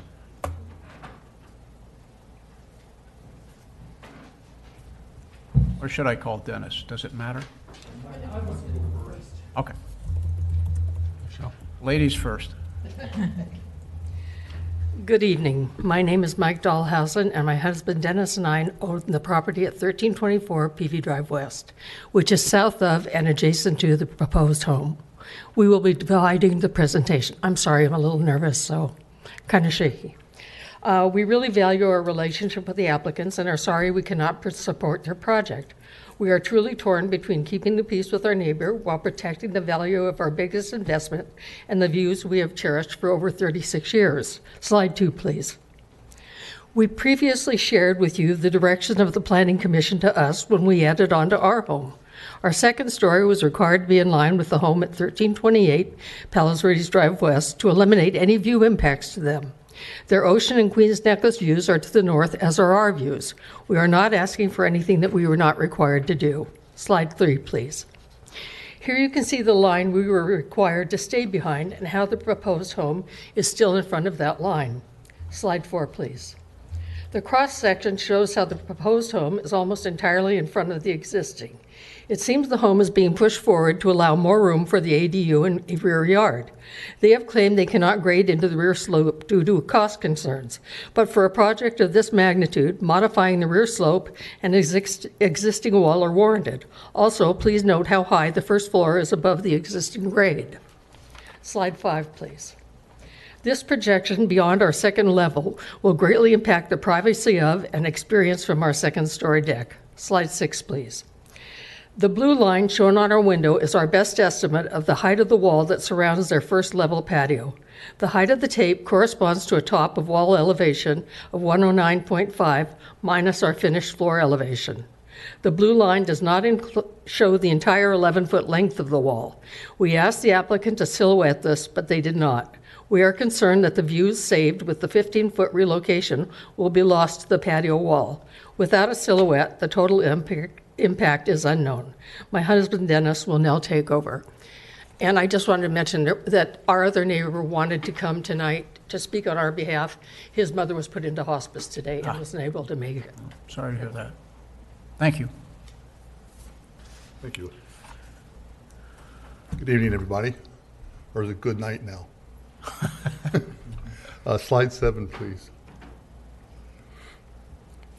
If the home were to be moved back as we were required to do, the mass would be less. The top of the wall around the front patio from the last slide is highlighted in blue here. It sits over 8 feet above the natural grade. Slide 8. The mass of the wall we will be staring at is not something we think anyone on the commission would desire. Please note the wall around the front patio ends in the building facade per the site plan so that the mass will be even greater than shown here. Maybe some articulation would help. Final slide. It's reasonable and practical for them to build a less intrusive home.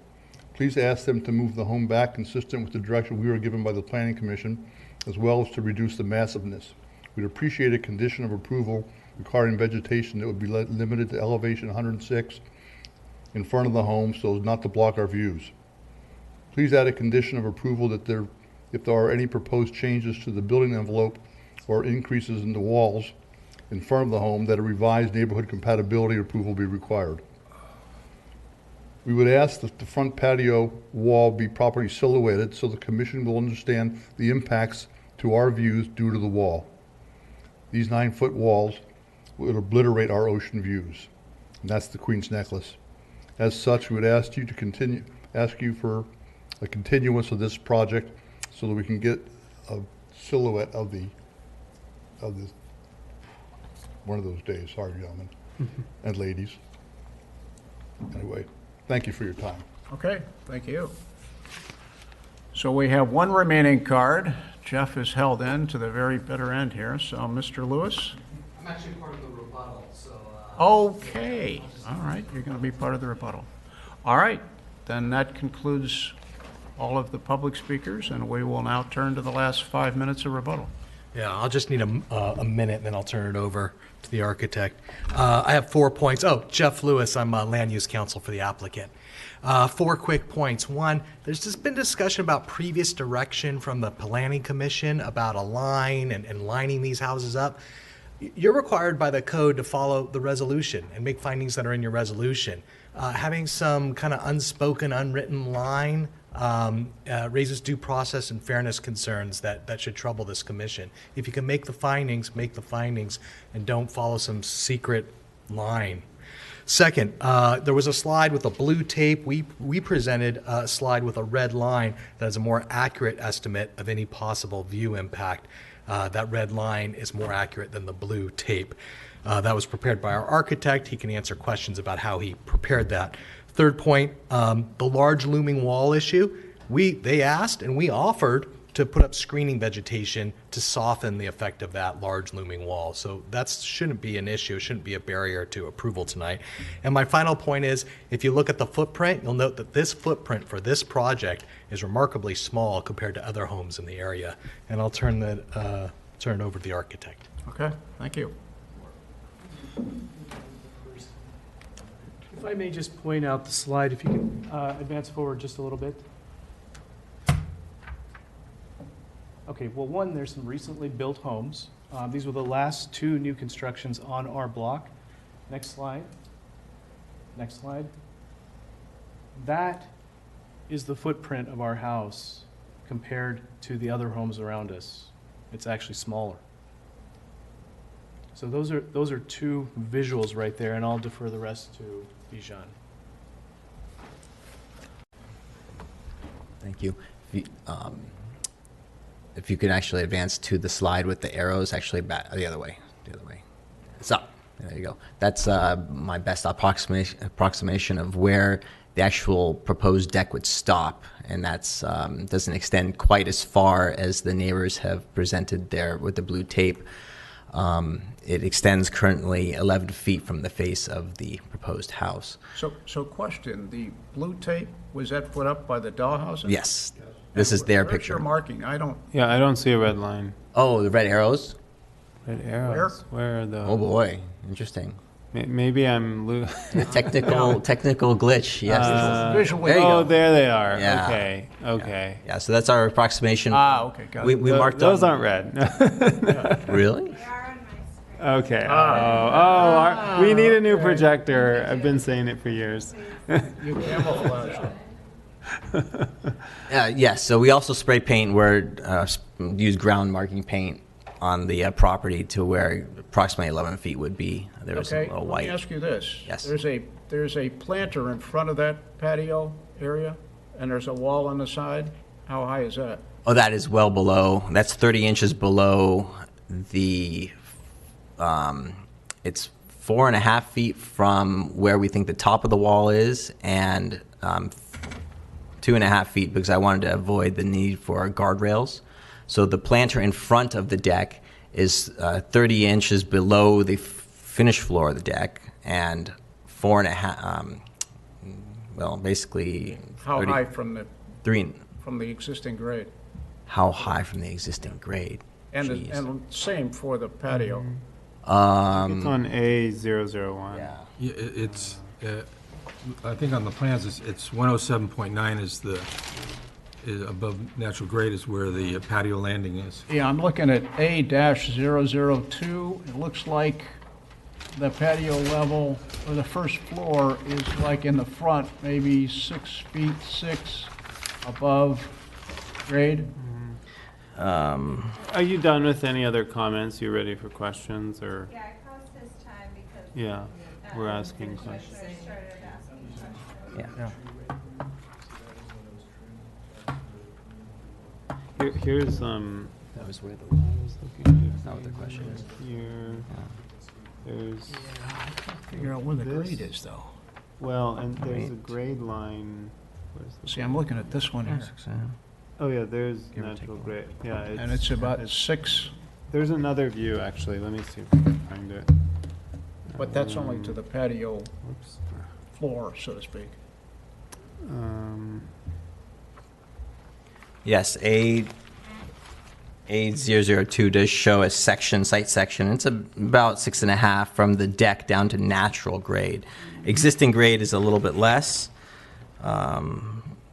And we do propose to avoid exporting of dirt by filling a little bit of the front yard of this so as to decrease the steps from the U-shaped driveway to the front deck. So there's a natural grade, existing grade, but we plan on raising that up by a foot or 2 feet at least,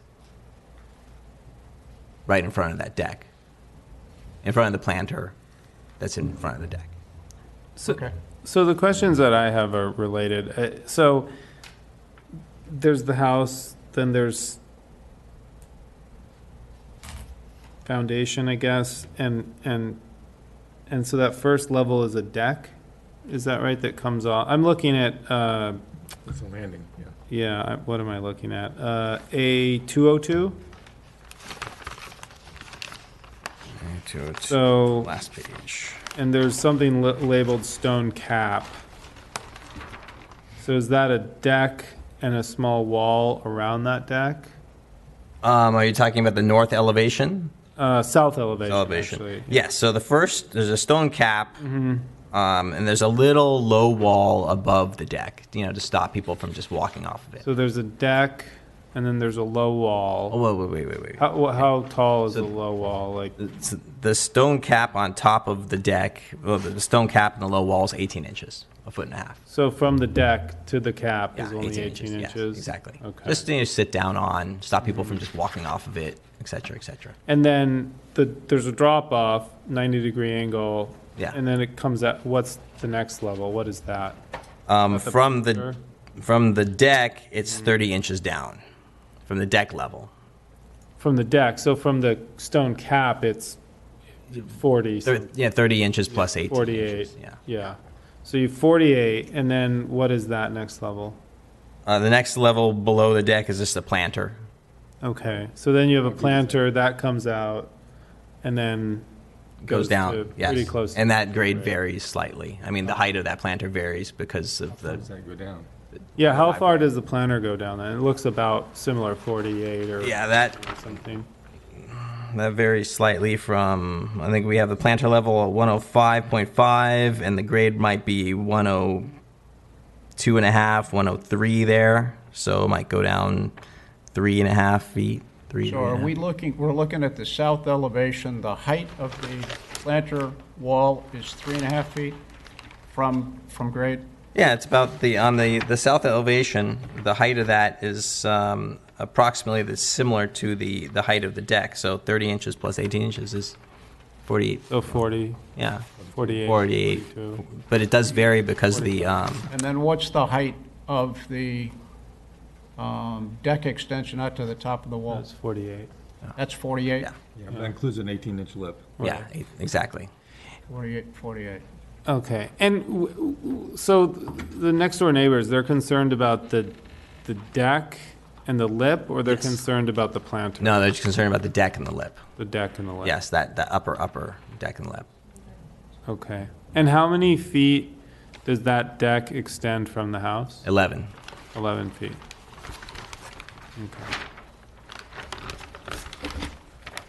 Okay, thank you. That helps. Yes, if you have time remaining, sure. Oh. 40 if you need Yeah, some our additional rebuttal. time. Yes. Geez, lost my train of thought. Yes, regarding the deck issue, we did consider what it would take to possibly pull it back even further. The red arrows, or whatever the color they appear to be on your screens, but the arrows are our approximation of approximately where that deck is and where it stops, 11 feet from the face of the house. We did consider what it would take to reduce the deck. Anything more than a foot or two would make the deck unusable for any social gatherings or any meaningful purpose, which would again remove the use of the front expanse of the property. So we did consider it. We do have a few options, but that's approximately where we believe the deck would end. That's about it. Thank you. Do you have any questions? Nope. Thanks. Any questions? I do. I just want to confirm, your first floor level and the patio landing level is about approximately 107.9? Yes, 107.9 is the deck, and the deck's got to be slightly lower than the The first floor, yes. First floor is technically 108. Okay. Okay. Okay, I think, any other questions for the applicant? If not, Chair, could we have the neighbors just give us a thumbs up or thumbs down? I want to just confirm that it's the deck that is concerning them, not the planter. Is it the deck? It's the height of the deck. Okay, thank you. About 11 feet and blocks a lot of our. Thank you, yeah, thank you. okay. I think that's it. Thank you very much. We will close the public hearing and begin our deliberations. Somebody want to start the conversation? Yes. I think they're moving the property, the project back 15 feet significantly helped the issue that we discussed at the last meeting. However, Commissioner Natick last time talked about the garage and brought that up as an issue. And I think that's kind of the causation of what I'm having difficulty with. The neighbor's first floor starts at 104.2. This project's first floor starts at 107.9. It's almost 4 feet higher than the neighboring property. The garage area pushes the whole house up. That's why when we're looking at the landing area, the patio area, it's approximately, almost 8 feet above grade. If you look at the second floor level on the neighboring property and the subject property, you have the same situation. It's, I think it's let's see, my notes here, 118 to 114. So the whole project has been pushed up approximately 4 to 5 feet. And if it were brought down so that the first floor, second floor were level with the neighboring property, the deck would be below the view of the neighboring property. It would be down at the first floor level and would eliminate that problem. So the issue is the garage structure that makes this almost a 3-story property. And you know, I think there's a couple ways of resolving that, but that's my concern. That's an astute observation. I didn't catch that. You know, I'm almost ready to approve this project minus the deck issue. You know, I think moving it back 15 feet really satisfied me in terms of the impact of the actual main home structure. It's tall, but it's not radically out of line. I mean, I don't know exactly how it compares to the home next to it, but if you look, there's 2 or 3 homes within a few homes, and they're, you know, of roughly comparable height. But to me, the deck impact does seem significant. I understand there seems to be some sort of dispute as to exactly where this deck is going to end up, but it seems like a kind of a problem that they're creating, right? And I think you may have identified why it's happening in the first place, but you know, they're going for a taller structure. I suppose it maximizes their views as well as getting the garage under there. But then when you have a deck that comes out at the same level, you know, I would possibly suggest that we go to something like a couple steps down into a, you know, a lower deck, right? I mean, if they want everything else, you know, the deck may need to be lower, and then they get the main structure being higher. I mean, I know that's not really desirable, but otherwise, you know, or you make the deck narrower, right? I mean, so that you clip the corner basically. I mean, I think there's way. I mean, it is hard without having a silhouette to know exactly what's fair, right? I mean, is it you clip the corner and you pull it in 2 feet and you do this and that and then it's fine and you don't even, you know, it's hard to say, right? But otherwise, I think it's basically an approvable project. If you bring it down to with stairs, Mhm. you're gonna have to bring it down about 4 feet so that it's the same level as The next door. next door neighbor's first level, so that. It's a lot of that- stairs, So yeah. it doesn't block their view. Yeah. It would almost be better to clip the corner maybe and just figure out exactly what the dimensions are. I think that. Yeah, I have another Yeah. suggestion, and that is, I think moving the house back 15 feet has been a tremendous improvement. I thank you for that. Originally, I said 15 to 20, and now as I look at where the front of the silhouette is in relation to the second story of the Dalhousens, I would recommend that the house be pulled back another 5 feet, not the full 8 to the front of the second story, but I think 5 is probably reasonable. And then I would silhouette that wall, because dropping it down 4 feet may make it look awfully architecturally weird, if not just, otherwise unattractive. So I'd like to see what the impact is with a shift back of another 5 feet. And I will say, I think a lot of this problem is they're trying to, the applicants want to put in a pool, they want to put in an ADU behind it, but they don't want to use the 57 feet at the back of their property because of the terrain and the wall back there. So they've limited themselves to pushing forward. Now, I realize it's a cost savings by reducing the grading, but again, I think they're creating their own problem here to a certain extent. And I do think just shifting the house back another 5 feet, I would silhouette the deck and the planter just on the facade facing the Dalhousens, and we continue the matter the next time. I don't kind of like punning it, but I'm not sure I want to dink with the deck and the planter without knowing what the consequence is to doing that. I think it'll be improved when you shift it back another 5 feet, so we may be able to leave it the way it is. There's also significant grading going on right now with the subterranean area that they're building. Right. So, I mean, why, if they're doing that much grading, why not grade the hill back and put the ADU 20 feet back or however further back you need to put it? I think it gets caught into it in that they want to, there's significant grading going on because they want the garage and all that area downstairs on a lower level. So Right. that's a choice that they're making. Yeah, And right. I think, for me, a lot of it is, I get the reasoning of the applicants of what Sure, they're I do too, asking for, yeah. but the problem is, all those things, first of all, I don't feel that the house is compatible with the neighborhood because of it, and I think that it causes view issues.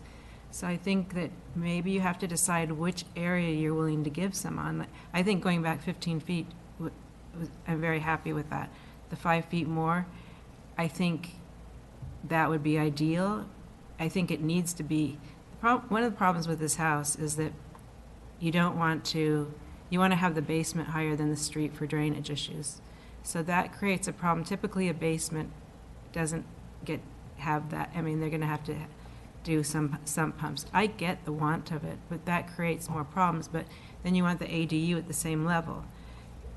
So then that would be more grading back there. So that becomes difficult because you don't want to grade more. But the other side to it is, I understand wanting to make the front yard more usable, but that's a large deck. Because I went to sorry, I should have started off. I went to 1320 and 1324 Palos Verdes Drive for site visits. And how the neighbors put up that piece of tape is probably some along the lines of how I would do it. They took the floor level of their property per your plans and measured the difference to the 109.5 at the top of your wall, and that's where they came out with that tape. Be it perfect or not, I don't know the answer, but that's, at least I know the logic of how they did it.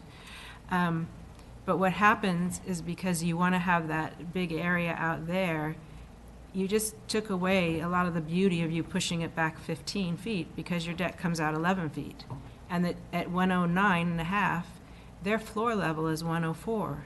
So 11 feet out from them, it does block their view there. So we talked about, if the deck was not as deep, but the problem is I think it's great to make an area there, but I think nothing should be, to think about if you don't want to change your grading or anything, then I think that that front wall, the planter wall, is as high as you can go out there, because that's at 105, and they're at 104, so, you know. you So give- back to my steps idea or something. Right, so you end up with having to have a lot of steps. I mean, I don't know architecturally how any of that works, but, I mean, that would be the easy give, but I don't know how that works for you. But, I mean, you could still have and it's an even bigger area now, right?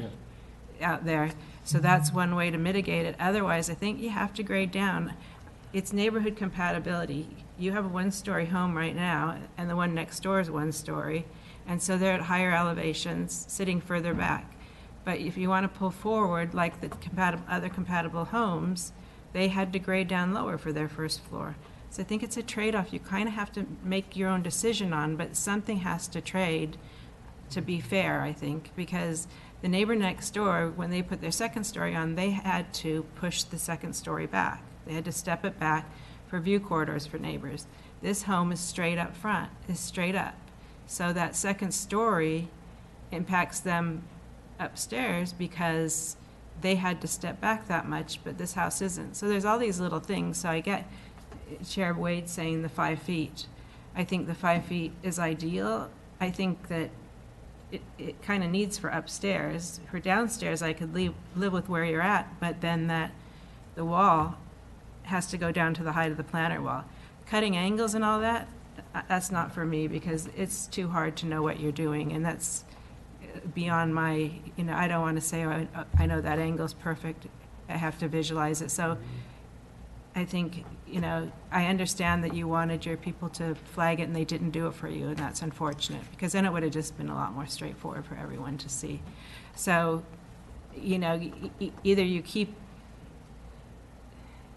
either the grade has to come down to the finished floor elevation, and the house will come down and it'll be more in keeping with the neighborhood.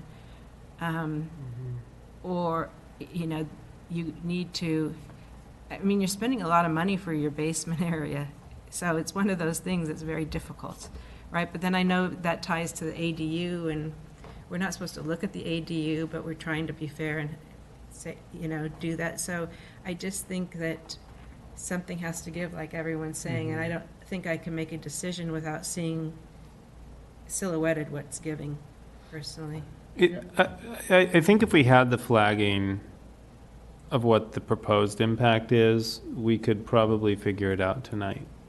But I think the fact that we have essentially a factual dispute as to where the flagging actually leaves us, even if we were to say, cut it back 3 feet or don't or this or that, makes it tough. I think there's a few ways to solve the problem here, and we've all given a couple versions of it, but the one fact we know is that that patio is 4 feet higher than the first level of the house next door. Right. So it's going to block no matter what you do with it. The cap of that Well, it patio- won't. Unless you push it the back. cap of It that won't if patio you is pull it in. 109.5, Yeah. and the house next door is Yeah. 104 point Yeah. something, so it is. yeah. 5 They could, in theory, right, they could eliminate that entire side of the deck and only have a deck on the other side. and The house Architecturally, you wouldn't be better talk to the symmetrical architect on anymore, that right? one. Yeah, but you'd lose all of that. But, in theory, there's ways to do it, but I don't know if we can. I don't think that- we Yeah, can do it tonight. I think where we leave it is, these folks are hearing our concerns, I think. And I don't want to pretend to be able to design their home for them. So I don't think I think we probably have a close to approvable project, okay? We're just not entirely there yet, and I hate to roll it for another month. But I think you could probably do that and be in time for the next hearing on October 18th. And we're looking at a shift back, perhaps of 5 feet, and silhouetting that deck and the planter box in the front. And the other point I would make is this house is 29 feet high. It's a pretty tall house. And I think to the extent, if we're not going to address the height of the house, pushing it back at least reduces somewhat the massing closer to the street. So that's something I would be interested in seeing. And I think another thing that creates some of the problems is they're only using a little over 18% of the lot for a house it's almost maximum height. And I mean, it's It's just. like a cube almost. Yeah, but it's also very compact, with Right. all that square footage, so that means it has to go up, and everything's bigger, and it It's just. good and bad. I mean, it doesn't loom over the backyard of the other home as much and things Right, I like mean, that. But it, But it creates. yeah, right. But If you're rather looking than able to getting compare- into redesigning your house and lowering it, I think Right. you can shift it a bit and give us some visibility as to what the impact of the deck is in the front. And it may well be that it's a combination, shifting it back, maybe stepping down the front deck, something like that. But I think we would be, Yeah. if we rush to be able to approve it tonight, you may get a consequence you don't like. If they go back, are they gonna, does it go up or is it pretty flat right there? Are they gonna have another problem where it's actually getting taller as it goes back? I would shove it back. But I think that we mean, I shouldn't get wouldn't into raise the it any higher. debate tonight, because Yeah. I think that we have issues, and if we Yeah. start debating saying, changing this, and that, Right. we don't know, and we're gonna get into trouble with it. So let's not make them do anything specific, but just, But just they've got to ask for mitigate the continuance. impact, basically. Yeah, and I'd like to see the floors get closer to, I think that solves the problem. Oh, it does, Yeah. it does. The only other comment that I'll make is that I personally think having the planter and then the deck makes for, again, that imposing concrete look, right? And there may be some vegetation or something that's not displayed here, but, you know, I think the house overall just fits in better. It feels less massive if we don't have a planter and then a deck. And I don't know how they do that. I Yeah, mean, but I I know hear they're what you're concerned saying, about but the people problem is falling because off it's and up so stuff. high. Right, then they'd need a railing. They'd need a They've created full-blown the whole- railing. The Yeah. only way you can do that is dig the basement down 4 feet further and drop the whole house down 4 feet. Then they. Yeah, the other thing It's is, a planter, and you only have if you one take level. out the planter, you've Yeah. got this It's a front 5-foot staircase tall coming out. wall or so, yeah. It's 8 feet tall. yeah, And a big tall Yeah. wall. Yeah. So, I mean, So, you can drop the it's, whole uh, house down 4 yeah. feet to the planter level. And then you don't have that problem. Then you have that problem, but Yeah. then you've got to dig out the garage 4 feet more, Right. 4 or 5 feet deeper. Right. So that's why I think that we shouldn't start negotiating with the Yeah, yeah. applicant changes. I think Yeah. we have a problem here. and I, we need I to think mitigate. what we should do is offer the applicant a continuance. I think you can probably, this isn't a minor or major revision or anything. Hopefully you can revise your plans, come back to us in October. Can I speak through? Sure. It is challenging to have Silhouette Company come back and move the entire silhouette. No, we're just talking the side. Right. You mean the deck? Yeah, just the side facing the Dow house. And that would You be. don't have to do the whole deck. And that would be a question, does it have to be certified, et cetera, or could we just run a measuring tape on it?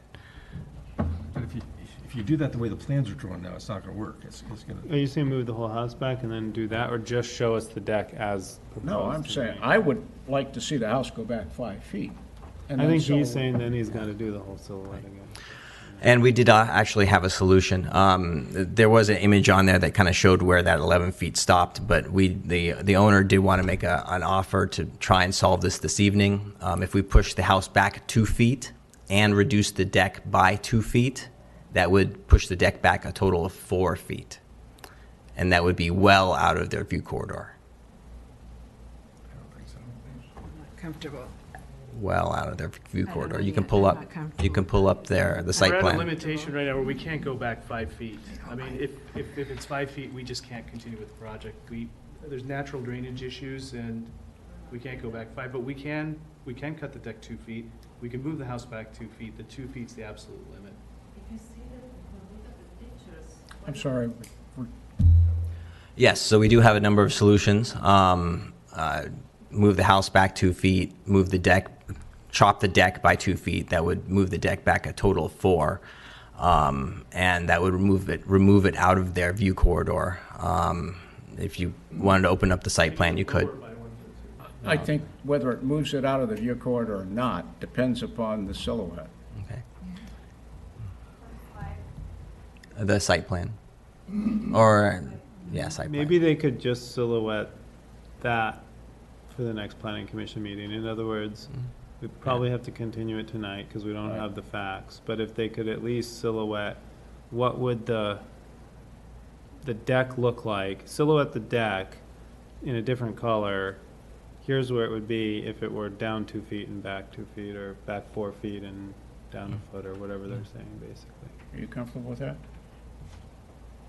Well, I think that we need to see the silhouetting of whatever they're going to propose, right? Yeah. So I don't want to tell them, oh, that works. I don't know the answer to it. So whatever they're going to propose, I think they need to silhouette. And I would ask, and if they're going to propose moving it back 2 feet, then maybe just put some stakes where that 2 feet is so we can see where that face is, because You could put, I think it doesn't have to be an elaborate silhouette for the whole front. We're looking at it from, what is that, the south facade or whatever? We're looking at it from that perspective. So we only need like vertical, well, we need horizontal on the deck and the planter box. But we just need a vertical for the house. Okay. And I would, my recommendation, make it 2 feet, make it 5 feet. Just saying, 2 verticals in the front of the house. But I would keep the flags that are there. Yeah, And just do leave new them. Okay, things. we can leave the house So we can see silhouette. if it's making a Right. change or not. I Okay. mean, it works both ways, right? Okay. So no certification needed? Yes, so we can, That's we can, staff. yeah, we can That's not- silhouette the location deck, we can leave measuring tapes on there, and you can see the dimensions for yourself. I think that's up to staff about those rules. That's not my area about certification. I don't want to get involved in that. I hear what you're saying, everyone, and But I you tend know to be what? like where you're at, but I don't want to make. We approve projects all the time. Move it back 2 feet, move it down 2 feet. We don't ask that it be re-silhouetted, so. Okay, then I'm not going to, at this point, because I need to get direction, that we're not going to require a certified silhouette. Right. And they're going to move it, they're going to show the 2 feet and the 5 feet, and they're going to silhouette the deck. I didn't understand the 2 feet and the 5 feet. He's saying moving the front back, what difference would it Yeah, make? So he the can front see. of the house. Structure back 2 feet. Just so we can see what the difference is. Maybe a 2 couple feet's different fine. colors, right? Like show Yeah. us what the deck would look like, and then show us what the house would look like. You could use a couple different colors. It should The be, issue is that if it's 5 feet, if that's really, we would probably have to abandon it. okay. Okay. Out of curiosity, could you set the house, the second story back? The design is, I mean, that's the architectural design but here. that's I mean, fine. that's That's really what I'm what we're, asking you. yeah, yes, that would be, So they House, 1 foot. Do that. You can't lower it. yes, so for the October meeting, I believe we can manage to silhouette the deck, and we can show it pulled back, the deck pulled back 2 feet. I do not believe it's feasible to re-silhouette for the October meeting the entire house. No, we don't. Okay, Well, that's not what you're asking for. Deck would Okay. be shown pulled back 4 feet though, right? Because they offered 2 feet Right, of the yes. deck. Well, we want to and see then- wherever you're proposing to put your Yeah. planter walls, Yeah. in the height, your deck wall, at the height you're proposing it. Okay. Right now, it's at 109.5, and we want to see where the front of the house would be, just for our information. Just like a 2 feet stake back, for the a front. stake, Right. and You 5 can do a feet stake, Okay. you can Stake, do a just line, that. That's whatever. feasible. Thank you. The big thing of silhouetting is that deck, but it's how you're proposing it. Okay. Not us saying do X, Y, or Z, because we don't know. Okay. Understood. All right, so I will move that, And one other question. One other. I just want to make you aware, because this meeting was late than normal. Are you going to be able to provide plans like next week, if there's going to be any revised plans? It's going to be a tight turnaround. Yes, no, that shouldn't be an Okay, issue to, just want to make sure. Okay. okay, I would move that we continue the neighborhood compatibility miscellaneous and Grady Yang applications for 1320 Palos Verdes Drive West to our October 18th meeting. I'll second. And a roll call vote. Commissioner Foster, Aye. Commissioner Nendek, Aye. Vice Chair Lazaro, Aye. Chair Wade. Aye. Okay. Okay. Yeah. It's our first in-person meeting, we're still getting the hang of it. Now imagine, if we had done it at 5:30, we'd be out the gate at 10. But we had to accommodate somebody. Barely made it. I barely made it. Yes, we are adjourned. Don't you have to do something with a gavel? I dropped something here. Oh.